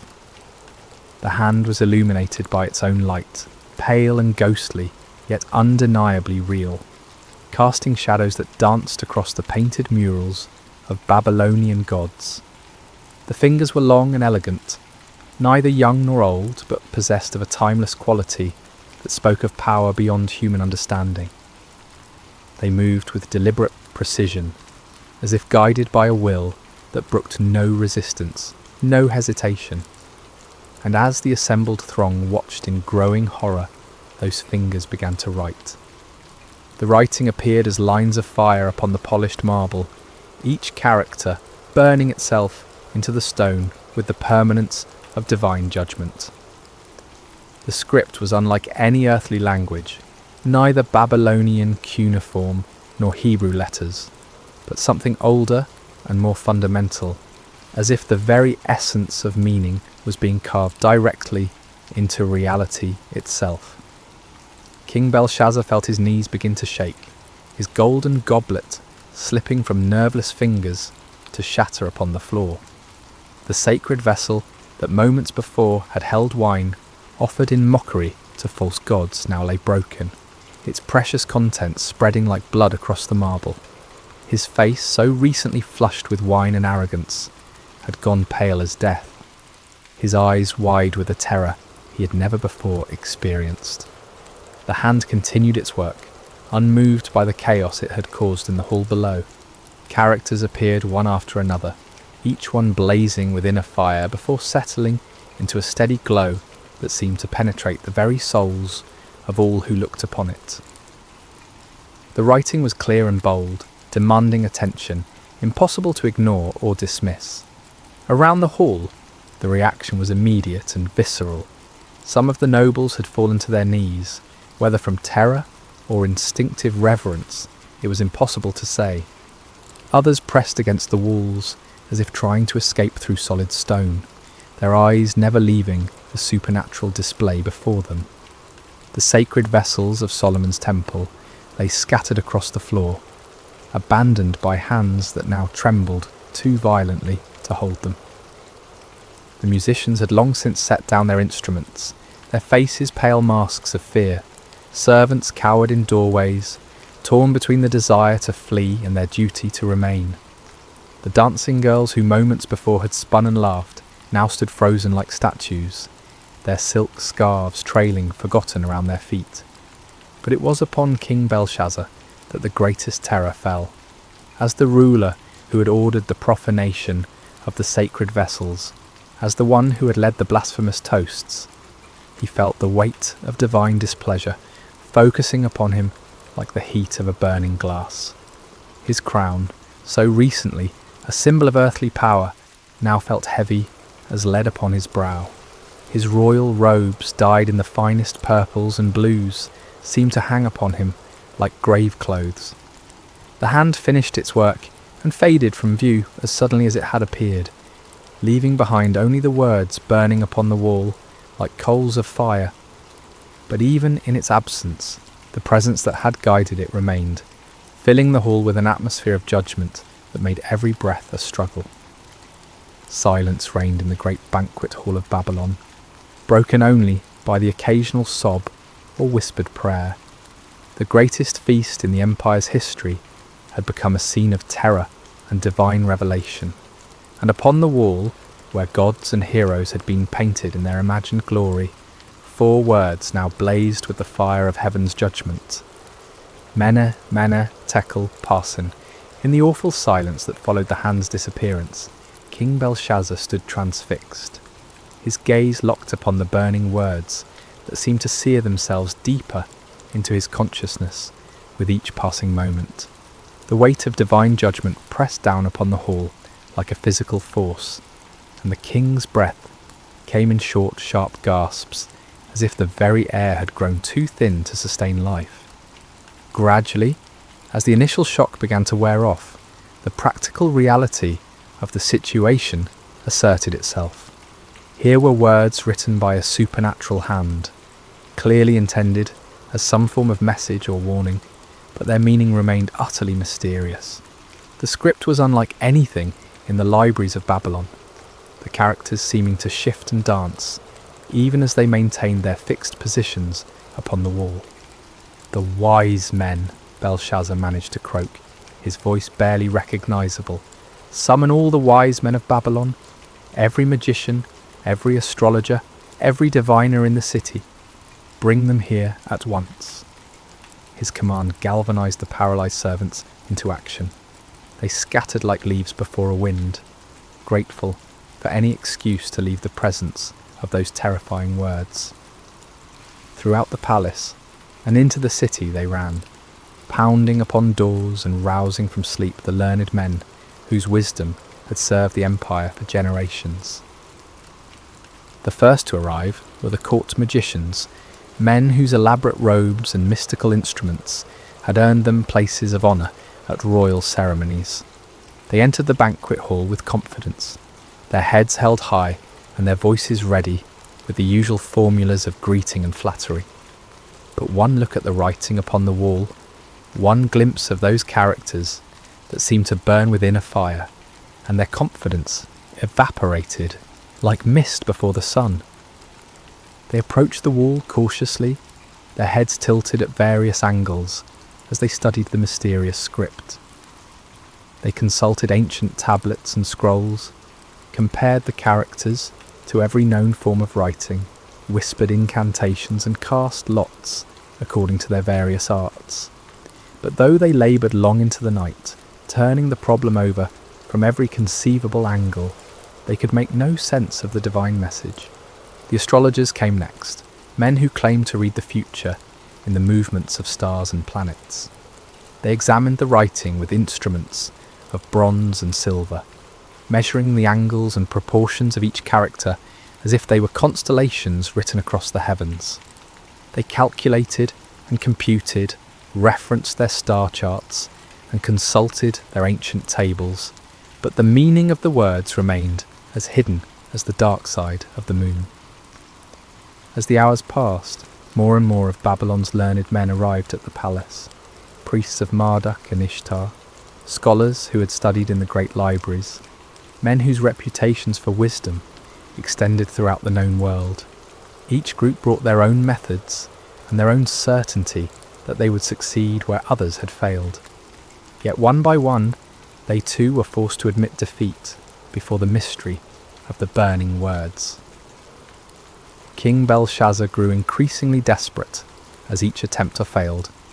He paced before his throne like a caged lion, his robes dishevelled and his crown askew. The sacred vessels of Solomon's temple lay scattered and forgotten across the floor, their golden surfaces reflecting the supernatural light from the wall in fractured gleams that hurt the eyes to look upon. "Gold," the king proclaimed suddenly, his voice cracking with strain. "I will give gold beyond counting to whoever can read these words.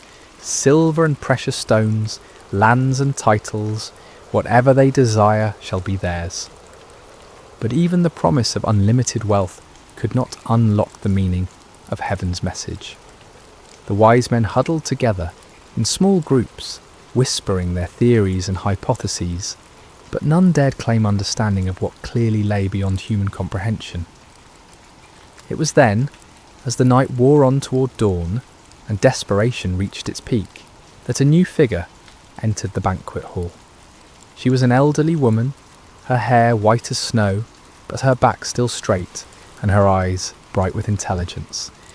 This was Nitocris, the Queen Mother, widow of Nebuchadnezzar and grandmother to Belshazzar himself. She had heard the commotion from her private quarters, had seen the servants running through the corridors, and felt the strange oppression that seemed to hang over the entire palace. Now she made her way through the crowd of baffled wise men, her presence commanding respect even in the midst of chaos.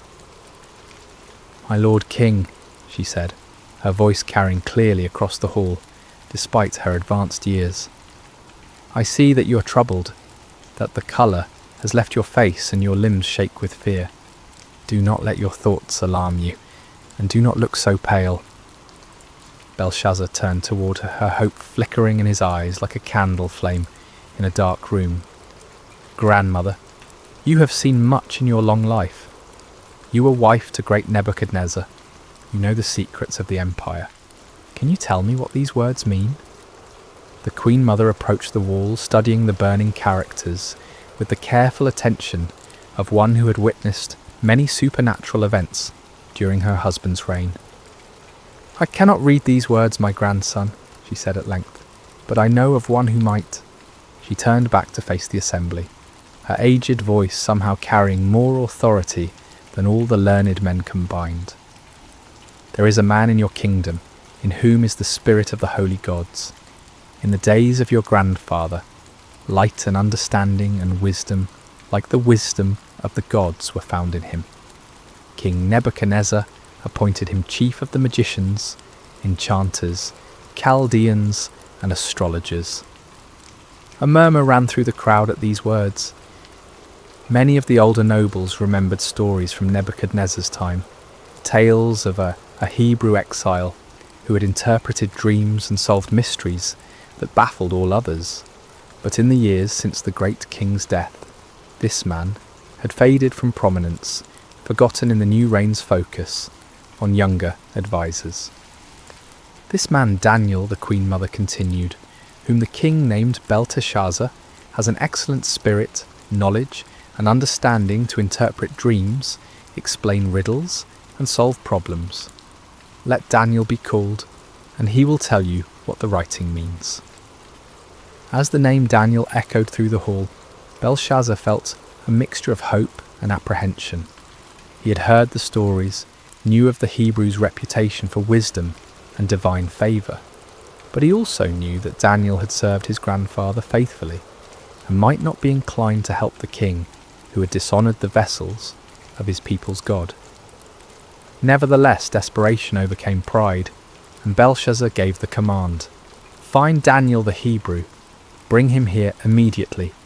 If he can read these words, he shall be clothed in purple and have a chain of gold around his neck, and he shall be the third ruler in the kingdom." As servants rushed to obey this new command, the burning words continued to glow upon the wall, patient as eternity, waiting for the one who had been chosen to unlock their meaning and pronounce the doom of Babylon. The dawn was breaking over Babylon when Daniel arrived at the palace, summoned from sleep by urgent messengers, who spoke in hushed, fearful tones of supernatural writing and royal desperation. He was an old man now, his beard white with age and his face marked by the lines of many years spent in faithful service to foreign kings. Yet his eyes remained clear and bright, reflecting a wisdom that came not from human learning, but from communion with the eternal God. As he entered the banquet hall, Daniel paused for a moment to take in the scene before him. The remnants of the great feast lay scattered about like the debris of a broken dream. Golden plates and silver cups, many of them the sacred vessels of Solomon's temple, littered the floor, among pools of spilled wine and trampled delicacies. The nobles who had revelled so wildly just hours before now stood in small frightened groups, their fine clothes dishevelled and their faces pale with terror. But it was the writing upon the wall that commanded his attention, those 4 words blazing with divine fire that no earthly wisdom could extinguish. Daniel looked upon them without fear, for he recognised the hand that had written them, and he understood that he stood in the presence of the Almighty's judgment. King Belshazzar approached him with hasty, desperate steps, his royal dignity forgotten in his need for answers. "Are you Daniel, one of the exiles from Judah, whom my grandfather the king brought from Judah?" he asked, though he already knew the answer. "I have heard of you, that the spirit of the gods is in you, and that light and understanding and excellent wisdom are found in you." The king gestured toward the wall with a trembling hand. "Now the wise men and enchanters have been brought in before me to read this writing and make known to me its interpretation, but they could not show the interpretation of the matter. But I have heard that you can give interpretations and solve problems. Now if you can read the writing and make known to me its interpretation, you shall be clothed with purple and have a chain of gold around your neck, and shall be the third ruler in the kingdom." Daniel listened to these promises of wealth and power with the patience of one who had seen empires rise and fall who had served in the courts of kings and understood the vanity of earthly honours. When Belshazzar finished speaking, the old prophet's response came with quiet authority that somehow filled the vast hall more completely than the king's desperate entreaties. "Let your gifts be for yourself, and give your rewards to another," Daniel said, his voice calm and steady in the face of royal panic. "Nevertheless, I will read the writing to the king and make known to him the interpretation." But before he would interpret the supernatural message, Daniel had words of his own to speak, words that cut to the heart of the night's blasphemous revelry and laid bare the spiritual rebellion that had brought divine judgment upon Babylon. "O king," he began, his voice growing stronger as he spoke, "the Most High God gave Nebuchadnezzar, your grandfather, kingship and greatness and glory and majesty. And because of the greatness that he gave him, all peoples, nations and languages trembled and feared before him. Whom he would, he killed, and whom he would, he kept alive. Whom he would, he raised up, and whom he would, he humbled." The assembled nobles listened in growing discomfort as Daniel recounted the story they all knew but preferred to forget. Nebuchadnezzar's pride, his claim to have built Babylon by his own power and for his own glory, and the terrible judgment that followed. How the great king had been driven from among men to live like a beast in the wilderness, eating grass like an ox, and letting his hair grow long as eagle's feathers and his nails like birds' claws. But when his heart was lifted up, and his spirit was hardened so that he dealt proudly, Daniel continued, his eyes never leaving Belshazzar's face, he was brought down from his kingly throne, and his glory was taken from him. He was driven from among the children of mankind, and his mind was made like that of a beast, and his dwelling was with the wild donkeys. He was fed grass like an ox, and his body was wet with the dew of heaven, until he knew that the Most High God rules the kingdom of mankind, and sets over it whom he will. The silence in the hall was absolute as Daniel paused, letting the weight of his words sink into the hearts of all who heard them. Then, with the authority of one who spoke for the God of heaven, he delivered his devastating rebuke. "And you, his son, Belshazzar, have not humbled your heart, though you knew all this," he declared, his voice now ringing with prophetic power. "But you have lifted up yourself against the Lord of heaven, and the vessels of his house have been brought in before you, and you and your lords, your wives, and your concubines have drunk wine from them.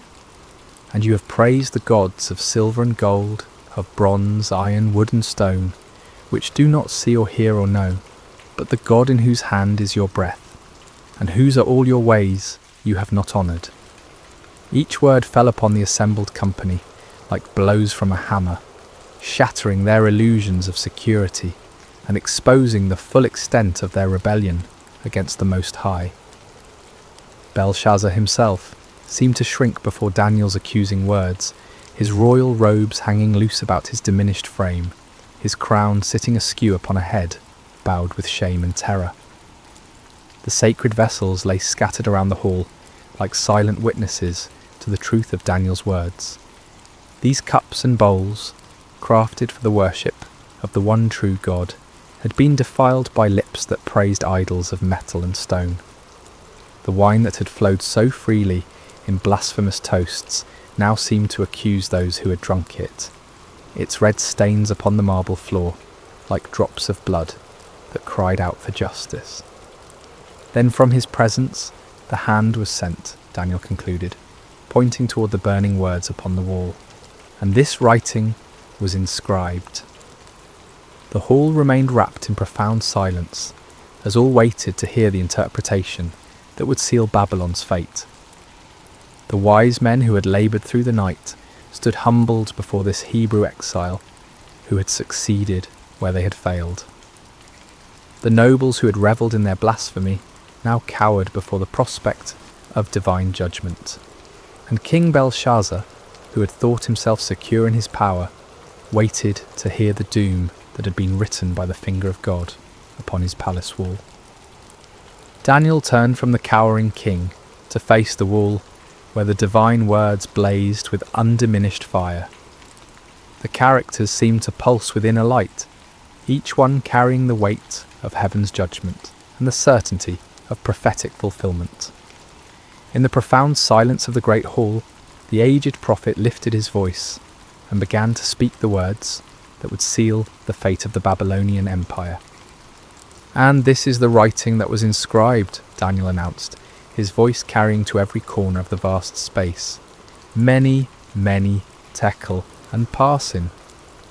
He paused, allowing the strange words to echo through the hall, their sounds somehow both foreign and familiar, like a half-remembered dream that carries portents of future sorrow.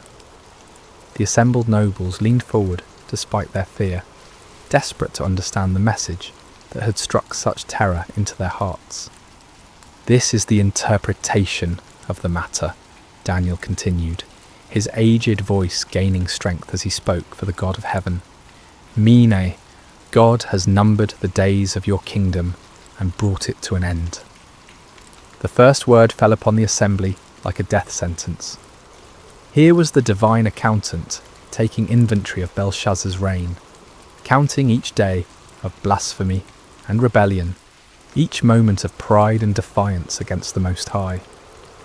The king's face went even paler, if such a thing were possible, and several of the nobles gasped aloud at the finality of the pronouncement. But Daniel was not finished. The second judgment followed hard upon the first, each word a hammer blow against the foundations of Babylonian pride. "Tekel, you have been weighed on the scales and found wanting." Here was the divine judge placing Belshazzar's reign, his character, his very soul, upon the perfect scales of heaven's justice. And the verdict was damning beyond appeal. Found wanting, found lacking, found insufficient when measured against the standards of righteousness and truth. The king, who had thought himself great in his own eyes, was revealed to be nothing more than a feather in the balance when weighed against divine holiness. Belshazzar's knees gave way completely at these words, and he would have fallen had not two of his guards stepped forward to support him. The golden crown tumbled from his head to ring against the marble floor, the sound echoing through the hall like a funeral bell. His royal robes, so recently symbols of power and majesty, now seemed to hang upon him like burial shrouds. "Perez," Daniel proclaimed, using the singular form of the final word, "your kingdom is divided and given to the Medes and Persians." The last judgment was perhaps the most terrible of all, for it spoke not merely of the king's personal doom, but of the end of the empire itself. Babylon, the golden head of Nebuchadnezzar's dream, the city that had ruled the world with rod of iron, was to be divided like a carcass among its enemies. The Medes and Persians, even now camped outside the city walls, would soon walk through its gates as conquerors and claim its treasures as their own. A wail of despair went up from some of the assembled nobles as the full weight of the prophecy struck home. They had thought themselves secure behind Babylon's mighty walls, protected by their gods and their armies from any earthly threat.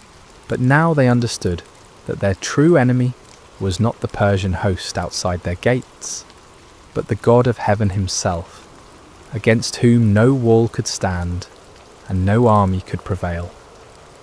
Daniel stood unmoved amid the chaos of fear and lamentation, his weathered face reflecting the sorrow of one who took no pleasure in the pronouncement of judgment, yet understood its necessity. He had served this empire faithfully for decades, had helped to interpret its dreams and solve its mysteries, but he had also watched its gradual descent into pride and blasphemy, its increasing defiance of the God who held its breath in his hands. "The Most High God rules in the kingdom of men," he said, his voice cutting through the din of panic and despair. "He removes kings and sets up kings. He gives wisdom to the wise and knowledge to those who have understanding. He reveals deep and hidden things. He knows what is in the darkness, and the light dwells with him. These words, drawn from his own experience of divine revelation, served as both comfort and warning to all who heard them. Comfort to those who trusted in the sovereign God, for they could be assured that no earthly power could stand against his ultimate purposes, but warning to those who set themselves against heaven's will, for they would surely be brought low in their appointed time. King Belshazzar, supported now by his guards, and struggling to maintain even a semblance of royal dignity, looked up at Daniel with eyes haunted by the certainty of doom. Yet even in his extremity, he sought to honour his promise to the man who had solved the mystery that had baffled all his wise men. "Clothe Daniel with purple," he commanded, in a voice barely above a whisper, "and put a chain of gold around his neck, and proclaim that he shall be the third ruler in the kingdom." It was a pathetic gesture, the dying king attempting to bestow honours, even as his kingdom crumbled around him. The purple robe was brought, the golden chain placed around Daniel's neck, but these earthly symbols of power seemed hollow and meaningless in the face of the divine judgment that had been pronounced. Daniel accepted the honours not for their own sake, but as a testimony to the truth of his words. When the people saw that the king himself acknowledged the accuracy of the Hebrew prophet's interpretation, they would know that the doom of Babylon was certain and that the God of Israel was indeed sovereign over all earthly kingdoms. As the purple robes settled around Daniel's aged shoulders, and the golden chain caught the light of the supernatural writing on the wall, the contrast could not have been more stark. Here stood a man clothed with earthly honours, yet serving a heavenly king, while around him an empire clothed in pride and blasphemy faced its final hour of judgment. The words on the wall continued to burn with undiminished intensity, their message now fully revealed but their power unabated. They served as a permanent reminder that the kingdoms of this world are temporary, subject to the sovereign will of the God who numbers their days and weighs their deeds in the balance of perfect justice. Even as Daniel spoke his interpretation and received the hollow honours of a doomed king, the wheels of divine judgment were already turning beyond the palace walls. For months, the Persian army under Cyrus had maintained their siege of the great city, but the Babylonians had felt secure behind walls that had never been breached by any earthly foe. They had provisions to last for years, abundant water from the Euphrates River, and an unshakable confidence in the strength of their defences. But on this night, a supernatural writing blazed upon the palace wall, and prophecy sealed the empire's fate. Cyrus was putting into motion a plan of breathtaking audacity that would prove that no human fortress can stand against the purposes of the Almighty. The Euphrates River, which flowed through the heart of Babylon and provided both water and transportation for the great city, was also its greatest vulnerability. The river entered the city through massive gates that could be lowered into the water, and it flowed beneath the walls through channels that were thought to be too narrow and well defended for any army to use as an entrance. But Cyrus had spent months studying these defences, and his engineers had been working tirelessly upstream from the city, digging channels and building dams that would allow them to divert the mighty river from its course. The work had been done quietly, secretly, hidden from Babylonian scouts by the darkness of night and the cleverness of Persian engineering. As the banquet hall erupted in chaos at Daniel's interpretation, as nobles fled in terror and servants cowered in corners, the Persian engineers upstream were opening their carefully constructed channels. The waters of the Euphrates, which had flowed through Babylon for centuries, began to turn aside into the new channels that Cyrus had prepared. At first the change was barely noticeable. The river level dropped slowly, gradually, as if affected by nothing more than seasonal variations. But as more water was diverted, as the new channels carried away the river's flow, the level within the city began to drop significantly. By midnight, Persian soldiers were wading through knee-deep water where once the river had flowed deep and strong. They moved silently through the darkness, following the riverbed beneath the great walls of Babylon, their weapons wrapped in cloth to prevent any sound that might alert the guards above. The Babylonian sentries, focused on watching for attacks against the massive gates and towering walls, never thought to look down at the river that had always been their protection. They were drunk on wine from the royal feast, their attention scattered by the strange reports of supernatural writing in the palace, their confidence unshaken by any thought that their impregnable city could fall in a single night. The first Persian soldiers emerged from the river channels near the heart of the city, just as Daniel finished pronouncing his interpretation. While the prophet spoke of kingdoms divided and given to the Medes and Persians, those very conquerors were already inside Babylon's walls, moving swiftly through streets where citizens slept peacefully, unaware that their empire was breathing its last. The palace guards, those few who remained at their posts while most had crowded into the banquet hall to witness the supernatural spectacle, were overwhelmed before they could raise an alarm. Persian steel, sharp and silent in the darkness, found its mark with deadly efficiency. Within minutes, the palace was secured, its approaches controlled by Cyrus's elite troops. In the banquet hall, King Belshazzar was still struggling to comprehend the magnitude of his doom when the great doors burst open and Persian soldiers poured into the room.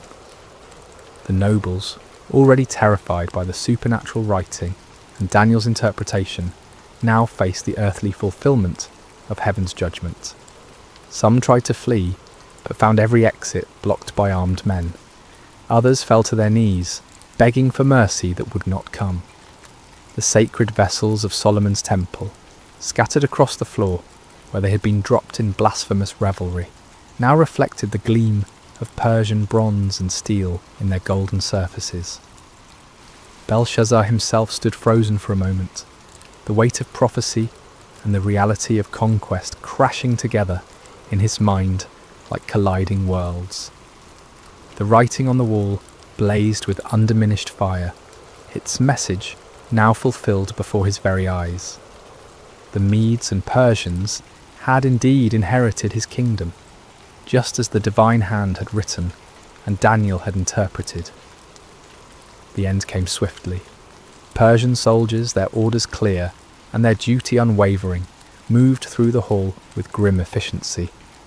King Belshazzar, the ruler who had mocked the God of heaven and profaned his holy vessels, fell beneath Persian swords before the night was through. The golden crown that had tumbled from his head lay forgotten on the marble floor, while his blood mingled with the spilled wine from the sacred goblets. Throughout the great city, the same scene was repeated. Persian forces, having entered through the river channels, swept through Babylon like an irresistible tide. The gates were opened from within, the walls manned by conquerors rather than defenders, the mighty empire brought to its knees in a single night of divine judgment.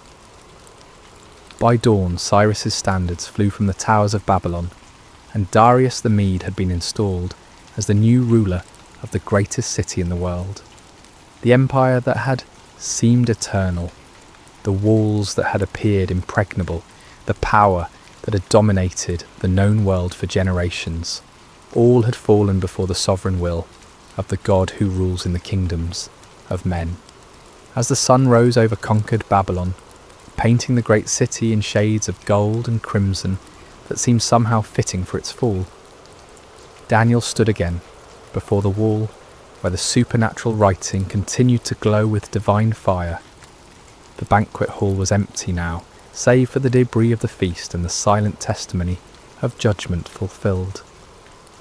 Mene, Mene, Tekel, Parsin, the words that had sealed an empire's fate, now served as an eternal reminder of truths that transcend the rise and fall of earthly kingdoms.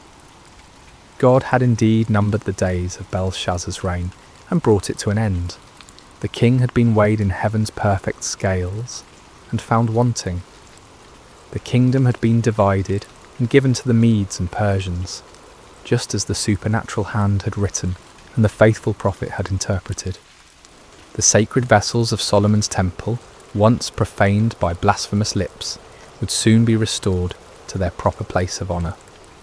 Under Cyrus's benevolent rule, the Jewish exiles would be free to return to Jerusalem and rebuild their temple, carrying with them the golden cups and silver bowls that had witnessed both the depths of human pride and the certainty of divine justice. Daniel himself, now clothed in the purple of a dying empire, yet serving the eternal kingdom of heaven, had once again demonstrated that those who trust in the Most High God will never be disappointed. Through him, the sovereignty of the Almighty had been proclaimed in the halls of earthly power, and the vanity of human pride had been exposed for all to see. The lesson of that terrible night echoes through the corridors of history, speaking to every generation that dares to lift itself up against the Lord of heaven. Kingdoms rise and fall like waves upon the shore. Empires that seem eternal prove to be as fleeting as morning mist, but the kingdom of God endures forever. No wall can stand against his purposes, no power can resist his will, no pride can escape his judgments. In our own age, when earthly kingdoms still vie for dominion and human pride still challenges heaven's authority, the writing on Babylon's wall remains as relevant as ever. We who read these ancient words would do well to remember that the God who humbled Nebuchadnezzar, who numbered Belshazzar's days, who gave Babylon to the Medes and Persians, is the same yesterday, today, and forever. The scales of divine justice still weigh the actions of nations and individuals. The sovereign hand that writes the destiny of empires still guides the course of human history, and the kingdom that Daniel served, the kingdom that outlasted Babylon and Persia and all the empires that followed, remains the only power that will never pass away. As night falls once again over the ancient site where Babylon once stood in all its glory, as stars appear in the darkness above ruins that once housed the pride of earthly kingdoms, the eternal truth proclaimed by that supernatural hand continues to shine with undiminished light.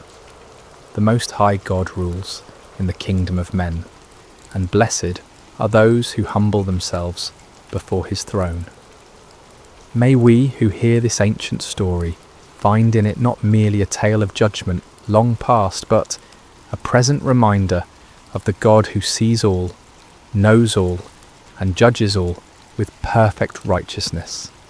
And may we, like Daniel, serve faithfully in whatever earthly kingdom we find ourselves, while keeping our ultimate allegiance to the kingdom that cannot be shaken, the kingdom that endures forever and ever.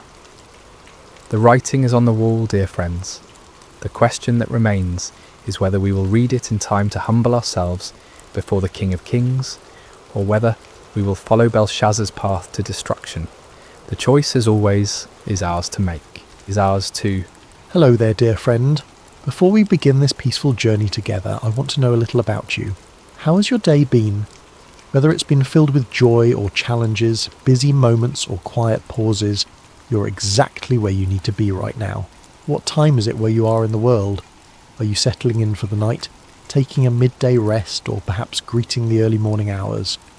Wherever you are, from the bustling cities of New York to the quiet countryside of England, from the mountains of Colorado to the shores of Australia, you're welcome here in this sacred space. If this story brings you peace, I'd love for you to subscribe to Sacred Slumber, where we gather each week to find rest in timeless tales of faith, hope, and gentle grace. Now, let's begin. Take a deep breath with me. Let your shoulders soften, your jaw relax, and your heart settle into this moment. Whether morning light is streaming through your window, afternoon shadows are dancing on the walls, or midnight quiet surrounds you like a gentle blanket, let us walk together through a story of gentle strength and unseen grace. We're about to enter a time long ago, during the days of the judges in ancient Israel. It was a time of chaos and uncertainty, when everyone did what was right in their own eyes. But this is not a story of chaos. This is a story of peace, of quiet faithfulness, of love that chooses to remain when it would be easier to leave. This is the story of Ruth, a young woman whose loyalty would echo through generations and whose humble heart would become part of the greatest story ever told. So close your eyes if you wish, breathe slowly, and let us journey together to the ancient land of Moab, where our story begins beside still waters of the soul. In the rolling hills of Moab, where the morning mist clung to the barley fields like a gentle prayer, lived a young woman named Ruth. She had married into a Hebrew family who had come to Moab during a time of famine in their homeland of Bethlehem. Her husband's name was Mahlon, and his mother was Naomi, a woman whose very name meant pleasant, and whose heart had once been full of joy. But sorrow has a way of finding us, even in the most peaceful places. First, Naomi's husband Elimelech died, leaving her alone with her 2 sons in a foreign land. The boys had grown into men and married Moabite women, Ruth and her sister-in-law Orpah. For 10 years they lived together, and Ruth learned to love not just her husband, but his faith, his God, and especially his mother, who had welcomed her with open arms. Then tragedy struck again, swift and merciless. Both Mahlon and his brother Chilion died, leaving 3 widows to face an uncertain world alone. In those days, a woman without a husband or sons had little hope of survival. They were vulnerable, forgotten, with no one to provide for them or protect them. Naomi sat in her small house, looking at the 2 young women who had become like daughters to her. The silence was heavy with grief, but also with decision. She had heard news from Bethlehem that the famine there had ended, that the Lord had visited his people and given them bread. Her heart longed for home, for the familiar hills of Judah, for the place where she had known happiness before sorrow came calling. "My daughters," she said softly, her voice worn thin by weeping, "I must return to my people. But you are young. You have your whole lives ahead of you. Go back to your mothers' houses. May the Lord deal kindly with you, as you have dealt with the dead and with me." She kissed them both, and they wept together. How can you say goodbye to someone who's been your family, your comfort, your companion through the darkest days? Orpah, after much tears and embracing, finally agreed to return to her people and her gods. It was the practical choice, the safe choice, the choice that made sense to everyone around them. But Ruth clung to Naomi with a determination that surprised them all. When Naomi urged her again to follow her sister-in-law, Ruth spoke words that would echo through history, words that came from the deepest place in her heart. "Do not urge me to leave you or to return from following you. For where you go, I will go, and where you lodge, I will lodge. Your people shall be my people, and your God my God. Where you die, I will die, and there will I be buried. May the Lord do so to me, and more also, if anything but death parts me from you." There was something in Ruth's voice that told Naomi this was not a decision made in the heat of emotion, but a choice carved in stone, written in the very fibre of her being. This young Moabite woman was choosing love over security, faithfulness over comfort, an unknown future over a predictable past. And so they began the long journey from Moab to Bethlehem, 2 women with nothing but the clothes on their backs and the strength of their love for each other. They walked through valleys where wildflowers nodded in the breeze, past streams that sang ancient songs, under skies that seemed to stretch endlessly toward hope. As they travelled, Ruth would gather berries and herbs along the way, always making sure Naomi had enough to eat. She would find the softest spot for them to rest each night, would share her cloak when the desert air grew cold. She had chosen this path, and she would walk it with grace and dignity, one step at a time. The journey took many days, and with each step toward Bethlehem, Ruth was walking further from everything she had ever known. She was leaving behind the gods of her childhood, the customs of her people, the language of her birth. She was choosing to become a stranger in a strange land, not because she had to, but because love had made the choice for her. When they finally crested the hill that overlooked Bethlehem, the city spread before them like a handful of pearls scattered on brown velvet. The sun was setting, painting the stone houses in shades of gold and amber. Smoke rose from evening fires, and the sound of children playing drifted up to them on the evening breeze. "Look," Naomi whispered, her voice thick with emotion. "There it is, home." But as they descended into the city, the women who had known Naomi in her happier days barely recognized her. "Is this Naomi?" they asked each other, seeing how sorrow had aged her, how loss had bent her shoulders and silvered her hair. "Do not call me Naomi," she told them, her voice steady but sad. "Call me Mara. The Almighty has dealt very bitterly with me. I went out full, and the Lord has brought me home empty." But Ruth, standing quietly beside her, knew that Naomi was not truly empty. She had brought with her the love of this young woman, who had chosen to forsake all for the sake of faithfulness. And though neither of them knew it yet, they had arrived in Bethlehem at the beginning of barley harvest, when the fields were golden and ready, when provision was about to unfold in ways they could never have imagined. The story was just beginning, and the God who notices every sparrow that falls, who counts every tear that is shed, who remembers every act of kindness, was already preparing the next chapter of their lives. The morning air in Bethlehem was crisp and clean, carrying the scent of ripening grain and the promise of a new day. Ruth woke early, as she always did, listening to the gentle rhythm of Naomi's breathing beside her. They had found a small place to stay, but their provisions were nearly gone, and Ruth knew that something had to be done. She'd heard about the law of gleaning, a beautiful provision that the God of Israel had made for the poor and the stranger. After the reapers went through the fields harvesting the grain, the needy could follow behind and gather what was left. It was honest work, humble work, but it was work that could keep them alive. "Let me go to the fields," Ruth said gently to Naomi, "and glean among the ears of grain after him in whose sight I shall find favour." Naomi nodded, understanding the necessity but also the risk. Ruth was young and beautiful, and the fields could be dangerous places for a woman alone. But there was something in Ruth's quiet determination that spoke of inner strength, of a spirit that could not be easily broken. And so Ruth set out in the early morning light, joining the other gleaners who moved like shadows behind the harvest workers. She had wrapped her head modestly and carried a small basket, ready to spend the day bent over in the sun, gathering grain kernel by kernel. As it happened, she came to the field that belonged to Boaz, a man of great wealth and standing in Bethlehem. But more than that, though Ruth did not know it yet, Boaz was a relative of Naomi's late husband, a kinsman who had the right and responsibility to help family members in need. The phrase, "as it happened," seems simple enough, but sometimes the most profound movements of providence come disguised as coincidence. Ruth's feet carried her to that particular field not by accident, but by the gentle guidance of a God who was weaving a story larger than she could imagine. Boaz arrived at his field that morning, as was his custom, to greet his workers and oversee the harvest. He was a man in his middle years, with kind eyes and calloused hands that spoke of honest work. When he saw his reapers, he called out, "The Lord be with you," and they responded, "The Lord bless you." It was more than a greeting.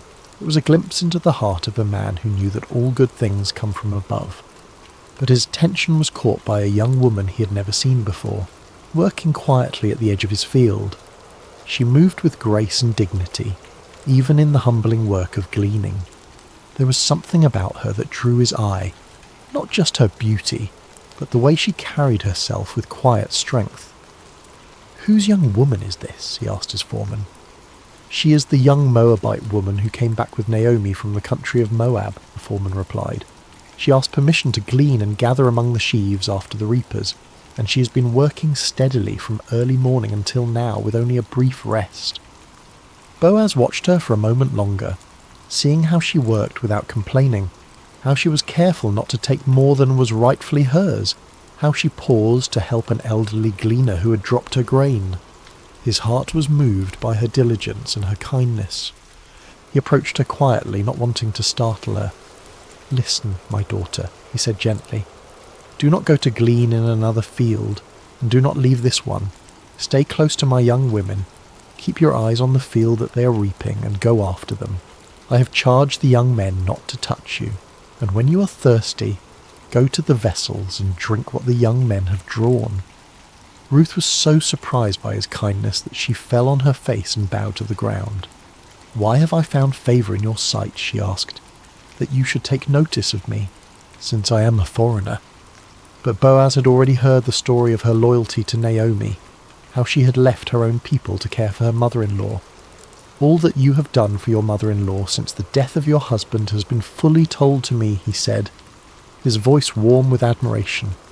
"How you left your father and mother and your native land and came to a people that you did not know before. The Lord repay you for what you have done, and a full reward be given you by the Lord, the God of Israel, under whose wings you have come to take refuge." Ruth's eyes filled with tears at his words. She had not expected such kindness from a stranger, such recognition of her small acts of faithfulness. "You have comforted me and spoken kindly to your servant," she said softly, "though I am not one of your servants." As the day wore on, Boaz continued to watch over her. At mealtime he invited her to eat with his workers, to dip her bread in the wine and share in the meal. He even made sure she had roasted grain to take home to Naomi. When she returned to her gleaning, he quietly instructed his workers to leave extra grain for her to find, to make her work easier and more fruitful. The sun was beginning to set when Ruth finally made her way home, her basket heavy with grain. She had gathered an ephah of barley, enough to feed herself and Naomi for many days. But more than that, she carried with her the memory of unexpected kindness, of a man who had seen beyond her status as a foreigner and a widow to recognize the faithfulness of her heart. When she showed Naomi all that she'd gathered and told her about the kindness of Boaz, Naomi's eyes brightened for the first time in months. "Blessed be he by the Lord," she said, "whose kindness has not forsaken the living or the dead. The man is a close relative of ours, one of our redeemers." Ruth continued to glean in the fields of Boaz throughout the barley harvest and the wheat harvest, always welcomed, always protected, always provided for. She would come home each evening with grain and with stories of the kindness she had experienced. And slowly, so slowly that neither of them noticed it happening, hope began to take root in their hearts once again. Little did they know that this was only the beginning of a story that would change not just their lives, but the course of history itself. For the God who sees every act of kindness, who remembers every sacrifice made in love, was already preparing the next chapter of their beautiful story. The harvest season was drawing to a close, and the grain had been gathered from the fields and brought to the threshing floor. It was a time of celebration and completion, when the hard work of the harvest gave way to the satisfaction of provision secured. The air was filled with the sound of winnowing, as the grain was separated from the chaff in the evening breeze. Naomi had been watching the growing affection between Ruth and Boaz with the wisdom of a woman who had lived long enough to recognize the hand of God in everyday circumstances. She had seen how Boaz's eyes followed Ruth, how he spoke to her with special gentleness, how he made sure she was always provided for and protected. And she had seen how Ruth, despite her natural reserve, had begun to smile more often, how she spoke Boaz's name with a special warmth. One evening, as they sat together in their small dwelling, Naomi took Ruth's hands in hers. "My daughter," she said softly, "should I not seek rest for you, that it may be well with you? Is not Boaz our kinsman, with whose young women you were? See, he is winnowing barley tonight at the threshing floor." Ruth listened carefully as Naomi explained the custom of the kinsman redeemer, how a close relative had the right and responsibility to marry a widow to preserve the family line and inheritance. It was not just about marriage, but about redemption, about restoring what had been lost, about ensuring that the names of the dead were not forgotten.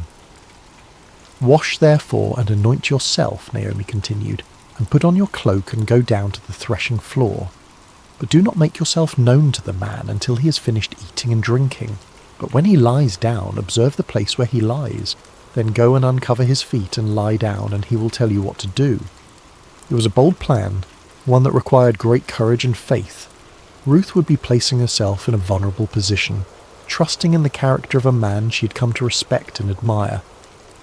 But she had learned to trust Naomi's wisdom, and more than that, she had learned to trust the God who had been guiding her steps from the very beginning.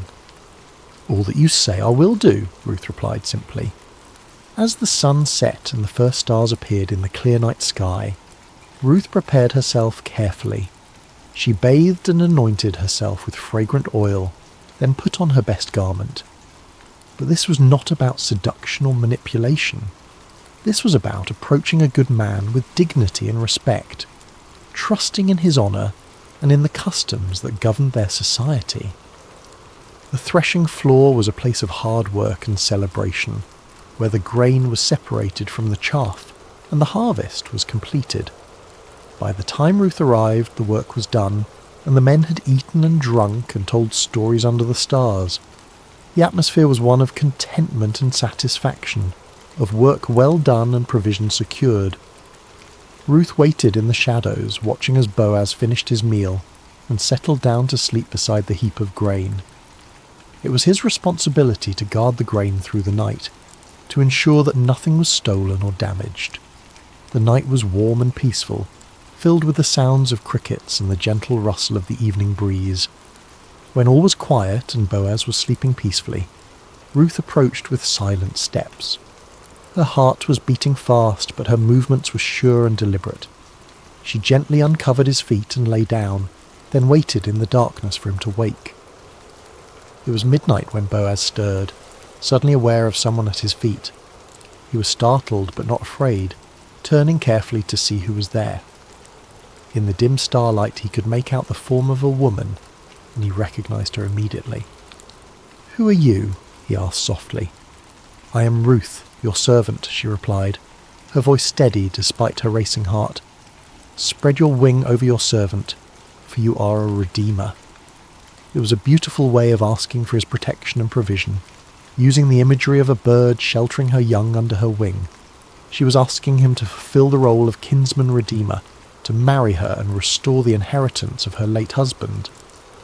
Boaz was deeply moved by her words, by the trust she had placed in him, by the way she had approached him with such dignity and grace. "May you be blessed by the Lord, my daughter," he said warmly. "You have made this last kindness greater than the first in that you have not gone after young men, whether poor or rich." He was older than Ruth, a man of substance and position, and he was amazed that she would choose him over the many young men who would have been eager to marry such a beautiful and virtuous woman.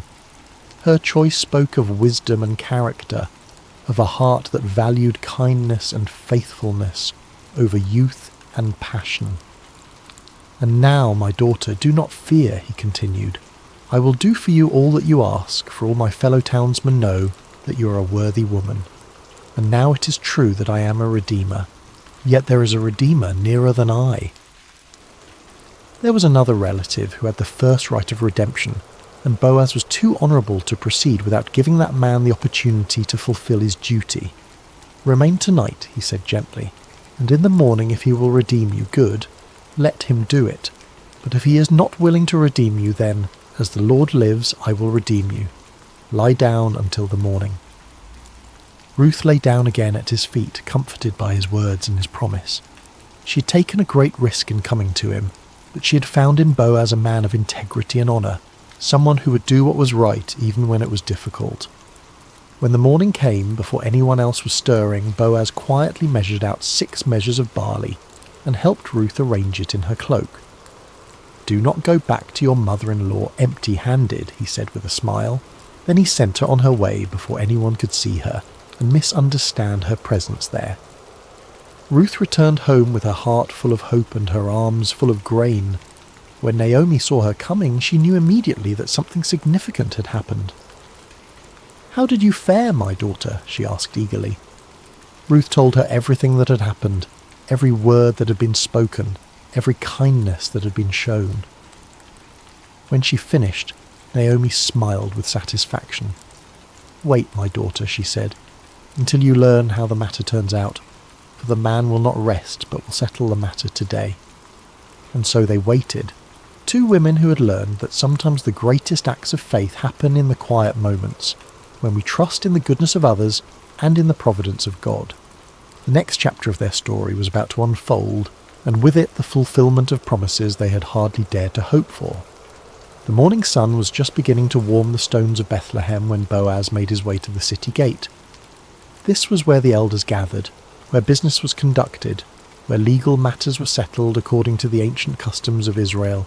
His heart was full of purpose as he took his seat and waited for the other Redeemer to pass by. He didn't have to wait long. Soon he saw the man approaching, and Boaz called out to him by name. "Come over, friend, and sit down here." The man, curious about what business Boaz might have with him, came and sat down.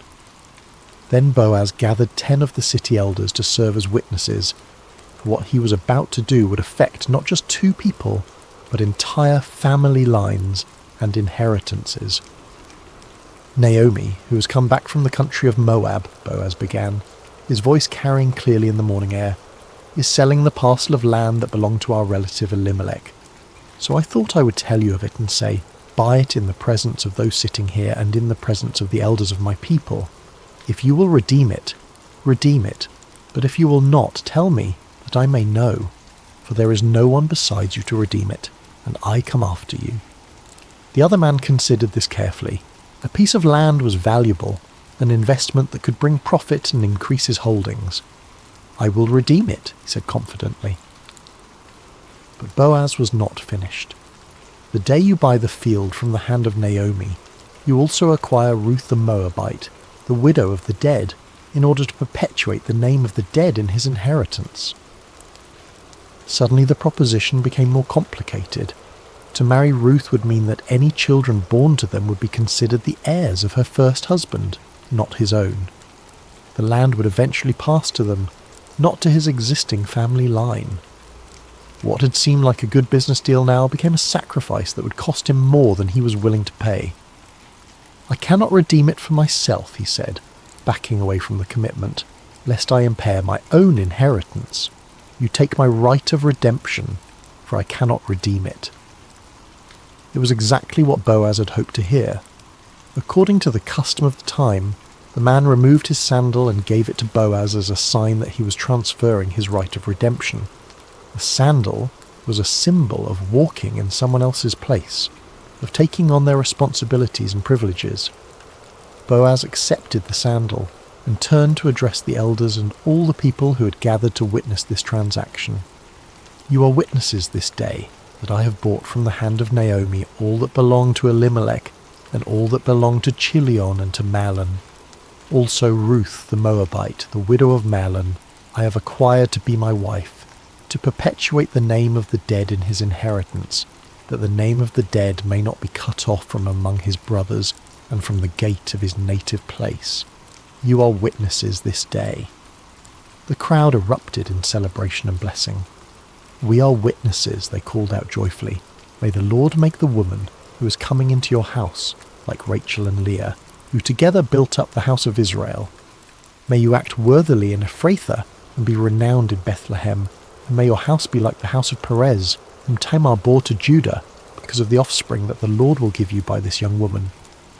It was a beautiful blessing, invoking the names of the great matriarchs of Israel and expressing the hope that Ruth would become equally honoured in the history of God's people, and how prophetic those words would prove to be. Meanwhile, Ruth and Naomi had been waiting at home, their hearts full of anticipation and hope. When the messenger came running to tell them what had happened at the gate, they could hardly believe their ears. The legal proceedings had gone exactly as they had hoped. Boaz had redeemed not just the land, but Ruth herself, and they were to be married. The wedding was a joyous occasion, celebrated by the entire community. Ruth, the young Moabite woman who had arrived in Bethlehem as a poor widow, was now the honoured wife of one of the most respected men in the city. But more than that, she had found in Boaz a man who valued her faithfulness, who cherished her loyalty, who would love and protect her for the rest of their days. As the seasons passed, Ruth and Boaz settled into a life of contentment and purpose. Boaz was a generous provider, and Ruth was a wise and gentle wife. Naomi, no longer bitter but filled with joy, lived with them and was cared for in her old age. The house that had once echoed with sorrow now rang with laughter and love. And then came the greatest blessing of all. Ruth conceived and bore a son, a healthy, beautiful child who would be raised in the love and fear of the Lord. The women of the neighbourhood came to congratulate Naomi, saying, "Blessed be the Lord, who has not left you this day without a redeemer, and may his name be renowned in Israel. He shall be to you a restorer of life, and a nourisher of your old age. For your daughter-in-law who loves you, who is better to you than 7 sons, has given birth to him." They named the child Obed, which means servant or worshipper, and Naomi took him on her lap and became his nurse. The child brought healing to her broken heart, restoration to her empty life, and joy to her golden years. But the story doesn't end there. Little Obed grew up to become the father of Jesse, who became the father of David, the great king of Israel, and through David's line would come the Messiah, the saviour of the world. Ruth, the foreign woman who had chosen loyalty over security, faith over fear, had become part of the most important family tree in all of human history. In the genealogy of Jesus Christ, recorded in the Gospel of Matthew, we find these words: Boaz the father of Obed by Ruth, and Obed the father of Jesse, and Jesse the father of David the king. A Moabite woman's name is written forever in the lineage of the Son of God, a testament to the truth that God's grace knows no boundaries, that his love extends to all who seek refuge under his wings. Ruth's story teaches us that faithfulness in small things leads to blessing in great things, that loyalty and love are never wasted, that God can take our deepest sorrows and weave them into his greatest joys. She reminds us that sometimes the most profound acts of faith happen not in grand gestures, but in quiet decisions to remain faithful, to keep loving, to keep trusting, even when we cannot see the end of the story. As we come to the end of Ruth's story, let us pause beside these still waters and reflect on the gentle truths that flow through this ancient tale. Like a quiet stream that shapes the landscape over time, Ruth's life teaches us lessons that can transform our own journey of faith. Ruth's story shows us the profound power of remaining faithful, even in seasons of pain and uncertainty. When Naomi urged her to return to her people and her gods, Ruth could have chosen the easier path, the path that made sense to everyone around her. Instead, she chose love. She chose to remain loyal to a woman who had shown her kindness, to a faith that had captured her heart, to a God she was still learning to trust. Her famous words, "Where you go, I will go, and where you lodge, I will lodge. Your people shall be my people, and your God my God," were not spoken in a moment of emotional impulse, but from a deep well of commitment that had been growing in her heart over years of walking with Naomi. In our own lives, we face moments when loyalty is tested, when it would be easier to walk away from relationships, commitments, or callings that have become difficult. Ruth's example reminds us that some of the most beautiful chapters of our lives are written in the ink of faithful love, even when that love costs us something precious. Have you ever chosen love when it would have been easier to walk away? Perhaps you stayed with a friend through a difficult season, remained committed to a calling when it became challenging, or continued to love someone even when they couldn't love you back in the same way. These quiet acts of loyalty are never wasted. They shape us into people of depth and character, and they often open doors to blessings we never could have imagined. One of the most beautiful aspects of Ruth's story is how rarely God's name is mentioned, yet his presence is evident in every chapter.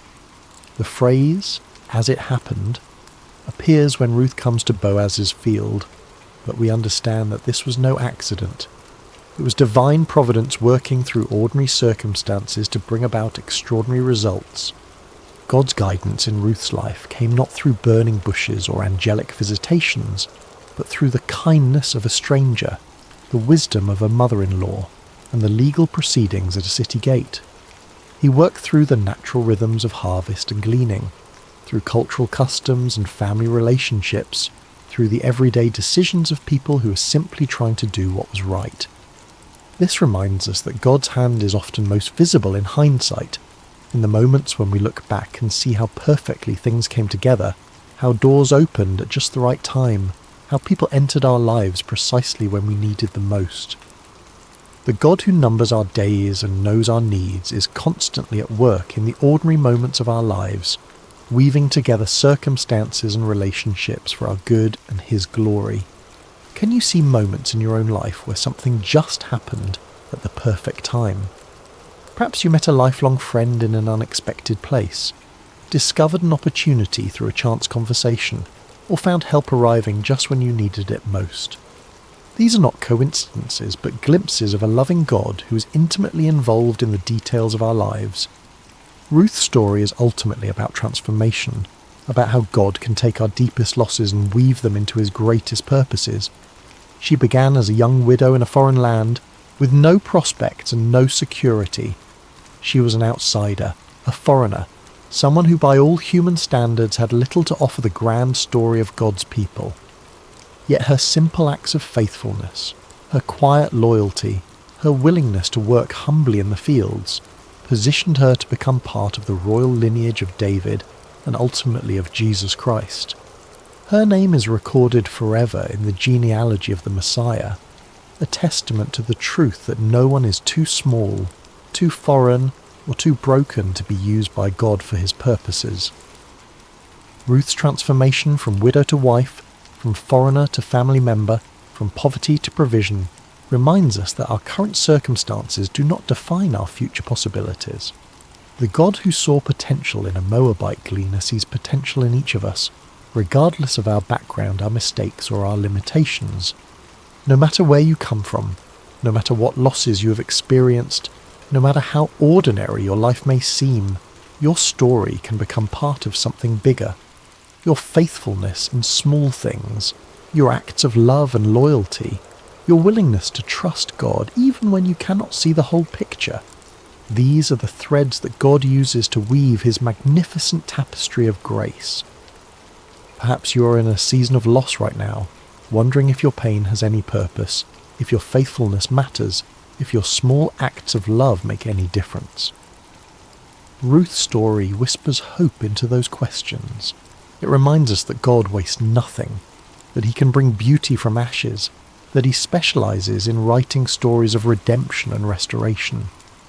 The title of Ruth's story, Beside Still Waters, comes from the 23rd Psalm, where David writes about the Good Shepherd who leads his sheep beside still waters and restores their souls. Ruth's life exemplifies this truth. In the midst of chaos and uncertainty, she found peace in her commitment to love and faithfulness. In the midst of loss and grief, she discovered that God's provision was always enough for each day. Her story teaches us that peace is not the absence of problems, but the presence of God in our problems. It is not found in perfect circumstances, but in perfect trust. Ruth faced real challenges, real losses, real fears, but she faced them with a spirit of quiet faith and humble obedience. The still waters of God's peace are available to us in every season of life. They flow not from our circumstances, but from our relationship with the one who is the source of all peace. When we, like Ruth, choose to trust in God's goodness, even when we cannot see His plan, when we choose to remain faithful even when the path is unclear, we find ourselves beside still waters where our souls can be restored. As you drift toward rest tonight, may you carry with you the gentle strength of Ruth's example. May you know that even in quiet places, even in fields of sorrow, even in long roads and sleepless nights, grace is never far away. The God who saw Ruth's faithfulness, who provided for her needs, who wove her story into His greater plan, is the same God who sees you tonight. Your acts of loyalty may seem small, but they matter. Your faithfulness in ordinary moments is building something beautiful. Your willingness to trust when you cannot see the whole picture is positioning you for blessings you cannot yet imagine. Rest now in the peace that comes from knowing you are held by a love that will never let you go, guided by a wisdom that sees the end from the beginning, and called into a story that is bigger and more beautiful than you can possibly imagine. May you sleep beside still waters, where your soul can be restored, your strength can be renewed, and your hope can be refreshed for whatever tomorrow may bring. The God who led Ruth from loss to legacy, from sorrow to joy, from emptiness to fullness is leading you too, and his plans for you are good. Sweet dreams, dear friend. May you wake tomorrow with the quiet confidence that comes from knowing you are deeply loved, perfectly guided, and part of a story that extends far beyond what you can see. Like Ruth, who could never have imagined that her simple decision to stay loyal to Naomi would lead to her becoming the great-grandmother of King David, you too are part of a tapestry being woven by hands far wiser than your own. Your faithfulness today, your love tomorrow, your trust in the unseen God who walks beside you, these are the threads that he is using to create something beautiful, something lasting, something that will echo through generations. Rest now in the shadow of his wings, knowing that you are safe, you are seen, and you are more precious than you know. The same God who led Ruth beside still waters is leading you too, and his love will never fail. Amen.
The fire on Mount Carmel, Elijah and the prophets of Baal.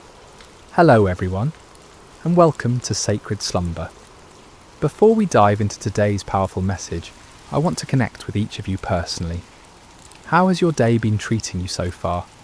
Whether you're watching this in the early morning hours as the sun rises, during your lunch break, in the middle of a busy day, or perhaps late at night when the world has quieted down, I want you to know that this moment we're sharing together is sacred.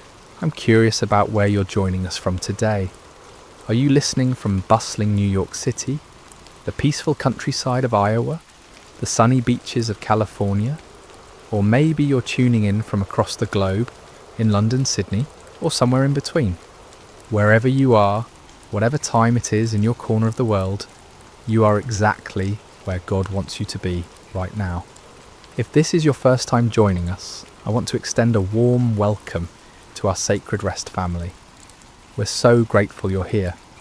And if you've been walking this journey with us, thank you for your continued faithfulness and support.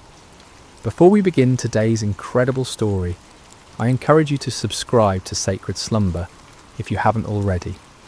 Hit that subscribe button and ring the notification bell so you never miss these life-changing messages that God has in store for us.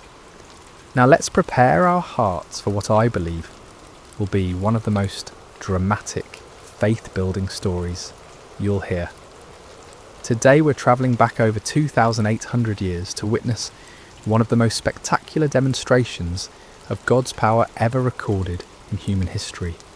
We're going to Mount Carmel in ancient Israel, where one man's faith stood against an entire nation's rebellion, where fire fell from heaven, and where hearts were turned back to the one true God.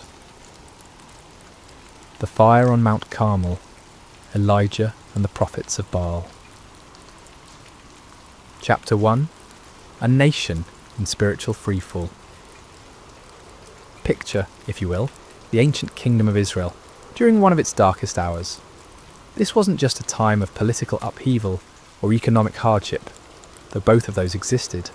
This was a time of complete spiritual catastrophe, a moment when an entire nation had turned its back on the God who had delivered them from slavery in Egypt, who had parted the Red Sea, who had given them the Promised Land.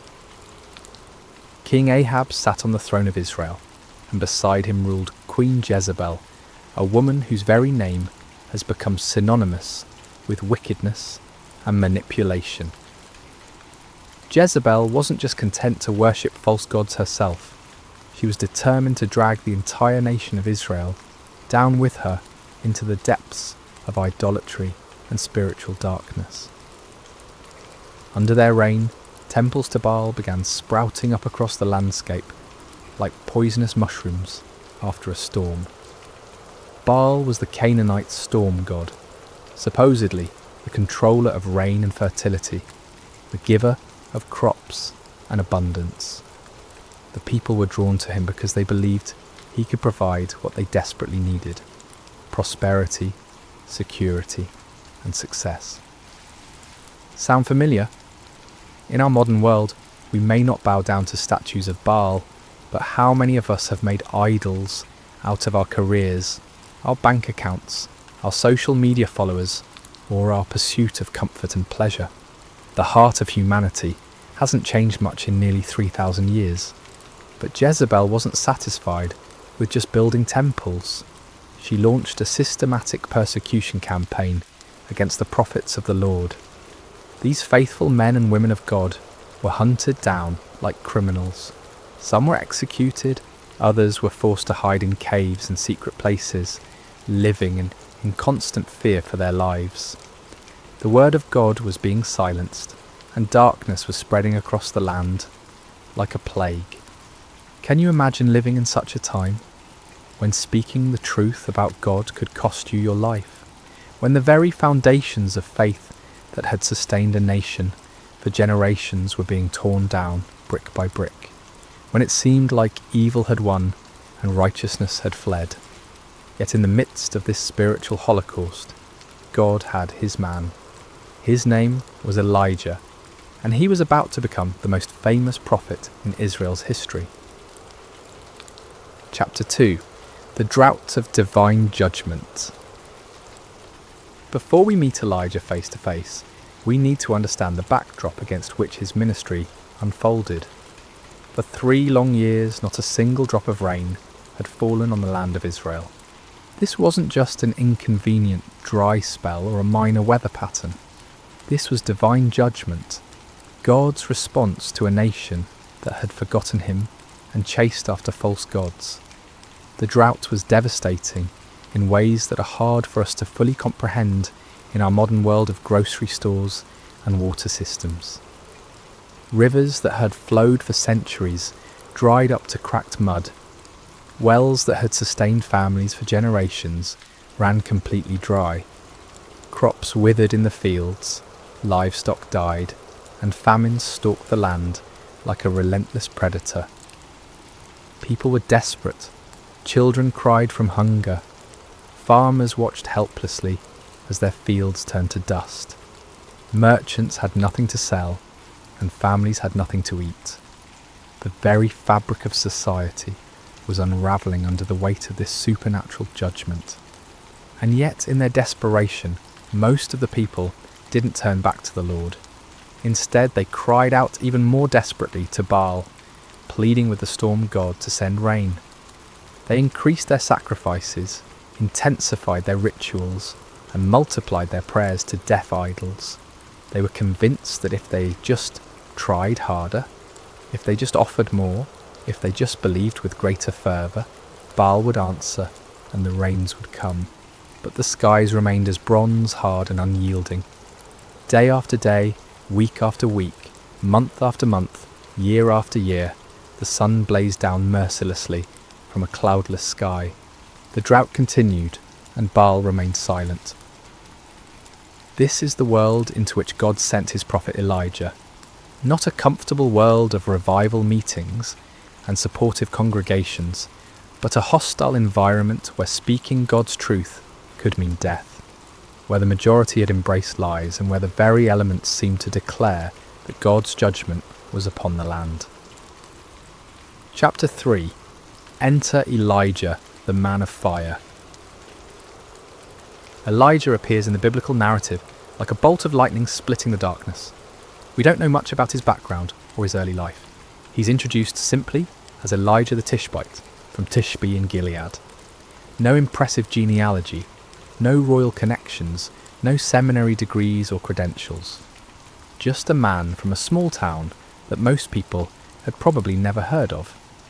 But what Elijah lacked in pedigree, he more than made up for in faith, courage, and an unshakable conviction that the Lord God of Israel was the one true God. While the nation around him bowed to Baal, Elijah stood firm. While others compromised and conformed, Elijah remained faithful. While the majority chose the easy path of popular religion, Elijah chose the narrow way of truth. God had sustained Elijah supernaturally during the 3 years of drought. First, he had sent him to the brook Cherith, where ravens brought him bread and meat every morning and evening, and he drank from the brook. When the brook dried up, God sent him to a widow in Zarephath, where a handful of flour and a little oil miraculously sustained 3 people for over a year. These experiences had built Elijah's faith to an unshakable level. He had seen God's provision in impossible circumstances. He had witnessed miracles that defied natural law. He had learned to trust completely in God's power and faithfulness, even when everything around him suggested that God had forgotten or abandoned his people. Now, as the drought entered its 3rd year, God was ready to use his seasoned servant for the greatest demonstration of divine power Israel had seen since the days of Moses. The time had come for a showdown that would echo through the ages, a confrontation that would prove once and for all who was the true God and who were merely the inventions of human imagination. Chapter 4. The Divine Commission. The word of the Lord came to Elijah with crystal clarity. Go and present yourself to Ahab, and I will send rain on the land. It was time for the drought to end, but first there would be a reckoning. God wasn't just going to quietly restore the rain and let everyone go back to their lives as if nothing had happened. He was going to make a statement that would be impossible to ignore or explain away. Elijah set out to find King Ahab, but Ahab was already looking for him. The king had been searching throughout his own kingdom and in neighbouring nations, trying to find the prophet he blamed for the drought. When Ahab finally encountered Elijah, his greeting was filled with accusation and anger. Is that you, you troubler of Israel? Can you imagine the audacity? Here was a king who had led his nation into idolatry, who had allowed his wife to murder God's prophets, who had built temples to false gods throughout the land, and he had the nerve to call God's faithful prophet a troublemaker. It's a perfect example of how sin blinds us to our own responsibility and causes us to blame others for the consequences of our own choices. But Elijah didn't back down. With the boldness that comes from knowing you're standing on the side of truth, he fired back. I have not made trouble for Israel, but you and your father's family have. You have abandoned the Lord's commands and have followed the Baals.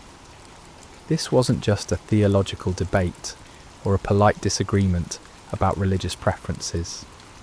This was a confrontation between the kingdom of God and the kingdom of darkness, between truth and deception, between the power of the Almighty and the impotence of human-made idols. Chapter 5. The challenge issued. Elijah then issued a challenge that would go down in history as one of the most dramatic moments in all of Scripture. Now summon the people from all over Israel to meet me on Mount Carmel, and bring the 450 prophets of Baal and the 400 prophets of Asherah who eat at Jezebel's table. Mount Carmel was the perfect location for this showdown. Rising about 1,800 feet above sea level, it offered a commanding view of the surrounding countryside and could accommodate the massive crowd that would gather. More importantly, Mount Carmel was considered sacred to Baal worship. The Canaanites believed it was one of Baal's favourite dwelling places. By choosing this location, Elijah was essentially challenging Baal on his home turf. The terms of the contest were elegantly simple. Get 2 bulls for us.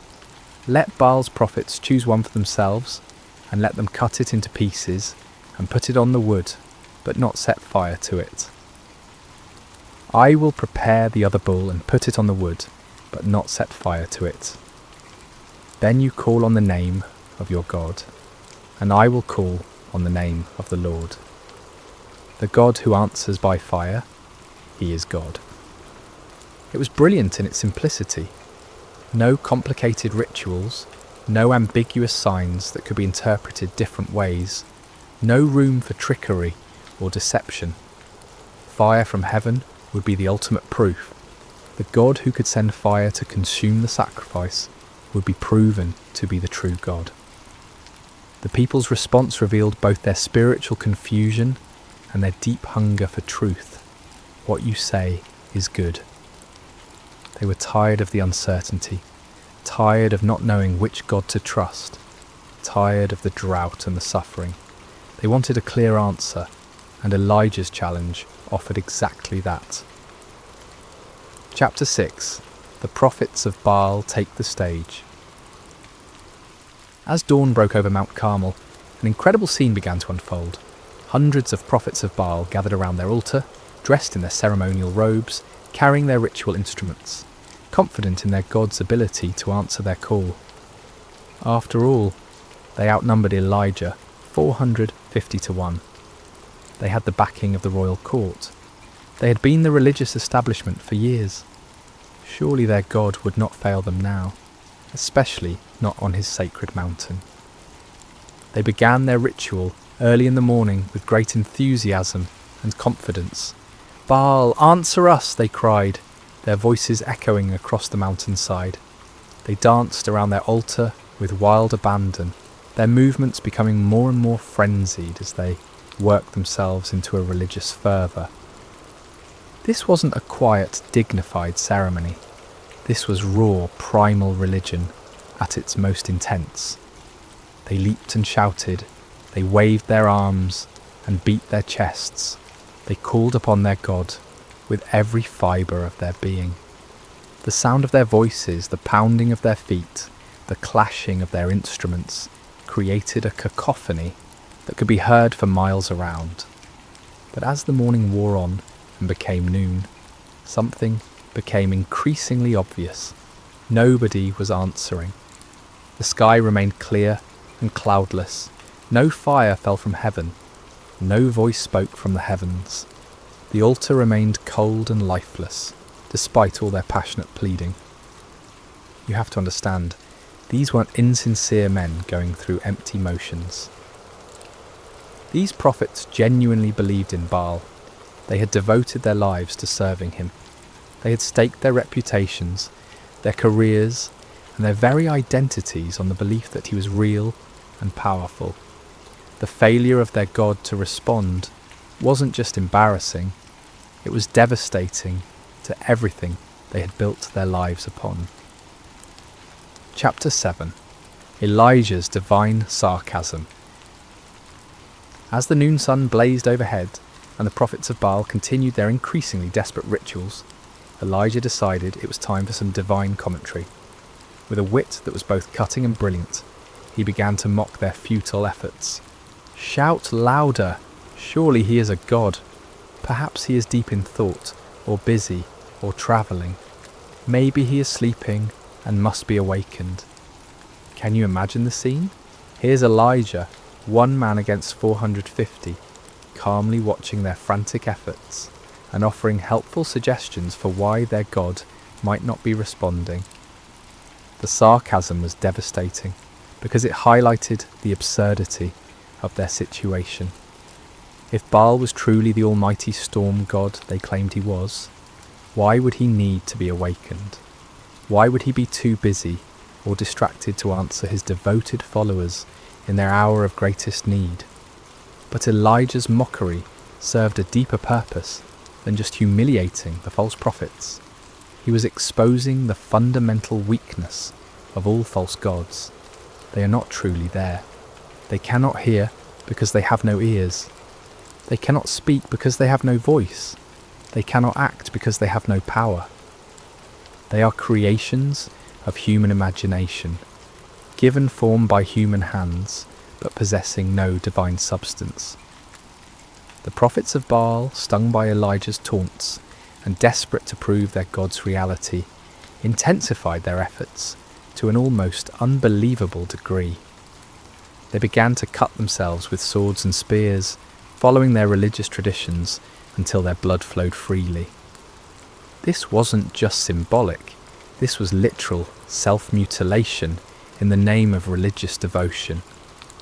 From noon until evening, they continued this horrific display, their voices growing hoarse from shouting, their bodies weakened by loss of blood, their spirits crushed by the growing realization that their God was not going to answer. The contrast couldn't have been more stark. On one side, frantic activity and desperate self-harm producing nothing. On the other side, one man waiting calmly for his turn, confident in his God's ability to act. Chapter 8. Elijah prepares his altar. As evening approached and the prophets of Baal finally exhausted themselves in defeat, Elijah stepped forward to take his turn. But before he called upon the Lord, he had some important work to do. "Come here to me," he called to all the people. This wasn't going to be a private ceremony or a mystical ritual performed in secret. Everything Elijah was about to do would be in full view of hundreds or perhaps thousands of witnesses. There would be no opportunity for trickery, no possibility of deception, no room for doubt about what actually happened. The first thing Elijah did was repair the altar of the Lord that had been torn down. This altar represented the nation's covenant relationship with God, a relationship that had been broken by years of idolatry and rebellion. By repairing it, Elijah was symbolically calling the nation back to their true identity as God's chosen people. He took 12 stones, one for each of the tribes of Israel, even though the kingdom had been divided for generations. In God's eyes, his people were still one nation, still his chosen ones, still the objects of his covenant love, despite their unfaithfulness. Each stone was a reminder of God's promises to Abraham, Isaac and Jacob, promises that remained in effect despite the people's rebellion. With these 12 stones, Elijah built an altar in the name of the Lord. Then he dug a trench around it, large enough to hold about 15 litres of water. This wasn't just for dramatic effect, it was about to serve a very important purpose in demonstrating that what was about to happen could only be attributed to divine intervention. Chapter 9. The Ultimate Act of Faith. What Elijah did next was so audacious, so seemingly foolish, that it takes your breath away. Remember, this was in the 3rd year of a devastating drought. Water was more precious than gold. People were dying of thirst. Every drop was carefully conserved and rationed. And Elijah ordered 4 large jars to be filled with water and poured over the offering and the wood. Can you imagine the gasps from the crowd? Can you picture the shock on people's faces as they watched precious, life-giving water being poured out lavishly over an altar? Some in the crowd probably thought Elijah had lost his mind. Others might have been angry at what seemed like a wasteful display. But Elijah wasn't finished. "Do it again," he said. And they did it a second time, pouring out 4 more jars of precious water over the sacrifice and the wood. "Do it a third time," Elijah commanded. And a third time they soaked the altar until the water ran down around it and filled the trench he had dug. 12 jars of water in total. Everything was completely saturated. The wood was soaked through. The sacrifice was drenched. The stones were wet. Even the ground around the altar was muddy with water. If anyone had been planning to suggest that Elijah had somehow hidden fire or used trickery to ignite his altar, that possibility was now completely eliminated. This act of faith was staggering. Elijah was so confident in God's power that he was willing to make the miracle as difficult as possible. He wasn't just asking God to light dry wood. He was asking him to consume a sacrifice that was literally underwater. He was putting his reputation, his ministry, and his very life on the line, betting everything on God's ability to do the impossible. Chapter 10. The Prayer That Shook Heaven and Earth.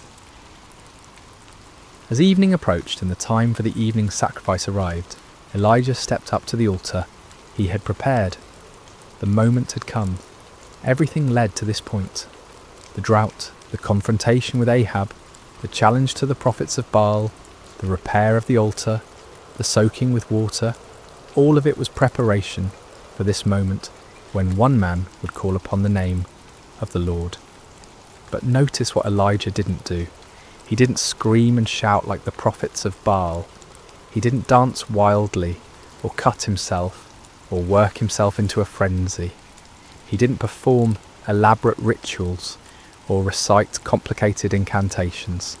He simply prayed, and his prayer was a model of faith, simplicity, and complete dependence upon God. "Lord, the God of Abraham, Isaac, and Israel," he began, immediately identifying the God he served not as a local deity or a tribal God, but as the God of the covenant, the God who had made promises to the patriarchs and had been faithful to those promises for generations. "Let it be known today that you are God in Israel, and that I am your servant and have done all these things at your command." This wasn't about Elijah's reputation or glory. This wasn't about proving his own power or wisdom. This was about demonstrating to a watching world that the Lord alone is God, and that Elijah was merely his obedient servant. "Answer me, Lord, answer me, so these people will know that you, Lord, are God, and that you are turning their hearts back again." The purpose of the miracle wasn't to show off, or to defeat enemies, but to turn hearts back to God. This was an act of divine love, a desperate attempt to rescue a nation from the spiritual destruction they had brought upon themselves. The prayer was short, simple, and powerful. No theatrical performance, no manipulation of emotions, no attempt to work up faith through human effort. Just a straightforward request from a faithful servant to his all-powerful God. Chapter 11. Fire falls from heaven. What happened next has never been equalled in human history. The response to Elijah's prayer was immediate, dramatic, and absolutely unmistakable. Fire fell from heaven. Not a small flame that gradually grew, not a spark that ignited the wood, not a natural phenomenon that could be explained by meteorology or chemistry. This was supernatural fire, divine fire, holy fire that blazed down from the throne of God himself. And this fire didn't just consume the sacrifice. It didn't just burn up the wood. It consumed everything. The offering was instantly vaporized. The wood disappeared in a flash. The 12 stones that Elijah had so carefully arranged were completely consumed. Even the soil around the altar was burned up. The water in the trench, all those precious gallons that had been poured out, was licked up by the divine flames as if it had never been there. The heat must have been incredible. The light must have been blinding. The sound must have been like thunder echoing across the mountainside. Everyone watching would have felt the power of God in a way that shook them to their very core. This wasn't just a miracle, it was a demonstration of absolute divine authority. God was making a statement that could not be ignored, denied, or explained away. He was declaring to Israel, to the prophets of Baal, to King Ahab and Queen Jezebel, and to everyone watching, that he alone is God, that he alone has power over the elements, and that he alone deserves worship and obedience. Chapter 12. The people's response. When the people saw the fire fall from heaven and consume everything on the altar, their response was immediate and overwhelming. They fell prostrate on the ground, not just kneeling, but face down in the dirt, overwhelmed by the presence and power of the Almighty God. And they cried out in unison, "The Lord, He is God! The Lord, He is God!" Think about what this meant. Many of these same people had been worshipping Baal just hours before. They had been convinced that the storm god was real and powerful. They had invested their hopes, their prayers, and their sacrifices in a false deity. But now, confronted with undeniable evidence of God's power, they acknowledged the truth they had been running from for 3 years. This wasn't just an intellectual acknowledgement or a polite religious sentiment. This was a deep, heart-level recognition of divine authority. They had seen something that shattered their old beliefs and transformed their understanding of spiritual reality. The God of Israel, the God of Abraham, Isaac and Jacob, the God their fathers had worshipped. He was the true God, and all other gods were mere pretenders. The cry, "The Lord, He is God," became a declaration of faith that echoed across the mountainside and down through the centuries. It was a moment of national awakening, a turning point when an entire people group remembered who they were and whose they were. Chapter 13. Justice and Restoration. But the story didn't end with the people's declaration of faith. God's justice demanded that those who had led the nation astray face the consequences of their deception. Under Elijah's direction, the people seized the 450 prophets of Baal who had spent the day proving the powerlessness of their God. This might seem harsh to our modern sensibilities, but we need to understand the context. These men had been leading an entire nation away from the true God. They had been accomplices in the persecution and murder of God's true prophets.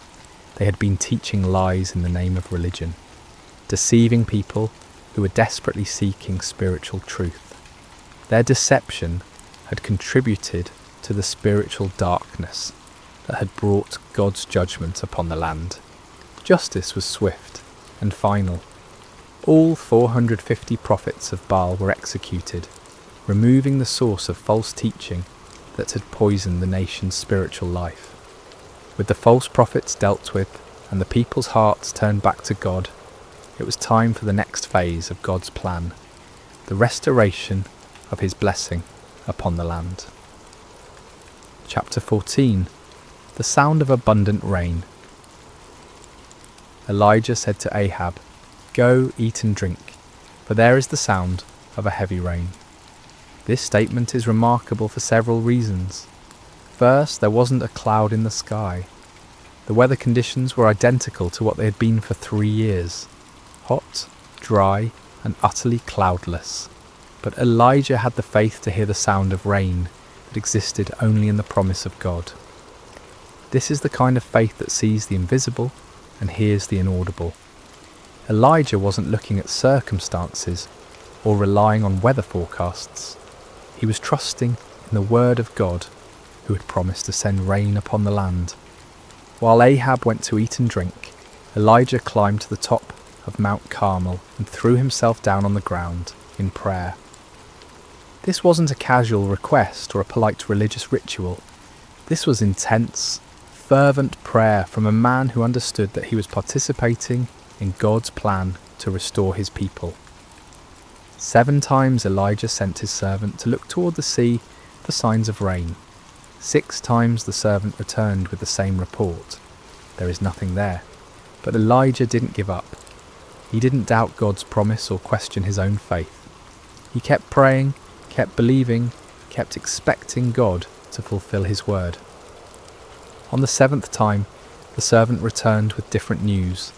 A cloud as small as a man's hand is rising from the sea. To most people, a tiny cloud on the horizon wouldn't seem significant, especially after 3 years of drought. But to the eyes of faith, that small cloud was the beginning of God's abundant provision.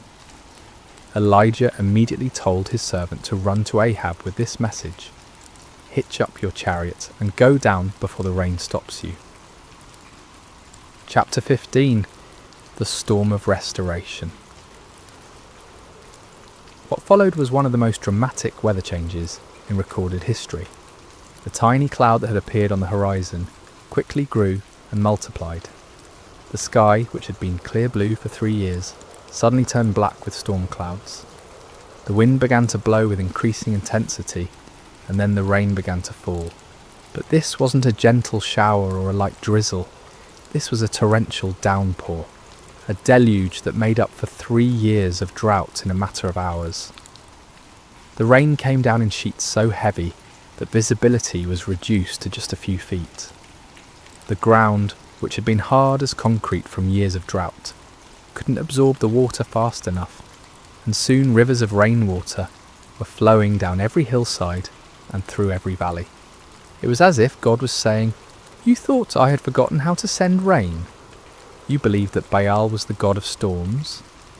Let me show you what real divine power looks like." The storm was so intense that King Ahab, travelling in his royal chariot, had difficulty making the journey back to his palace in Jezreel. But here's one of the most amazing details of the entire story. The power of the Lord came on Elijah, and tucking his cloak into his belt, he ran ahead of Ahab's chariot all the way to Jezreel. Picture this scene. A middle-aged prophet who had just spent an entire day in intense spiritual warfare, who had just called down fire from heaven and orchestrated the execution of 450 false prophets who had just prayed intensely for rain. This same man was given supernatural strength to outrun a horse-drawn chariot for about 17 miles through a driving rainstorm. This wasn't natural human endurance. This was divine empowerment, God's way of putting an exclamation point on the entire day's events.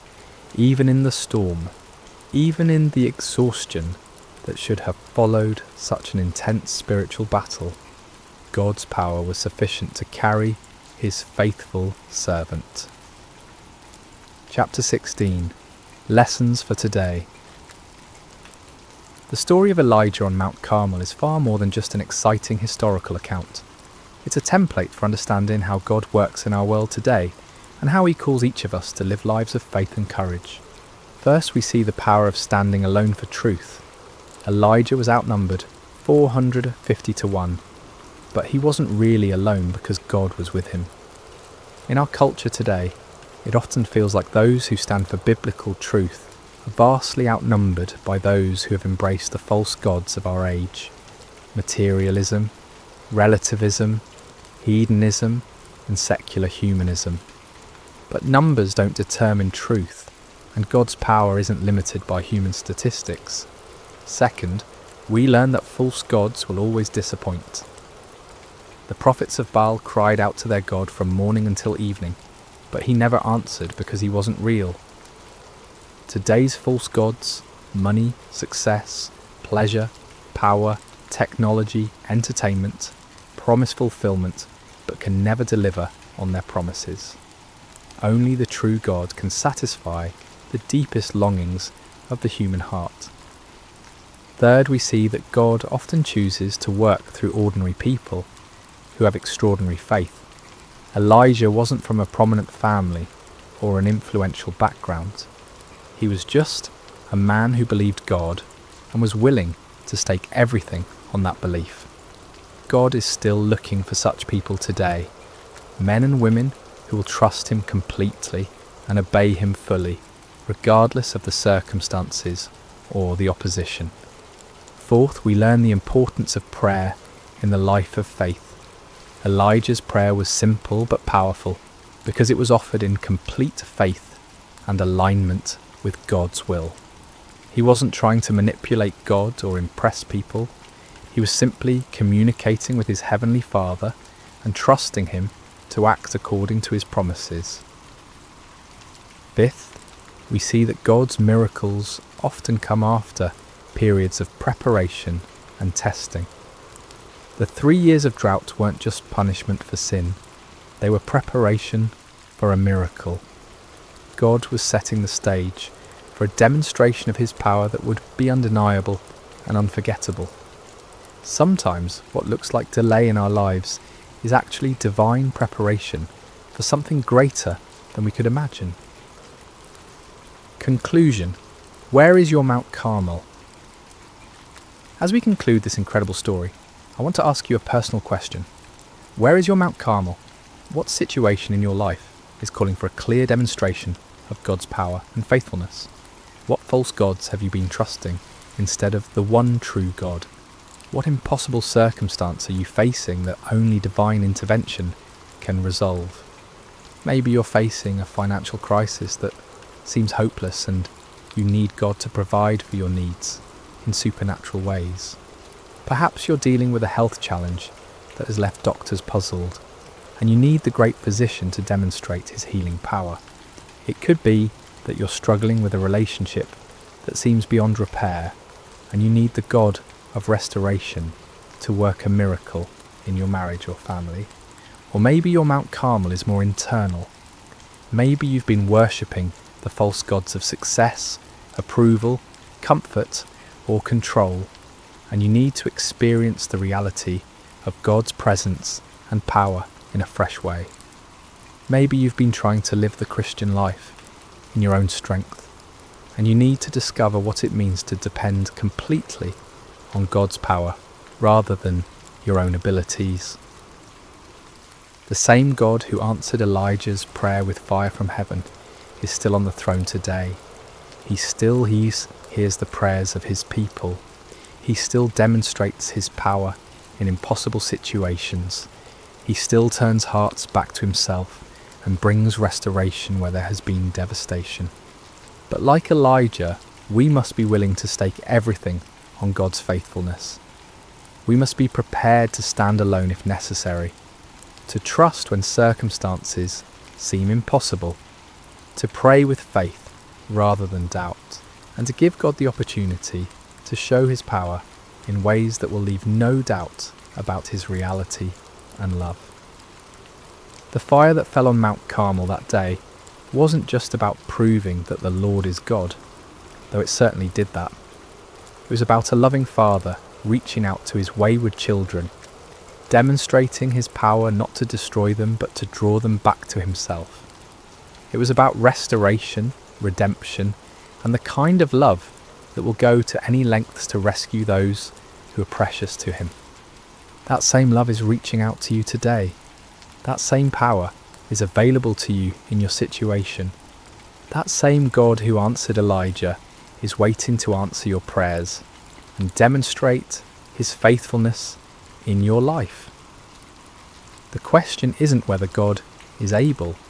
The question is whether you're willing to trust him completely, to step out in faith even when the odds seem impossible, and to give him the opportunity to show his power in your Mount Carmel moment. So I challenge you today, don't settle for the false gods of our culture. Don't be satisfied with a powerless religion that looks good on the surface but lacks the reality of divine presence. cry out like the people on Mount Carmel, "The Lord, He is God! The Lord, He is God!"